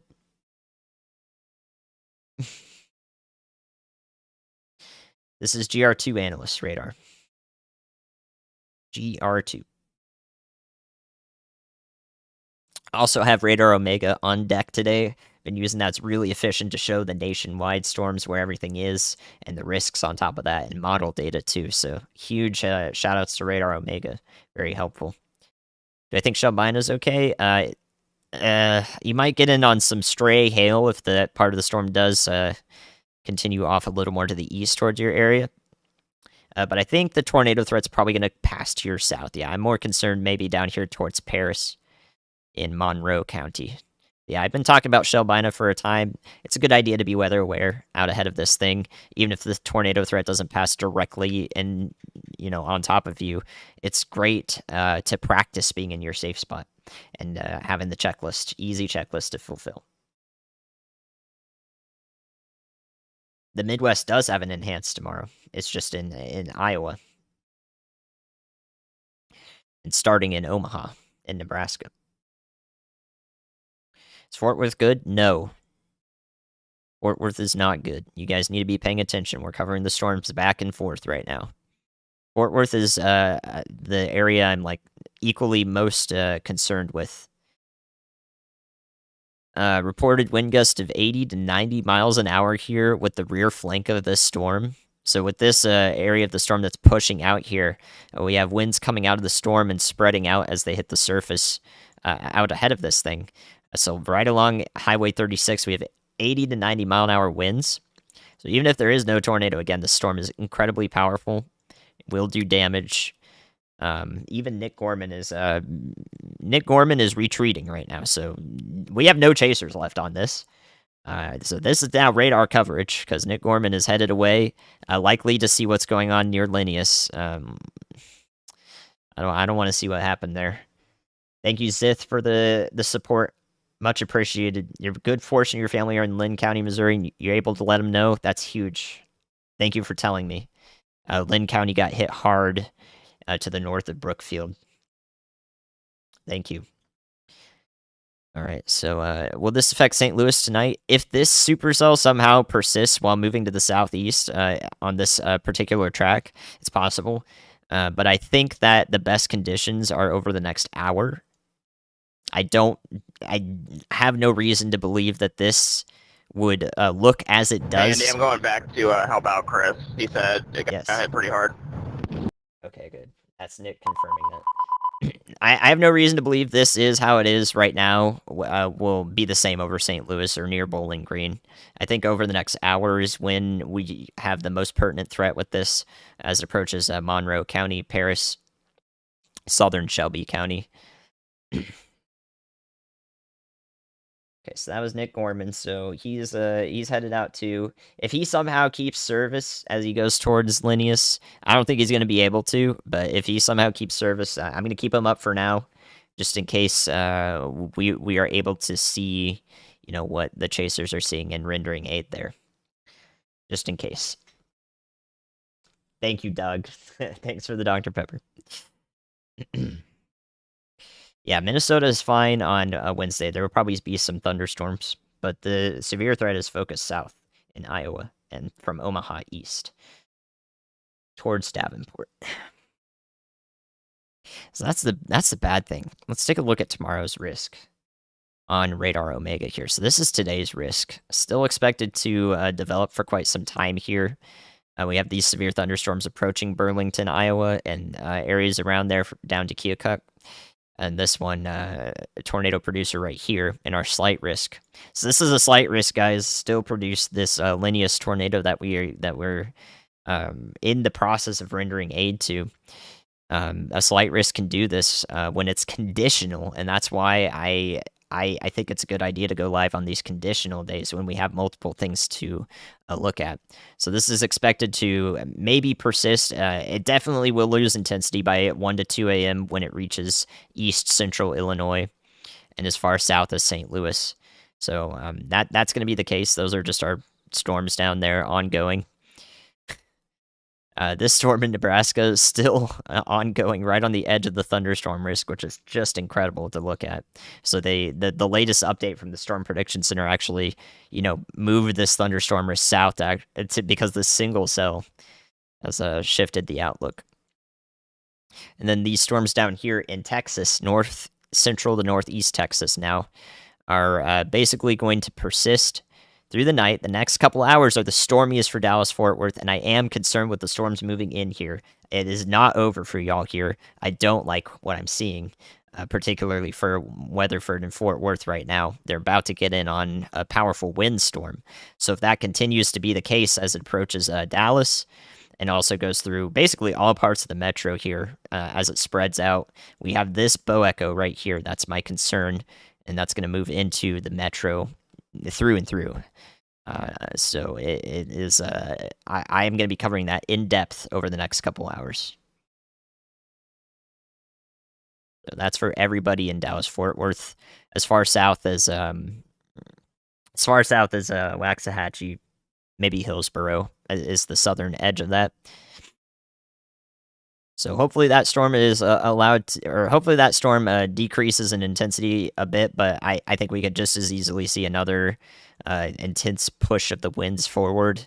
And if we do see that and it does have a higher tier severe thunderstorm warning given to it, they will sound the sirens in Fort Worth. They will sound the sirens in parts of the metro that are in that upgraded severe thunderstorm warning. So right now, that is not ongoing anymore, I think. So let's take a look. Right now it looks like this. We have 65-mile-an-hour winds or so, stretching between Granbury to Weatherford. This is the most powerful part of the storm. You can see that on the right side of your screen. So Granbury might get in on a little bit of gusts on the south side of this. But the most powerful winds are approaching Annetta and Annetta South and Aledo right now. So this is going to be the part of the storm. It's basically taking that path right towards Fort Worth here. Oh, there actually is Interstate 30 and 20 here. Of course, I should have assumed that. So yeah, Interstate 20 and 30 on the west side of Fort Worth are next up for a powerful windstorm. There's not really hail with this, not more than small hail. If there is any hail in this, it is expected to be small. So right now, your concern is straight line winds and possible spin-up tornadoes. So that's a county away from Tarrant right now, half a county away from Tarrant County in Texas. And then if all things are conducive for these storms to continue, then what we could see is another round possible back here near Eastland. And this could track in the same direction towards Cleburne, towards Glen Rose, Stephenville again. And we could see it develop into much of the same type of storm here. So we might get 2 rounds of storms for Dallas-Fort Worth or areas just south. 1 round for the North Metro. We're going to have to see how this evolves with time. Thank you, Bryce, for the support. Yeah, downstream. I'm going to do that next, okay? Thank you. Big John Tracy, thank you for the support as well. Marginal days. It's not even marginal. It's slight, too. Just a step above marginal. Right on what I think is a good idea to stream on my channel. Nothing for Arkansas. Nothing significant. You have a severe thunderstorm watch now for Dallas-Fort Worth. Good to know. Glad you're receiving that. You're in Granbury. It's going to be loud for a little bit here. Right now, no tornado is occurring, though. But I'm keeping a close eye on it for y'all. Don't worry. I will let you know. It's coming from Fort Worth. Windstorm. All right. So, our last tornado warning down here, south of Brownwood, was allowed to expire. I'm not sure what this storm is going to do because it's remained mostly stationary. So I'm not sure if it's going to continue or make it to the east towards Coryell County, Fort Hood, etc. It's mostly just stayed in the same spot for like the last hour, hour and a half even. So I'm watching it. But right now, you guys look okay down there near Lampasas and Coryell County. Counties down there. So right now, it's okay. But we're going to see what happens. So very soon here, we're going to get the next severe thunderstorm warning, and that is going to include Tarrant County. If that is a considerable severe thunderstorm warning, they may start sounding the sirens for Fort Worth. So that's the next thing up here for this area. And then let me do the update for the Missouri supercell here. We're still on the best radar site, just barely. This is peak radar hole right here. So still a tornadic supercell here, now in Macon County in Missouri. Again, with its current track, it looks like it's going to track in between these areas from Hannibal through Bowling Green down to Troy over the next couple hours. I think our tornado threat will be maximized until about this point, so including Paris up next. If it continues to be tornadic and significantly so towards Bowling Green, I would be surprised because we're losing our instability through the night. But if this does persist down as far south and east as Bowling Green, that would be surprising to me. So I will stay on and cover that, though, if that is the case.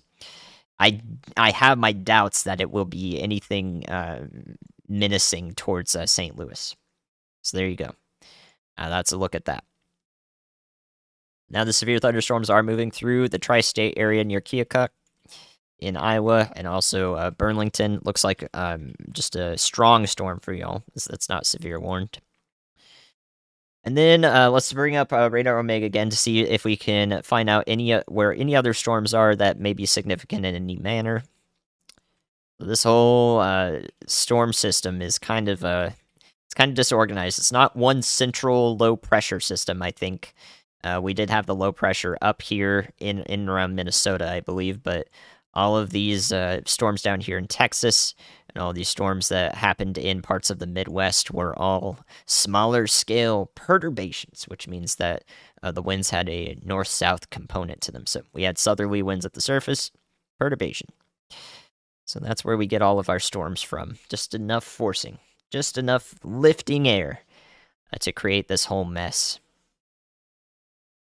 So yeah, besides one severe thunderstorm approaching Beatrice, south of Lincoln in Nebraska, it looks like everywhere else is, not a significant storm. There just might be some small hail in parts of Wisconsin. There might be some small hail west of the Minneapolis metro and that the remnants of the storm up here, but nothing severe warned. Okay, so let's go back to Fort Worth. All right, so we are just a little bit away from the next severe thunderstorm warning being issued here.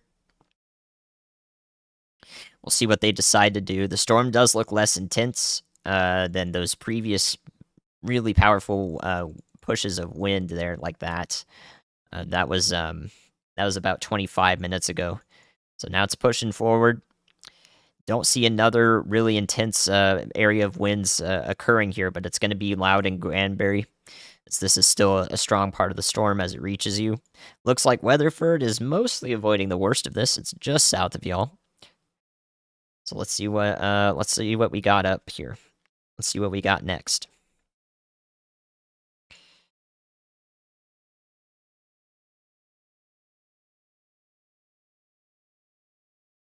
Tarrant County will be up next for severe thunderstorm warning. If it is considerable, or we do see another strong pocket of winds show up, then that would be our upper end scenario here. So that tornado warning in Missouri was allowed to expire. We're going to see that we're going to see no tornado warnings now, which is good. I don't know how long that's going to last. I hope it lasts for the rest of the night. It's not impossible, though. So we could be done with our tornado warnings. But I wouldn't go to sleep yet in Dallas-Fort Worth. I wouldn't go to sleep yet, in Paris, Missouri, or Bowling Green, Missouri. Nick Gorman's feed is still going. Let's see where he's at.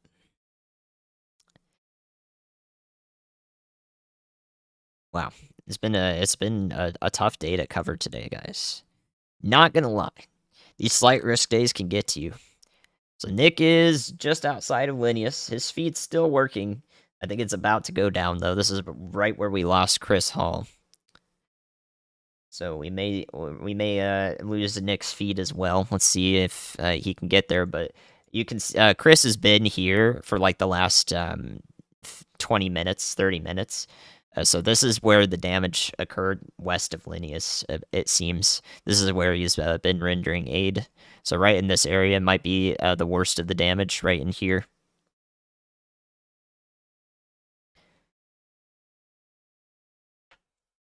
Yeah, exactly. The slight risk on April 19th, too. Tornado threat for the storm Fort Worth? Not currently, but if it has a strong push of winds, it's possible, yes. That's why I'm watching it closely. Tornadoes are not uncommon in MCS, a mesoscale convective system. They're not uncommon because what you usually get are the weak spin-up tornadoes. So weak tornadoes are common. Strong tornadoes are very uncommon. That's what I would say. It looks like this storm is losing its oomph right now. I don't trust it, though.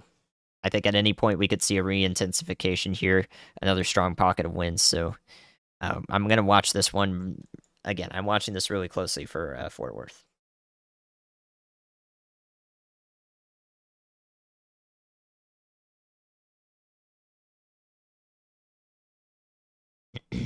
Yeah, maybe up here northwest of Fort Worth is going to escape the worst of the storm, but I think it's still going to be pretty powerful here, northwest Tarrant County. Probably a bit of heavy rain. Definitely some good lightning. We could put the Fort Worth. Frank, is the Fort Worth cam on YouTube too? Just in case I lose Nick here, I might pop it up there. What is Nick seeing right now? Let's see if we can see anything. Yeah, he's already running over maybe some light debris on the road. I mean, he's very close to Linnaeus. His feed is still working there. Yeah, I ate before the stream. Don't worry about me. Yes, Florence is fine. All right, so there is a new tornado warning for the Missouri storm. So again, we're going to see that tornado warning extended. A new tornado warning has been issued. All right, it's starting to lose a little bit of feed here, right into the town of Linnaeus. Just west of this town is where our chasers are stopped, so I'm not sure if we're gonna see this feed continue. It's doing its best right now. It looks like the town of Linnaeus proper, like this downtown area, might have escaped the hit. I think the tornado was very close to this location, though. Yeah, it's getting wild in Granbury for sure.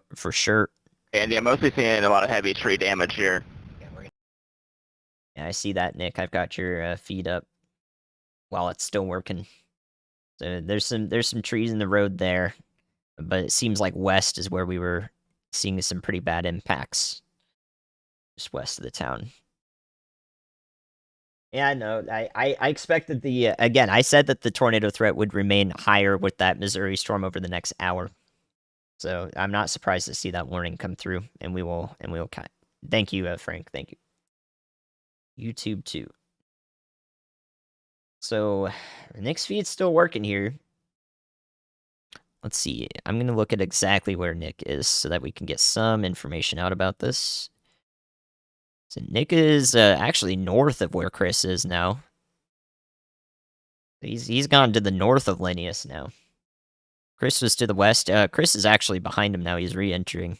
I'm not sure what's going on or where the worst damage is, but I think they're pretty close to it. So Nick's still got a feed here for now.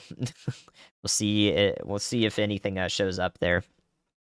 There they are, all around the town of Linnaeus. I think the tornado was pretty close to this region, so anywhere along the periphery here could have been the path of the tornado, and they're traveling up to where I think the worst of the damage might be and losing signal on the way. So here's our new tornado warning. It does include Jacksonville, Excello in Missouri. We've been talking about y'all as the storm has taken that southeastern track to it. So our rotation again is back in here, right near Kalau and Bavier in Missouri. It should pass to the south of those towns.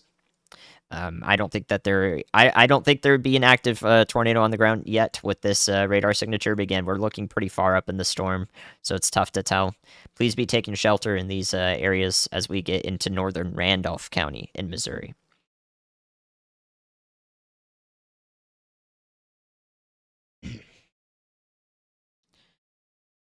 Okay, let me see if Chris's feed still works here. He's got some. I don't know where the heck he is, though. That might be 30 minutes old. I'm not sure. Okay, we'll see if that pops back up. All right, so there's not going to be a tornado that we can see anywhere in here because this is all hail. That's all hail in our correlation coefficient. So we'll be waiting to see if anything does pop up over here. I think we're still not closer to the St. Louis radar. This is just the worst radar hole ever.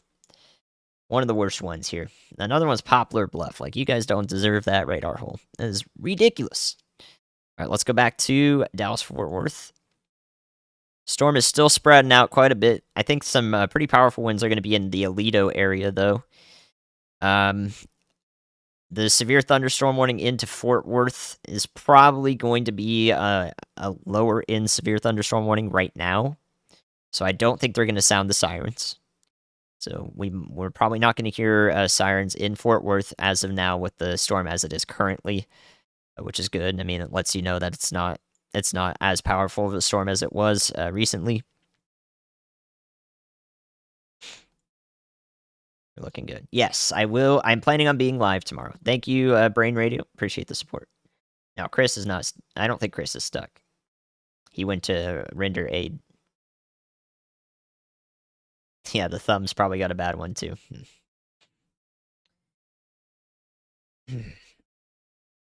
All right. So watching this developing situation as it enters Tarrant County and also into Johnson County here in Texas.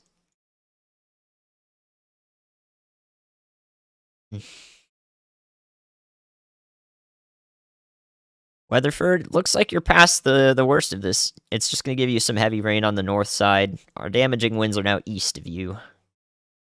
Looking at Aledo right now.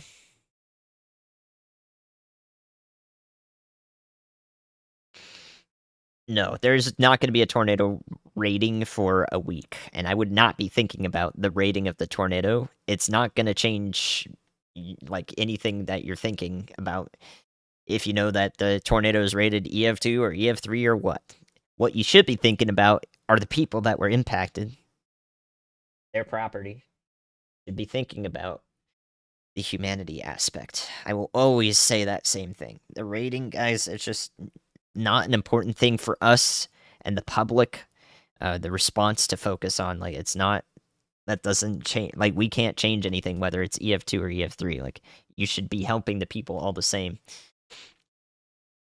Don't forget about Minnesota. Okay, there is a small hailstorm right now in west of the Twin Cities, and it is not doing anything.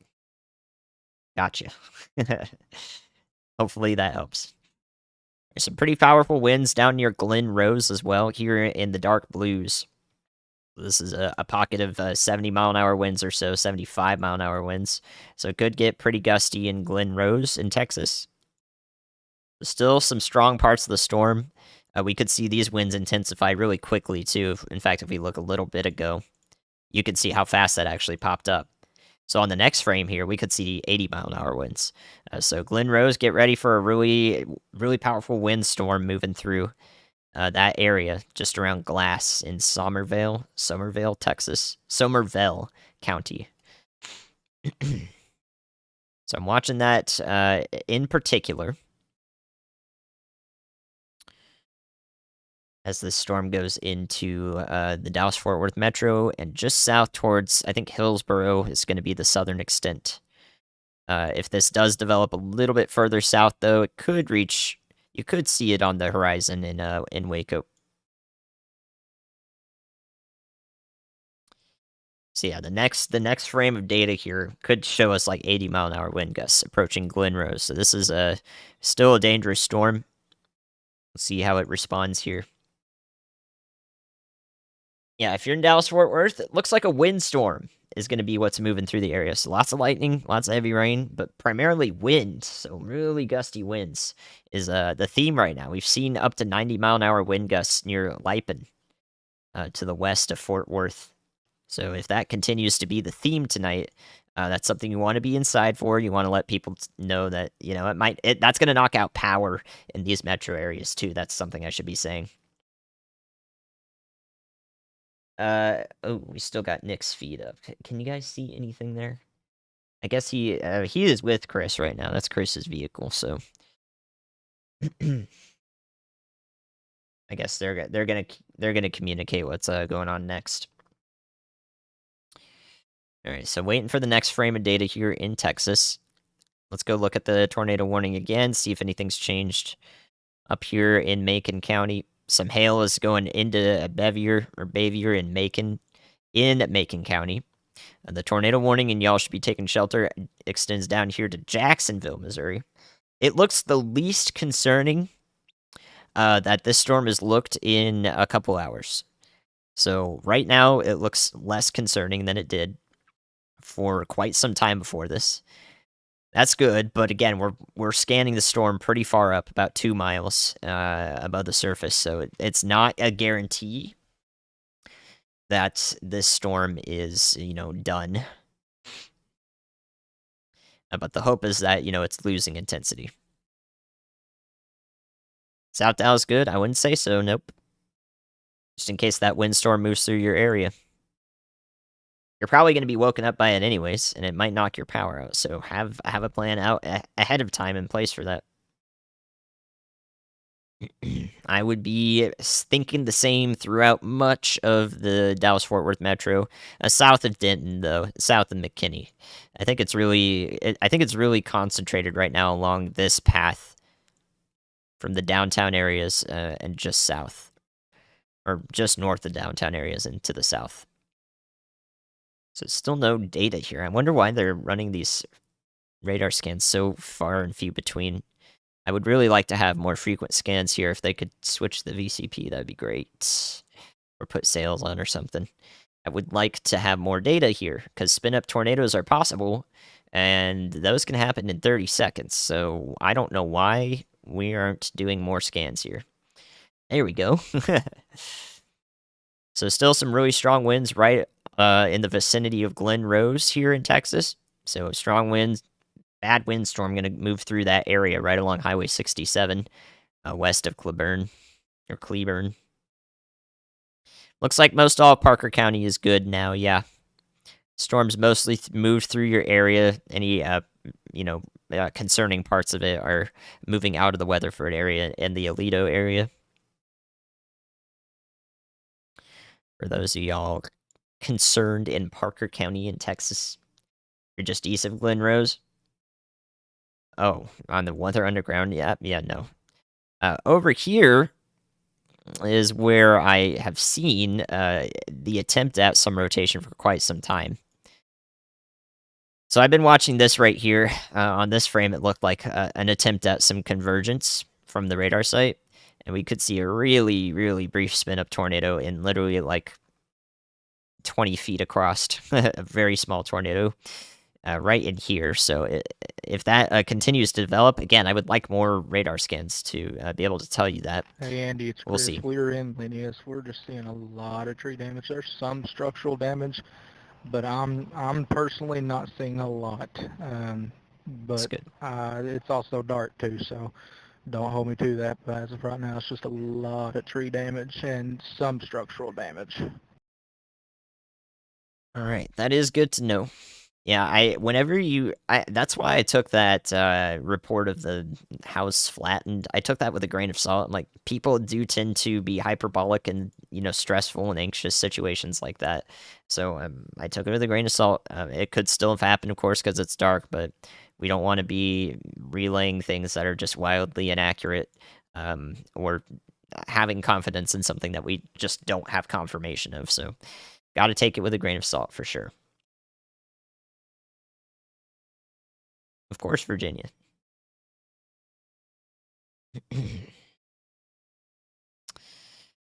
Alright, so yep, that's the gist of it. Strong winds in Glen Rose. Brief attempt at a spin-up tornado possible here in this part of the storm. West of Claiborne? Claiborne? Okay. Interesting. So west of Claiborne here. And northwest of Bono, or Bono. Thank you, Tara. I do the best I can. I do the best I can. So yeah, still going to be a windstorm moving through Dallas-Fort Worth, the metro areas proper, and also the south part is going to see most of the damaging winds here. They look really splatchy. There's just a bunch of pockets of really powerful winds that are going to move through from time to time. Cleburne, yeah, they're leading me wrong. I had it right. Chat leading me astray. I knew I was doing it right. You think I don't know? Goodness gracious, chat.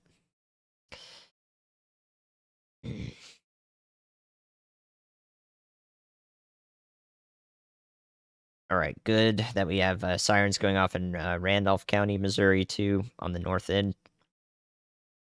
That's what should be happening in that tornado warning up there.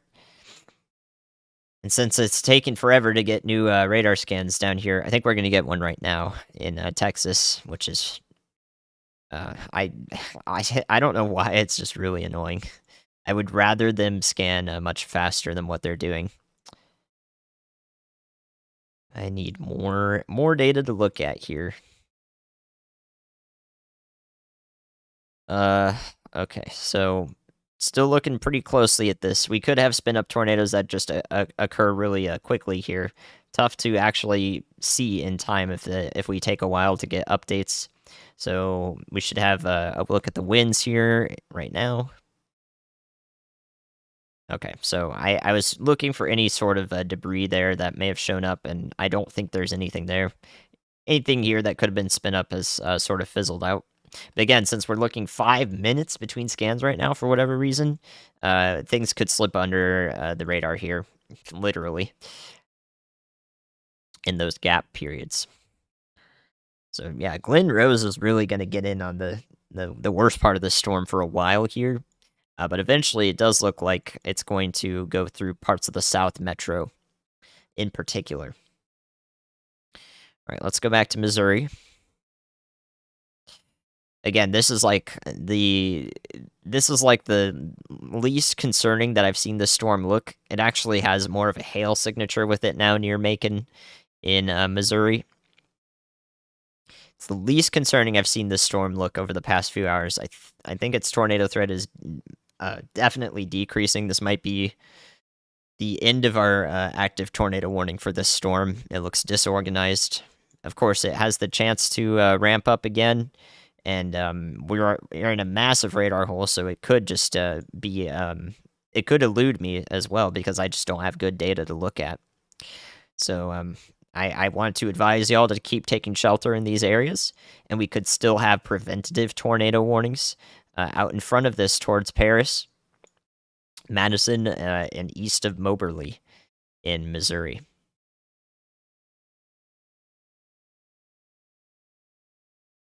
Be thinking about that.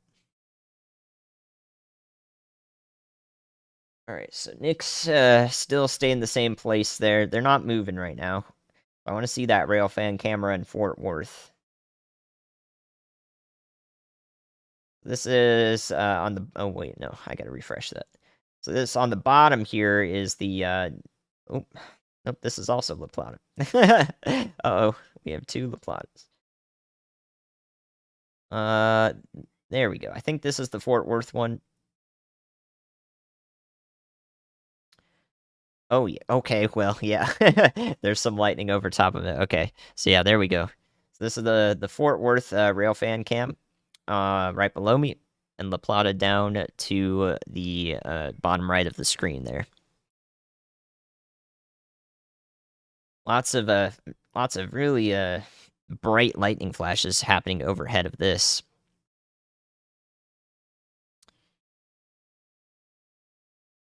So that's what we're observing right now from the Fort Worth Railfan cam.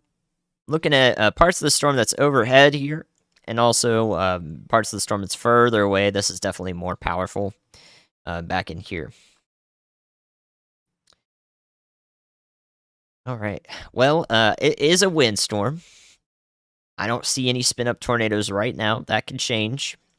But if this Macon County, Missouri supercell tornado warning is allowed to expire, we can definitely do a little bit more focus on the chatting and, quelling storm anxiety by having a good conversation. Especially because, we're going to be thinking about tomorrow's risk in the stream that's going to happen tomorrow on this channel. I'm basically set to stream tomorrow for covering the Midwest and parts of this area again, west of Dallas-Fort Worth. We'll see some more storms. Definitely not as bad as today's, though, I think. Well, we have no way to be sure of that, but there will be storms in the area. Oh no! Yeah, you guys were who saw that news station with the wobbly radar? Did that? I don't know why so many people saw that. That is literally just one problem. That's one problem with one radar software, which is called WSI Max. It's no other apps, no other anything had that issue at all. It is just that one news station piece of software that they use from WSI. So that's it. That was just a software bug. If you use any app on your phone, Radar Omega is not doing that. It did not do that. That was very strange, though. Very strange. Yeah, we're watching this windstorm move into Fort Worth, keeping y'all company here, and because it's going to be loud for a lot of people. We had a 58-mile-an-hour wind gust in Granbury in Texas, so people were telling me it was loud in the chat as well. Is there anything to the storms back behind the Dallas-Fort Worth ones? Yeah, there's still this storm back over here. The severe thunderstorm warning associated with it was allowed to expire, though. It doesn't look as intense, but it could have some more heavy rain move into the metro if it persists. So we'll see if that's the case.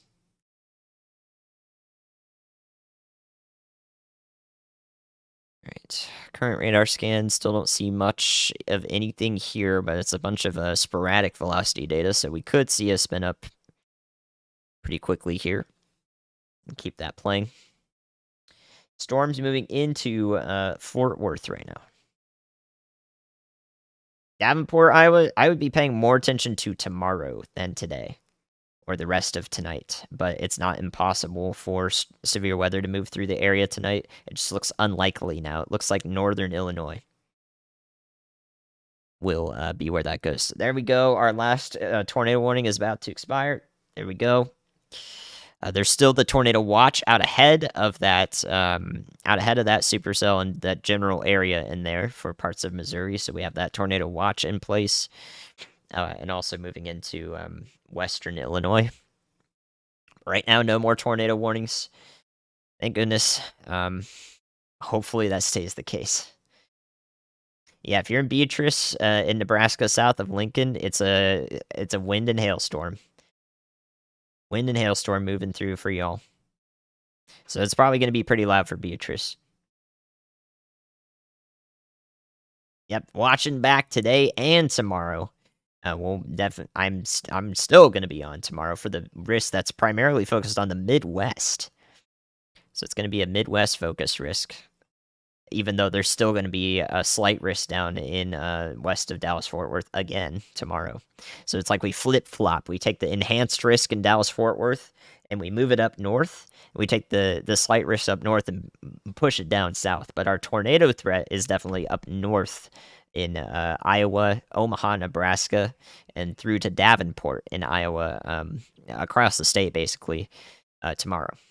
And that will be maybe a couple rounds possible through the afternoon and the evening, and I'm going to hang out with y'all again. We're going to have Brad Arnold tomorrow, too.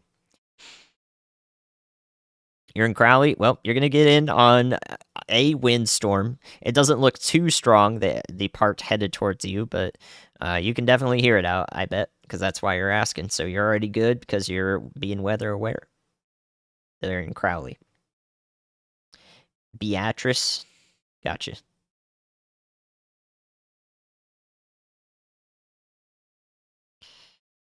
Kansas City tomorrow. Kansas City tomorrow is on the periphery of the slight risk, so there probably will be some strong storms in your area. They might be concentrated to the north. We'll see how they develop, but I will be streaming it. We'll be streaming it. Oh my goodness, alright. So let's look at those storms moving through.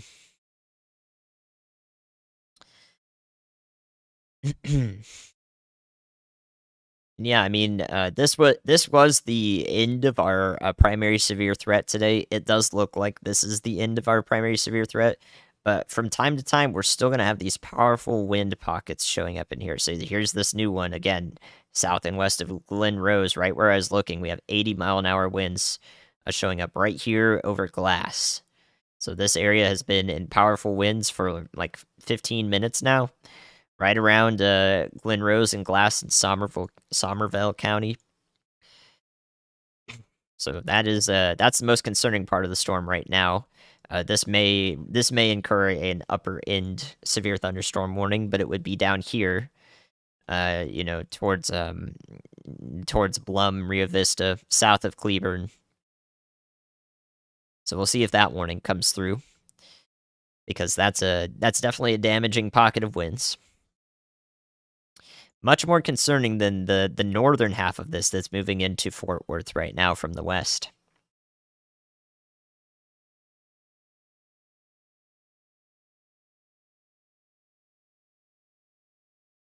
Yeah, I don't think it's gonna be. I'm not sure. I'm not sure what we'll see tomorrow in Iowa. It's gonna look a little chaotic, I think. But even possibly a couple rounds of stuff possible in Iowa tomorrow. The rest of everybody in like Tennessee, Kentucky, Indiana, and so forth, even Western North Carolina, you guys are in a slight threat just for damaging wind. Hail goes through some of Indiana, but the rest of all of y'all might just see some stronger spring storms. Nothing that we would ever stream. So the stream tomorrow is going to be entirely focused on the Omaha, Nebraska through the western parts of the Midwest here into West Illinois in the Davenport area.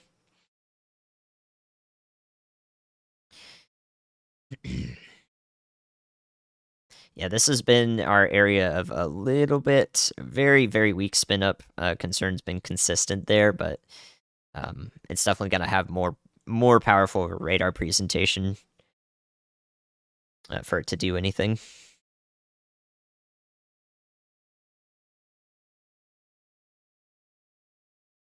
So yeah, that's tomorrow's risk will include definitely parts of northern Missouri, northwest Missouri especially. But yeah, lots of damaging hail and wind. Slight risk for tornadoes tomorrow. If it is an upgraded tornado threat, we might see Ryan go live, since it includes it would include the Des Moines and the Omaha metro areas. So we would see if that risk does get upgraded as we go into the day tomorrow. I will more than likely be live regardless, though. It does look like it looks like a mid-tier severe weather day, something that I would love to cover for y'all in that area. So if you know somebody over there, do let them know that we'll have coverage of that, and Brad Arnold will be there. Beatrice. That one's interesting to say. Okay. So if you missed a lot of the stream today, we have chasers in and around Linneus in Missouri, north central Missouri, where a tornado did go through. We did have a tornado go through. It might be a significant tornado. Definitely a little bit of some reports of damage for sure. So we'll see what's become of that later on. But right now we have no active tornado warnings, which is great. That could change here if the storm near Cleburne does anything. But right now, I see it as being super weak. Glen Rose is definitely getting in on the worst of this right now. So definitely, I could see power loss all through Somerville County here with these winds, pocket of 75, 80 mile an hour winds being so persistent down here. So that can definitely cause some widespread power outages. But up into Fort Worth, not even in a severe thunderstorm warning right now. So you're looking okay. Looking okay up there.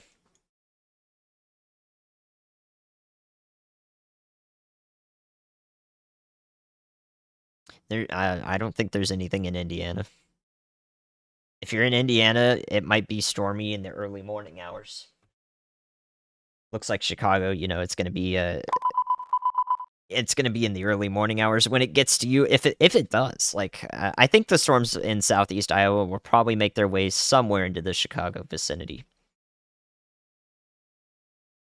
But it's going to be in the early morning, and the severe threat will be much lower by then for y'all. It's just going to be some strong storms, more than likely. Of course, I can't cover everything, and there could be an anomalous instance there, but it should be okay.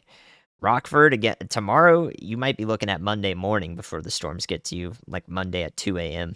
So we'll see how that risk develops, or there might be a couple of waves also. Tulsa's fine. I think that's the fifth time I said that. But people in Tulsa need to be paying attention to weather during May, so I don't blame you at all. It's a smart question.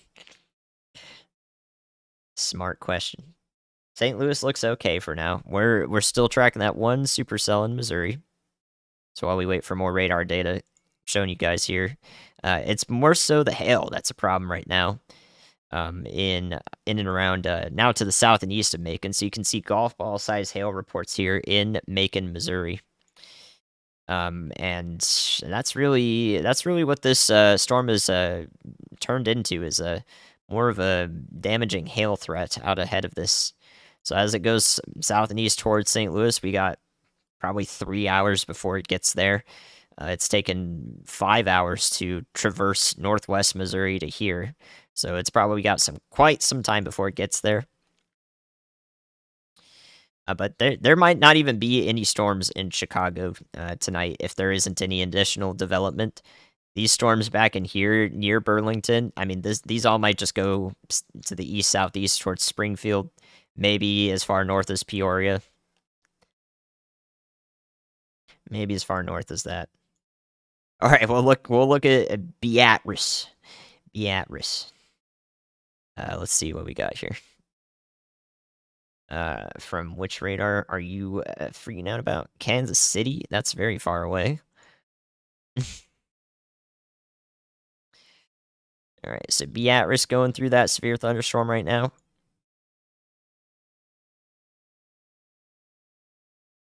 Lots of hail falling in the town here in Gage County. Let's see. I mean, there's no point to using that the Kansas City radar. It's so far away. We're already scanning a mile and a half up here. I can't hardly see much. But this has been our one isolated supercell that's tracked through southern Nebraska for a very long time. Okay, so I don't think, well, I don't think there's too much going on with this storm. It's really tough to tell. Because we have a little bit of time lag between reflectivity and velocity. So I guess we'll keep a close eye on this one. We'll keep a close eye on this one, going towards southeast Nebraska. Just in case it does something funny, because Nebraska can do something funny sometimes. Alright, so let's take a look if we got anything new in Texas. Yeah, definitely. Okay. So this part of the storm is consolidated very quickly, just west of Cleburne. So you can see it right in here. Now we have a strong pocket of winds west of Cleburne. While the north part of the storm impacting the metro proper, is mostly fizzled out. So yeah, these down here are the parts of the storm that are definitely most concerning in terms of what would be a damaging windstorm. Everything else in Texas looks to be mostly fizzled out here, including up to Ardmore through Gainesville. It looks like the manifestation of our severe thunderstorms has mostly been to the south here. So it's gonna be Hillsboro in Texas, and it's gonna be Crowley and south. That will get in on some of the louder parts of the storms here. At least ones with a severe threat for wind. So it looks like Cleburne in that area is where I'd be concerned with. That's where our next strongest wind areas are developing here.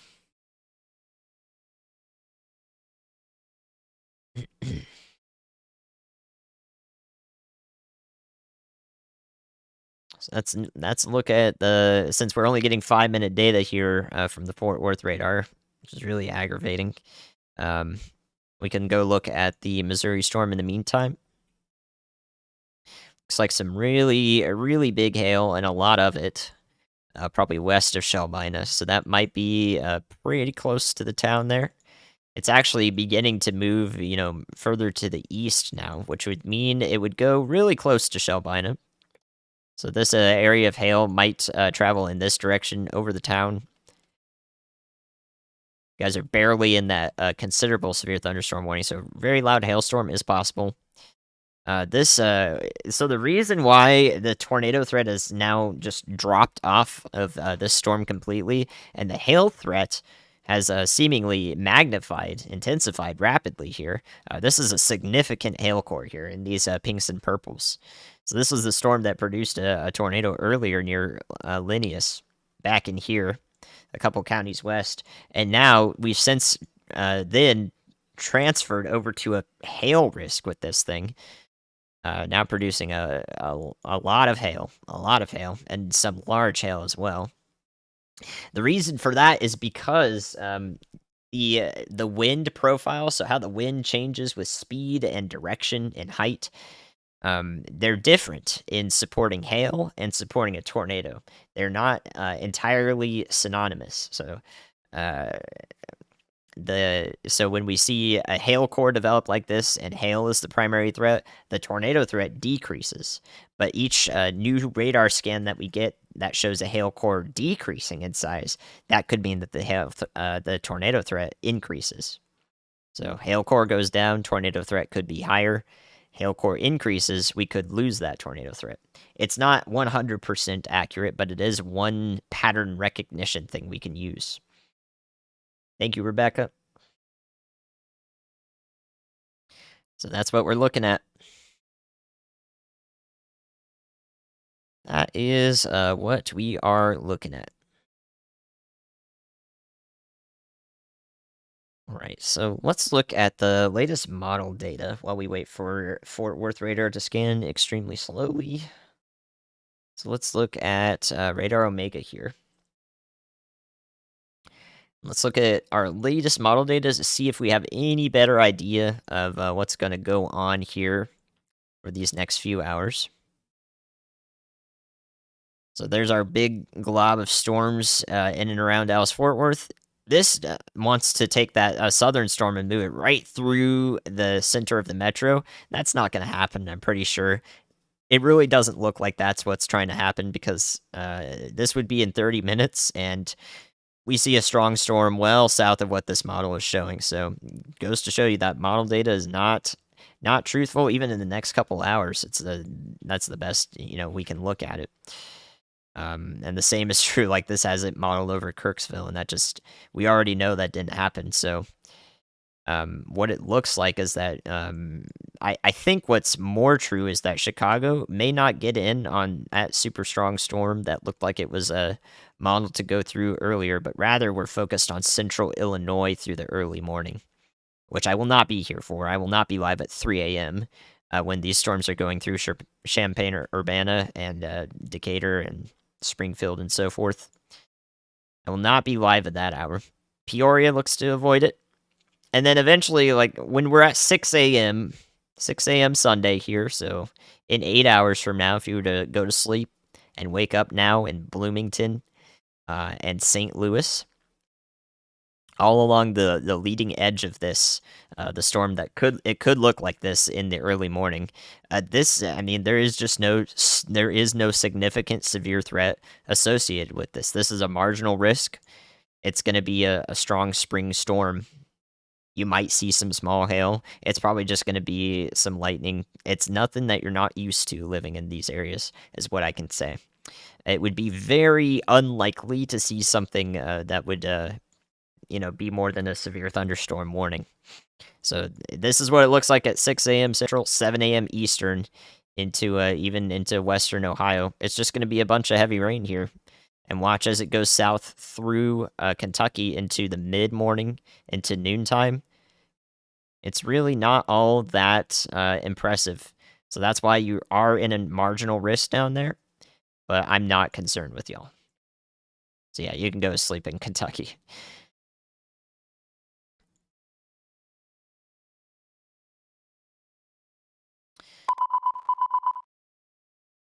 All right, so that's a considerable severe thunderstorm for wind in those areas in Texas, Johnson County, south of Fort Worth. So if I pull up the tornado threat for the rest of today, you can see that there is that slight chance for some tornadoes to possibly spin up with any part of the southern periphery of the line that moves through. So I'll circle that area here. So possible southern periphery as we watch these storms move through. You can see it move right through there and then redevelop to the west. So you might not even see a storm in St. Louis. It's a 50-50 at this point. If you get woken up by one, I wouldn't be surprised, but it's modeled to be right on the edge of the metro there, so I'm not sure. But at the moment, I wouldn't be super concerned with that. And then tomorrow's risk, I'm going to play the longer form of this this model data here so we can look at tomorrow.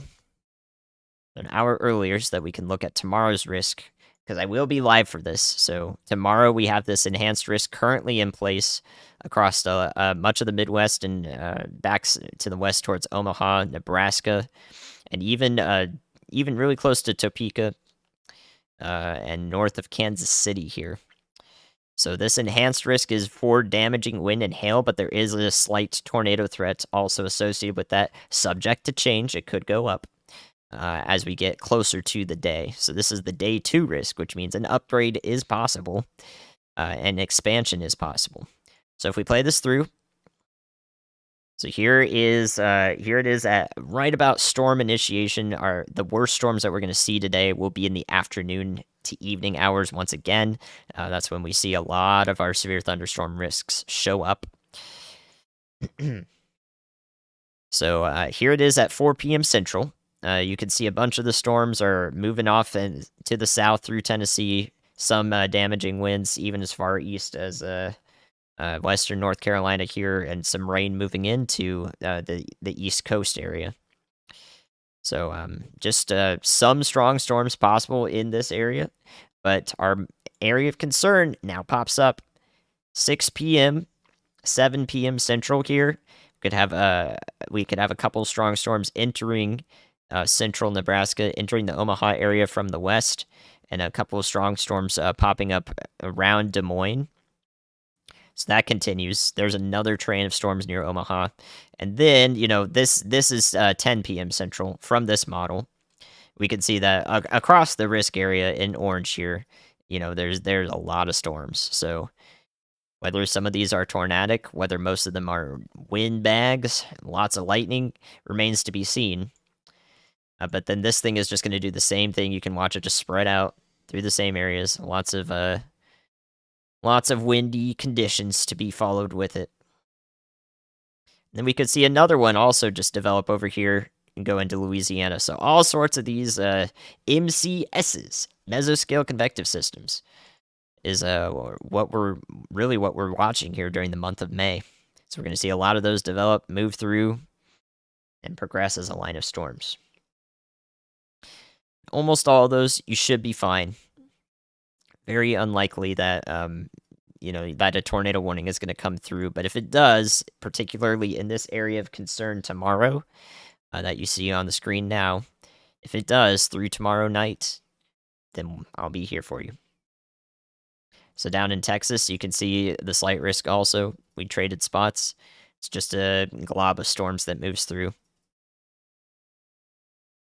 Damaging wind. Tomorrow, it's going to be much the opposite. We're going to be focusing in the Midwest and Omaha, Nebraska, and not focusing down in Texas unless there is a stray, significant severe thunderstorm down there. So that's a look at tomorrow. Hopefully that helps. There's not really much in Indiana currently. You have a garden variety severe thunderstorm warning. Just don't want to be outside in that. Near Covington. Not expected to be significant. Once again, I just spent the last 10 minutes telling you that. Hopefully that's gotten through. So let's look one more at the radar here. Look once more at the radar here. I think that this storm might be on the tail end of its life cycle here.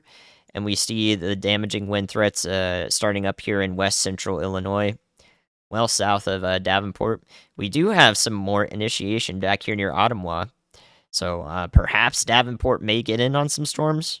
Perhaps enough storm development back in here will actually persist through north central Illinois. So if you are woken up by a thunderstorm this morning in south in north central Illinois, that would be the reason why. Okay, well, they're actually going to upgrade that severe thunderstorm in Indiana. So, again, that's still going to be damaging wind and hail, though. No tornado threat over there. Almost certain about it. I want to check in on Texas first, though. Because now this part of the storm is looking pretty concerning. Now to the northwest and north of Cleburne. So if we watch this back a little bit, the area near Glen Rose has petered out, and our primary area of concern is now close to the radar. You can see how well defined that is. So we have 65-mile-an-hour wind gusts in Godley there.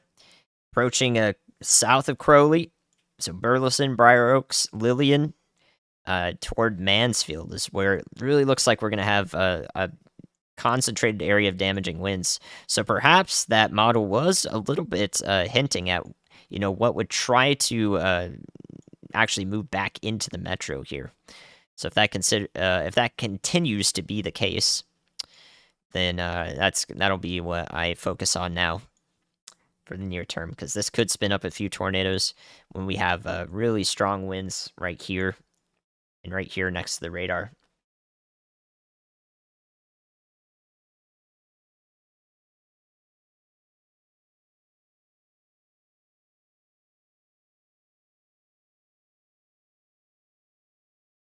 All right, what is going on in Indiana? All right, let me bring a radar over there.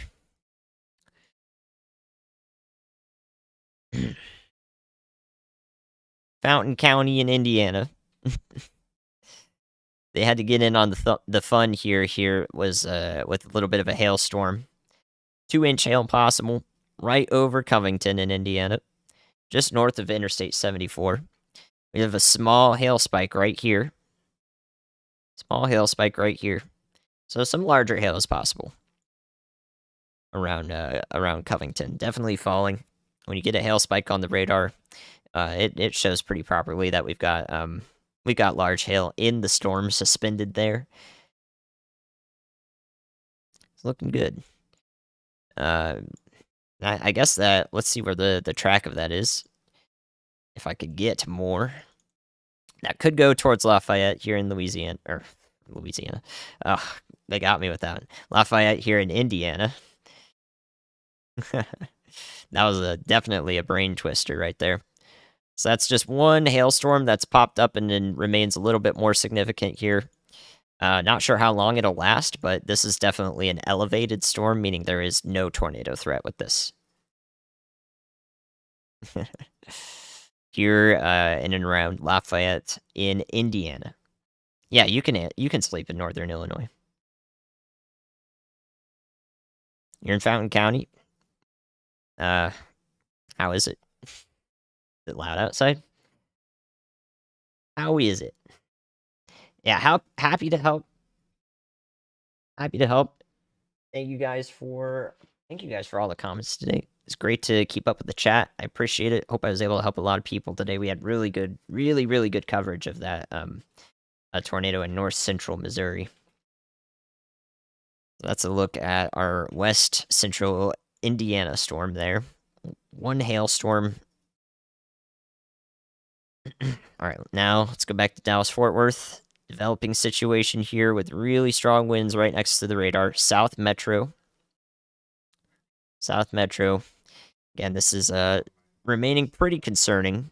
70-mile-an-hour wind gusts is what it's warned for. So if I wouldn't be surprised with the considerable severe thunderstorm warning if they do have sirens anywhere in this area ongoing. Alvarado, Lillian, and so forth. They might have the sirens going for that because they did in Weatherford earlier today when we saw the same level of severe thunderstorm warning. So I'm curious to know if they do have sirens going on in this area. But usually the considerable ones are the middle level severe thunderstorm warnings. They sometimes do and they sometimes don't have sirens go on for those. Depends on the area.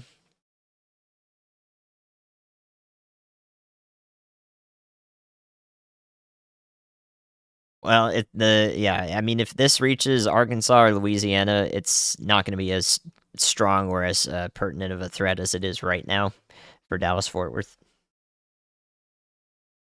The southern part of the metro in particular is where this is organized.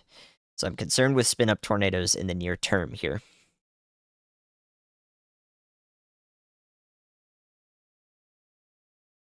Thank you guys for liking the stream today, by the way. If you enjoyed the stream at all and you haven't subbed to the channel, I mean, I'm gonna be here tomorrow. You don't want to miss it if you learn a lot about weather and so forth. I am happy to hang out with y'all, keeping people in Dallas Fort Worth company in case they have storm anxiety here.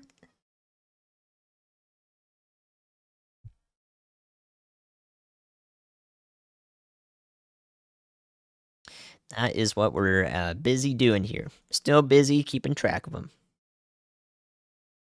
This storm is mostly, I mean, it has sporadic movement. It's developing in inside of the storm. Parts of it are intensifying and moving off every which direction. So right now, some of the most concerning parts of the storm are going up like this. And a strong area of damaging winds is right in front of this. The leading edge of the storm is now going to bring some damaging winds to 35 west. Towards the junction right around Hillsboro. So this very southern end of 35 west here, the south side of the metro. We're definitely we're definitely just watching like an intensification of the winds in this thing right now. I guess the most concerning part would be right around Joshua, Texas, south of Crowley. Once I can get another scan, I really don't understand why we're only doing 5-minute scans on this radar. I cannot understand why that is the case. Like, I can go up with height and I see really strong winds, yeah, but like I would like to get some more rapid data here. Usually they're really good about this stuff, so I don't know what's happening here. And the terminal radars are a little too far away, I think, in this case for me to have a really good look at what's happening. Yeah, they're just too far away from the most powerful parts of the storm. So I really wish that we had a better. I really wish we had a more consistent scan here, and they have the ability to do that. Crowley, thank you. I think I said that right before. I don't know why it went to Crowley next. As the crow flies. Pouring in Fort Worth, yeah, it's just this little bean of a storm really over the downtown area. Where it's actually pouring is well to your south down here. So compare the two. Compare the two. So we have that Fort Worth Railfan camera right below me. So that's a live look in Fort Worth. But I think the most interesting part of the storm is to the south.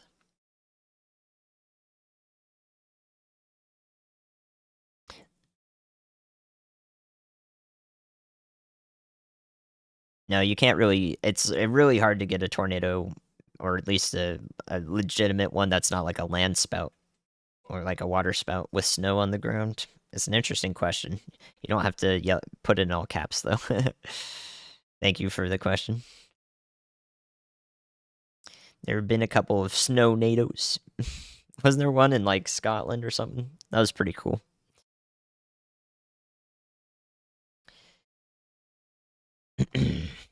Southern Oklahoma does not have a severe thunderstorm warning. You have special weather statements up there for strong storms, not severe storms. A step below.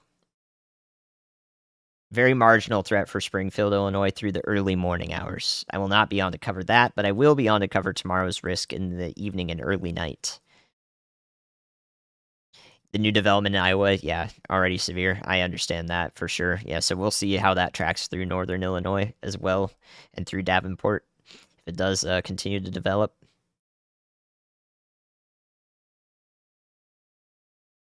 All right, still watching the most powerful winds here. Several pockets of 60 to 70 mile an hour winds south of Fort Worth. I don't know if playing the loop through helps you guys. I'm just watching the storm here. Want to keep the screen moving a little bit. Here's our next severe thunderstorm warning. This is a considerable severe thunderstorm warning. So that is going through Dallas and Fort Worth. So let me know if you're anywhere in these areas here, Dallas County, Tarrant County, let me know if they sound the sirens. I would really like to know that. So if you hear them anytime soon or whenever you hear them, let me know.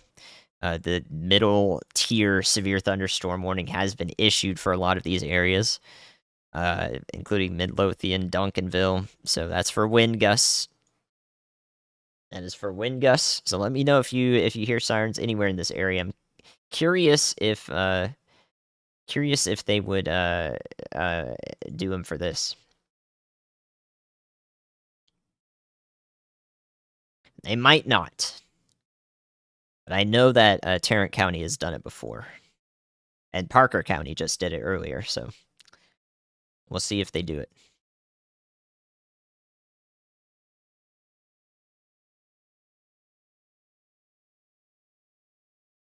Sirens so far, Joshua. It's pretty loud there, is it not?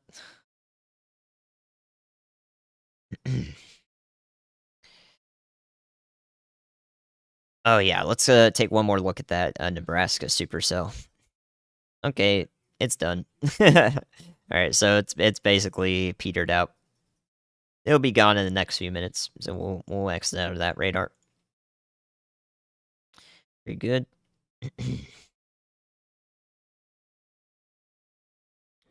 Nice. Okay. We are diminishing in the night.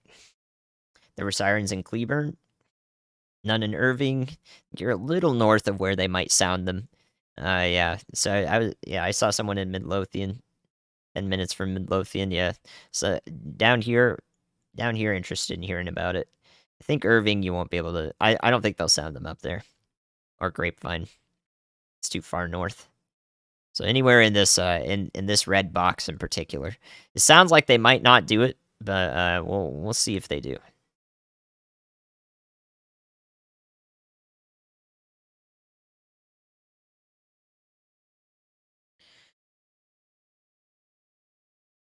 You seen the warning? Yeah, it's going to be a strong springtime storm moving through, especially the southern metro here in DFW.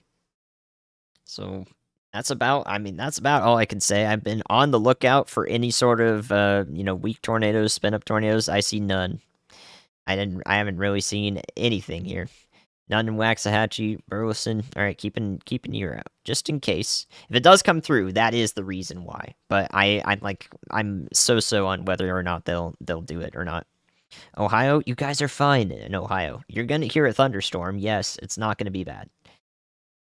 You guys are okay. Your risk is flash flooding.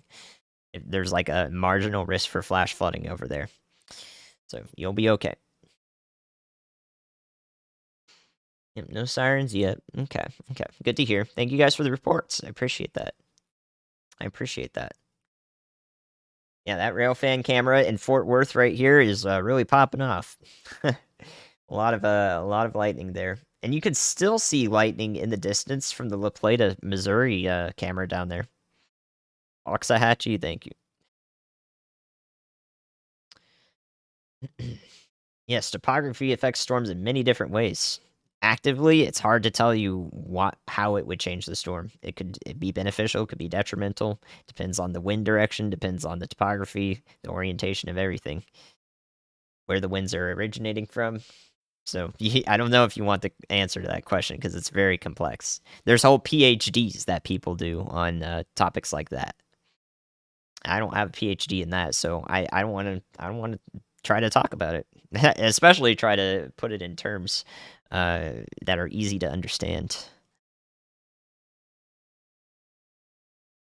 Yep, this severe thunderstorm. I'm just hanging out with y'all, like telling y'all where it's gonna go ahead of time. It's just gonna move through the DFW metro, like, and that's really about it. So if anyone has storm anxiety while it's loud out there, I'm hanging out with you. And a lot of lightning bolts in Crowley. Denton, you should be fine. This is really focused on the southern metro for now. Might make it into southern Dallas County. We'll see. We will see. Yeah, just hanging out with y'all. Just hanging out. It's always nice to, when we watch a supercell move for 5 hours and have 10 different funnels associated with it and finally drop a tornado. It's nice to end a marathon with a walk. And I think the best walk possible is relieving a little bit of anxiety, just chatting with y'all. Something to focus on. So, so locations, Dallas Fort Worth Metro over the next hour or two, especially as you go east. So west to east, next hour, next 2 hours. Tyler, Texas, if it lives until it gets to you, which would be impressive, it's not going to be as severe. I don't think so. But it'll be a couple hours out. Happy to help, Conrad. Nope, tornadoes can hit major cities. Like Chicago, that's not impossible. That is not impossible. Happy early birthday, Austin. Very nice. Friends in Joshua, Texas. Joshua got in on a windstorm. So that's what they were seeing there. This oh, there we go. There's our next update. So yeah, now it looks real bad north of Hillsborough, where we've had our most recent push of heavy winds here. 70-mile-an-hour winds possible down there near Hillsborough. It's the strongest part of the storm now, I think. Looks like development a little south. Waxahachie, it may be the most powerful winds are probably to the south of you, so Foreston, Italy, Milford, and just north of Hillsborough in Texas. It's probably going to be the loudest. A couple tree branches down, maybe. And probably some power outages in these areas, so strong winds along Interstate 35 west there, north of Itasca. Adrenaline sprint? I don't think so. Do I think a tornado will happen tomorrow in Omaha? It's possible. Yes, it's possible. So tomorrow is definitely a day to be weather aware in Omaha, Nebraska. Arlington, you're going to be right on the periphery of this. You're definitely going to hear it, I think. You're going to get in on some heavy rain. Western Illinois and Macomb, it's loud over there. Yeah, that's some wind. You getting any hail? Nice that you're enjoying the white noise, though. Yeah, Illinois is just looking... West Central Illinois is just looking like a line of wind and hailstorm right now. I think it's mostly wind, though. Same is true for just southwest of Lafayette in Indiana. It's a hailstorm over there. We were looking at that. Wisconsin's fine. Tennessee, you're going to be fine. You might get a strong storm, but it's nothing we're going to cover in particular. It's the springtime storms you're used to. We're getting back in the locations. Oh my goodness. Oh, the locations. They're a lot for me. Thank you, Angry Watermelon. Yeah, the humanity is the most important thing, which is hard to do when you say 500 different towns. Yeah, I did hear about Reed's video. Plano? It's definitely Plano. I don't think any hail, no. We're really watching windstorms right now in the DFW metro, and I think you're gonna stay south of it's gonna stay south of you. We're really concerned near Waxahachie down to Hillsborough. That area is probably the strongest of the storm. No hail in Macomb. Very good. Some hail in Macomb. Wow. The conflicting reports back to back in chat. I spoiled you? It's true. It's true. I spoiled the chat. I say 500 different towns, and then I'm like, oh man, all the locations. Thank you, Shayla. Yeah, I'm happy to help. I'm happy to help. Any questions that aren't related to locations? Let me know. 10th floor of a hospital in Dallas. Ooh, you can get a good look at what's going on up there, but that's not your main storm, actually. The main one's off to your southwest a ways. Right, Jack? Yeah. Saying hello. Good to see you, Bubbly. Crowley good now? Yeah, for the most part. Crowley looks okay. Yeah, you're definitely losing power in Grandview. It's probably real loud there. Hopefully you get it back soon. Sorry you have to go through the windstorm. Macomb. Macomb. Thank you. Mitcomb. So many different ones. All-time favorite animal? Wolf. I'm feeling good. I'm ready to tackle tomorrow. I need a good night's rest, though, for sure, to be able to do a good stream tomorrow. Back-to-back days.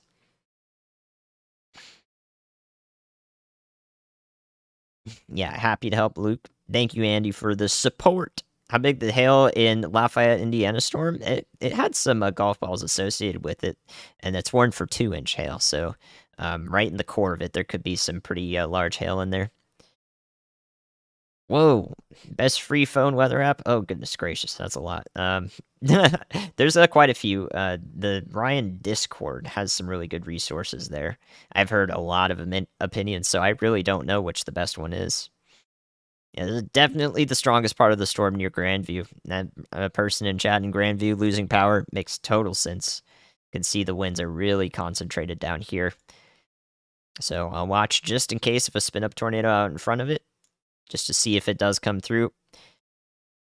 That would be out ahead for Forreston, south of Waxahachie, sorry. So if we do see any spin-up tornado, it would be right in this area. So I'm watching that most closely for the next radar scans right in this area. Minus is over there a little bit. I don't want to disturb him, though. I'm good water-wise, thank you, guys. Yeah, I know you want to see him. It's fine. He'll be in a couple videos later on down the line. Winter storm's going to start tomorrow. Evening hours, early night, midnight. It's really looking like those are the times of concern for that enhanced risk in Midwest and the Omaha, Nebraska area. The worst is south of Dallas right now. Yes, the south side of Dallas for quite a ways down to Waxahachie. Almost messed it up again. Humid and cold at the same time could mean storms, but it won't mean the storms are it means that the storms are going to be elevated, which means that all of the air flowing into them is well above the surface, so no tornado threat. You could get hail with storms like that.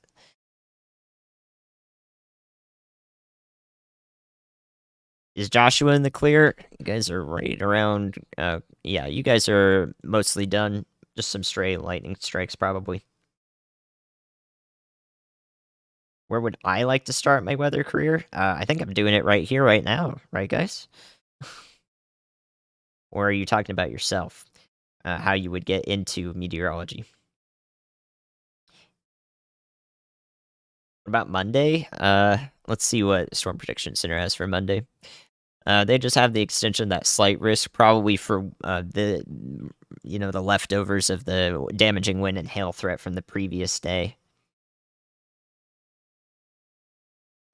In Mansfield, yep, you guys are going to be fine up there. It might take out your power, though, so if you do lose power and you have me on data, do let me know. There's still it's a pretty powerful storm up there. It's not the most powerful parts, though. But yeah, you're definitely in a severe thunderstorm warning for a reason, so you can stick around for next 15 minutes if you have some anxiety associated with that. I'll let you know when it's done. Illinois, damaging wind threat, some hail. The most concerning part is down here, right around Forest in Texas, so I am paying more attention to that.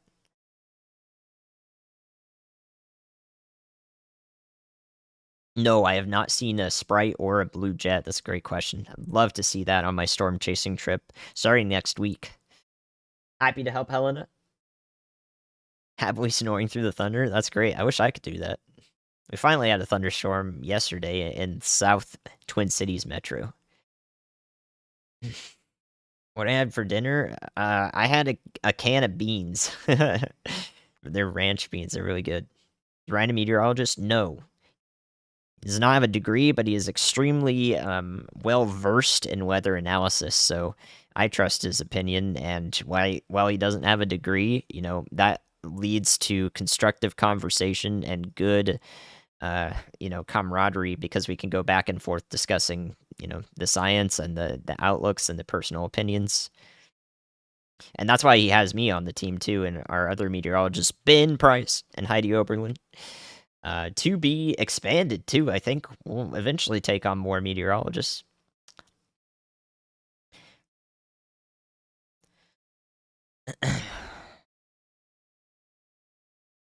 Nice Boeing line. Okay, somebody's saying a Boeing line. I actually do want to look at that.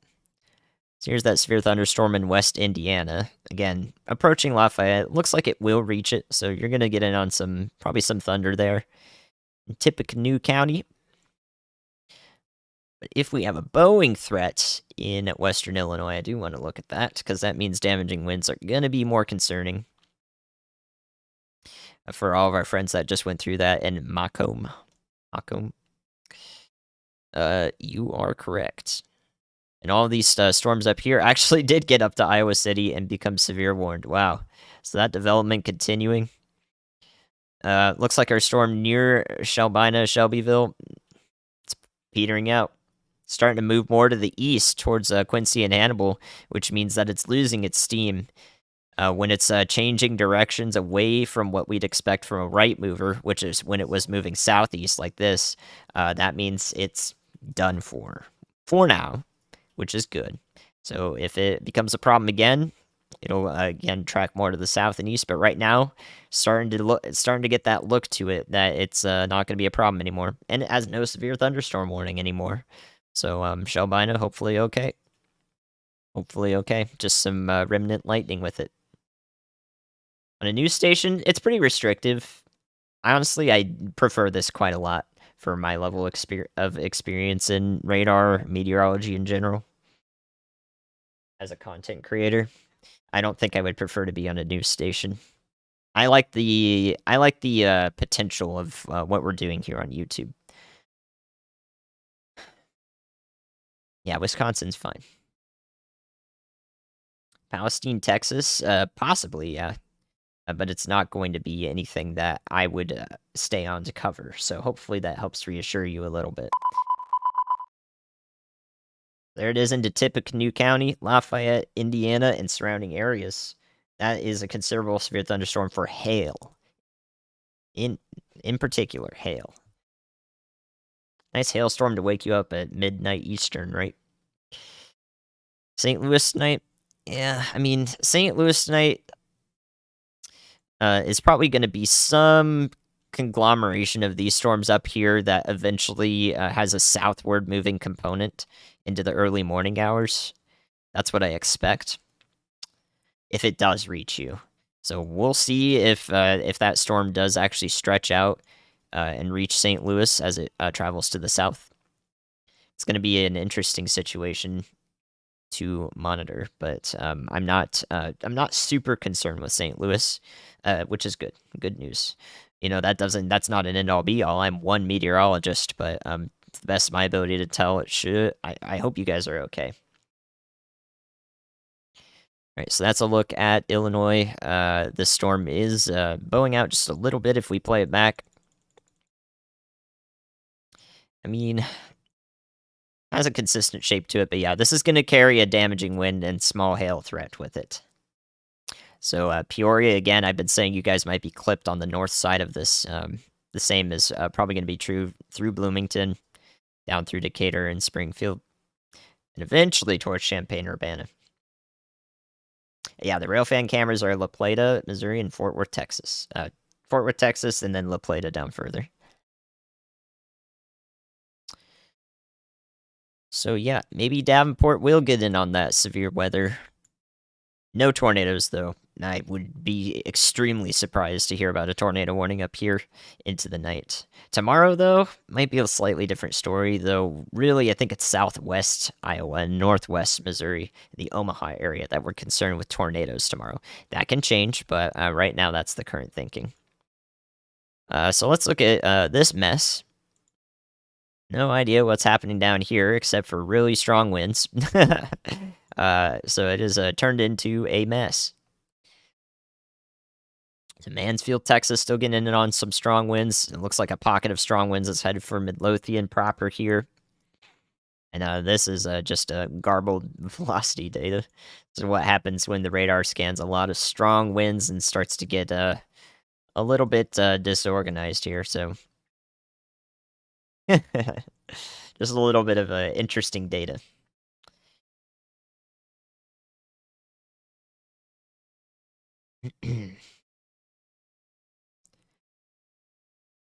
These radars that have tiny tiny radii and bigger, powerful ones. It just depends on the hardware. The radar itself, some of them in Australia have smaller radii, and some of them in Canada have really large ones too. It can also depend on how low the radar is scanning. If it's even with the horizon because it's very flat, then it could scan further. Dallas, Texas lost your power and internet for a minute. That's what this non-severe storm up here too. Really, this storm down to the south and west of Dallas is way stronger than that little blurb up here. This would knock out your internet and power for an hour if this one made it flicker up here. In Fort Worth, yeah, I think you could go sleep in Fort Worth unless you're in the southeast part of Tarrant County. You'll probably be, you probably won't be able to go sleep for a little bit. I like to be able to work with NOAA in some capacity. Yeah, it'd be pretty cool. I think that an advent like this and leading the YouTube meteorology, this leg of social meteorology could transpire into many different possibilities. But right now, I'm really happy doing this. It's stressful, but like I'm well suited, I think, to do stuff like this. So I'm happy to help you guys. Will Waco get anything? Looks like it's staying to the north of Waco. You can try to sleep if you're in Texas. Yeah, these are going to be windstorms. You're going to be safe as long as you're asleep, and I guess you don't have really big trees nearby. But for the most part, I don't think anything bad will happen with these windstorms in particular. You might drop a couple branches. But if you get woken up by the storm, that would be your concern with trying to go to bed. I'm just here to help with storm anxiety right now. Yeah, Pekin, Peoria, you guys will be clipped by the northern side of the damaging winds and those severe thunderstorms.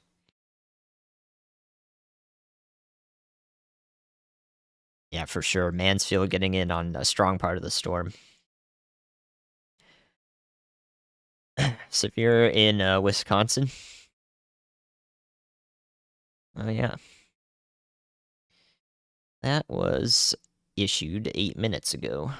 That is going to be for hail. Hail in Marathon and Portage counties in Wisconsin. I think that's around Stevens Point, right? Or just east. Yeah, Midlothian's really going to be woken up by the winds here.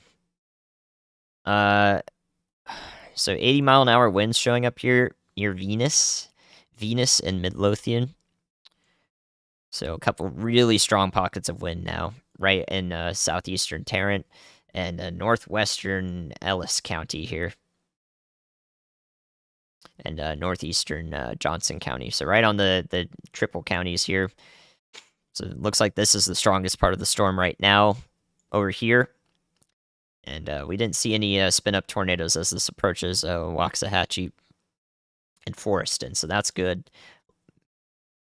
So yeah, really strong right in here. And I know we have a lot of people definitely hearing this right now. Between Stevens Point and Wausau. Okay, good to see. Or thank you for telling me. No, I think McKinney is fine. Again, these are not severe thunderstorms up here. They might just be a little bit strong.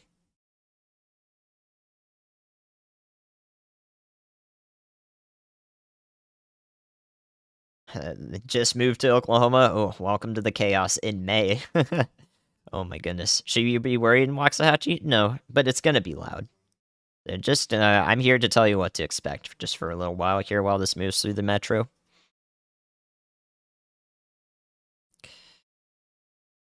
Okay, so the severe thunderstorm warning in Indiana was downgraded, so now it's got just some smaller hail with it now, as it approaches Lafayette. In Purdue University. I am interested as to why we're not really seeing, wind reports coming out of this area. These are some really strong winds showing up on the radar. So it could be the case where it's the storm moving in a direction and also sampling the winds pushing it forward, so it's a little additive. So this may not be 80-mile-an-hour winds at the surface, but it could be up to that. Central Illinois update, I just gave one. But the storms are moving through there. Northern side will clip Peoria and Pekin, and the city to the east of that was that Bloomington, and then the southern part, Decatur and Springfield, will be basically right in the line of that. Champaign, Urbana down the line into the early morning. Yeah, northeastern Illinois, you can go to bed. Yeah, Indiana could have gone to bed hours ago, even though now is your bedtime.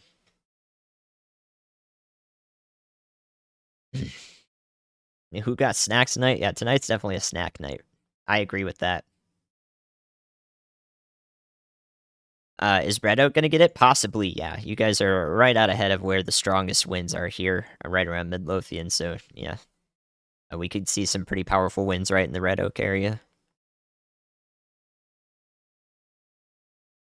Yeah, the most powerful tool to deal with storm anxiety, if you're here now and it's helping you, is being able to read this stuff. Because right now I am reading this stuff to you, and yeah, I'm here to converse with you and distract you too. In addition to that, and give you some scientific outlook as to what's going on. But when you can read this too, just in a general sense, I think that also helps, just in case, because I can't be there for every storm, but I definitely want to be there. As often as I have been. So it's been a lot of fun to fun and also really a lot to process at the same time for all the storms that I have covered so far.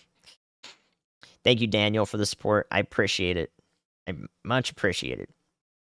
From Florida too, like all the people who are watching in the Northeast and Florida, to be able to relay information or just learn is very important to me too. Very important to me. Thank you. Thank you, Guava Ball. They're in North Texas. Tyler, Texas? Yeah, you're a little down the line here. A little down the line. If the storm does keep going to the east, you'd be about an hour and a half or 2 out. I don't know where Flower Mound is, but this is going to continue right along the southern part of the Dallas-Fort Worth Metro. They're approaching southern Dallas now. Going through Innis to Hutchins towards Kaufman County. And down the line, maybe Canton, maybe Tyler, right in this area. Should probably stay south of Interstate 30, as it's currently moving. So yeah, Midlothian is definitely getting in on the most powerful winds, right around Mansfield as well. Northwest of Dallas. Oh. Oh boy, there's a lot. There's a lot. There's a lot. I could just Google Maps it, but northwest of Dallas is okay.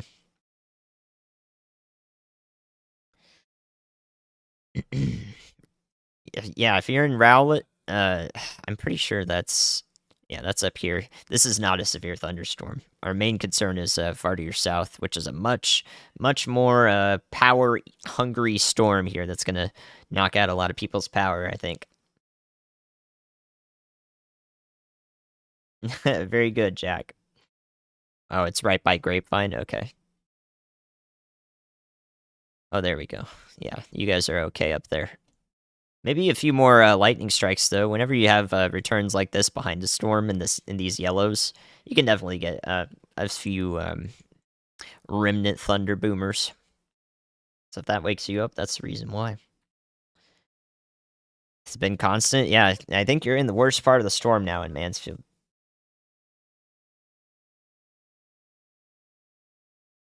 Rowlett. Yeah, this should go south of Rowlett. Yeah, St. Louis is fine to sleep. You might get woken up in the early morning if the storms do make it as far west of y'all. Indiana, you're fine. You might get some hail if you're in Lafayette. We're right around Lafayette. Oh. Good stuff. Yeah, just so you guys know, in case you've hopped in at the end here, there will be a stream tomorrow as well. That's going to be focused on the western side of the Midwest here in the States, particularly Omaha, Nebraska, through Iowa, through Davenport, and towards western Illinois, right in there in the Quad Cities area, northern Missouri, north of Kansas City, and right around Des Moines. So there will be, as it stands, there will be a stream for that tomorrow.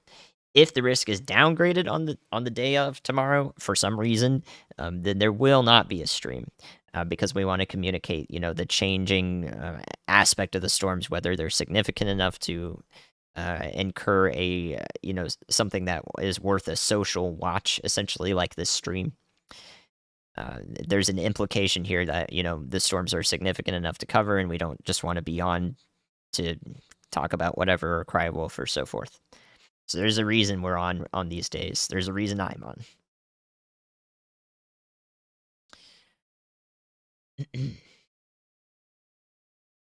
Yeah, National Weather Service Skywarn classes are a really concise way to be able to read radar like this. Beacon, Peoria, windstorm for y'all with some small hail in there. The storm is clipping your area just most of it's to your south. Just barely clipping you. What's it sound like out there in Midlothian? I mean, you see these radar returns in here. Really powerful winds right in there.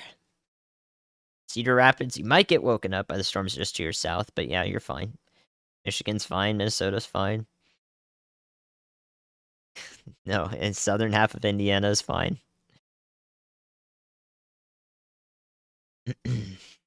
There's a Fort Madison, Iowa railfan. I probably won't switch to it.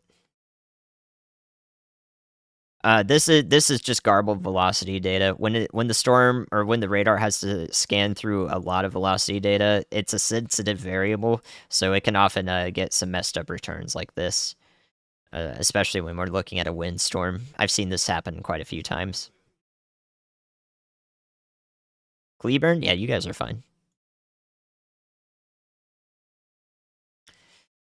Chicago, you might be woken up in the early morning, but I don't think anything really bad will happen in Chicago. Of course, that's one perspective, and staying weather aware and having multiple ways to receive warnings is the best case thing you can do.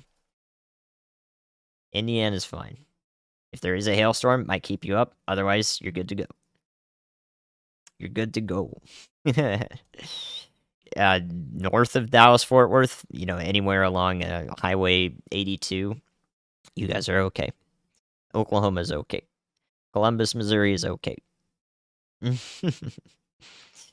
Oh, man. Bloomington, you might be woken up by the storms in a few hours. A couple hours from now, or maybe within the hour. Wind and hailstorm.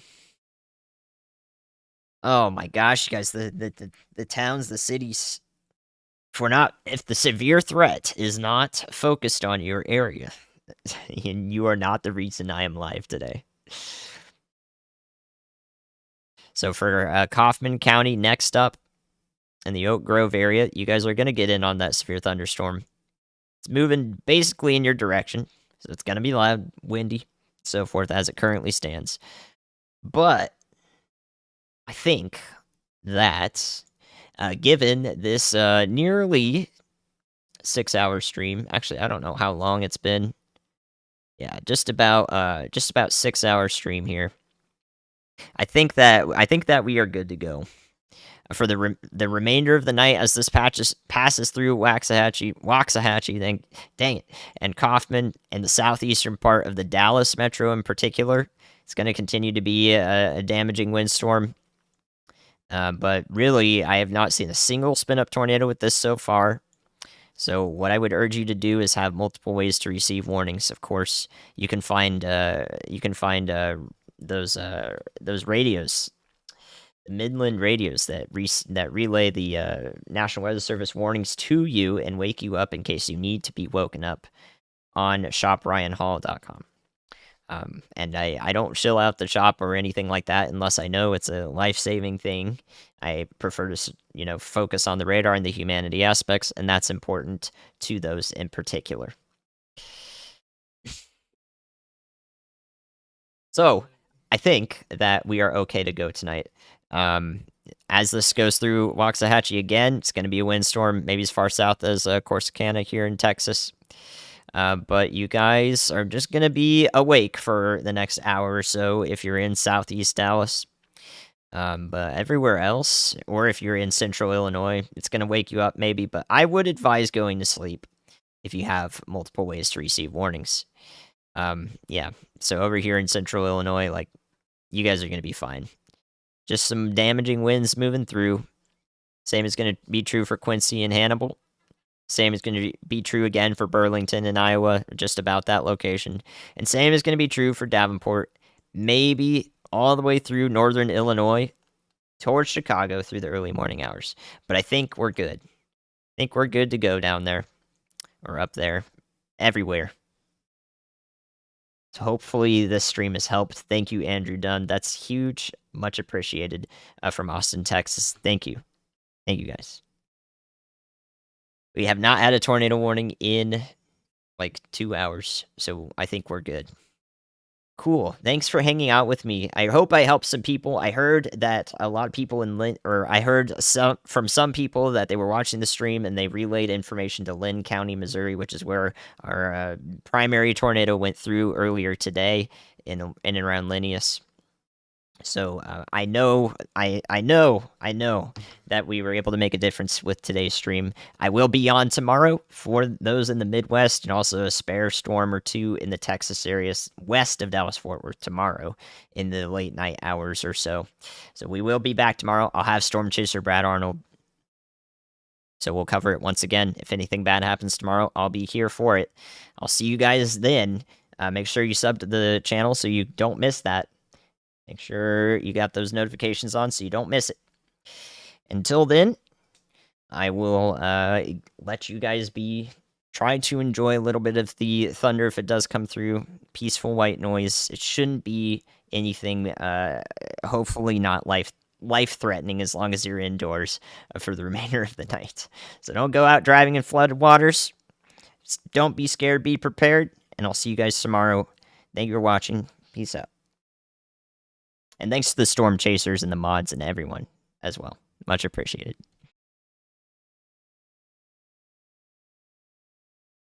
See you tomorrow. Unfortunately.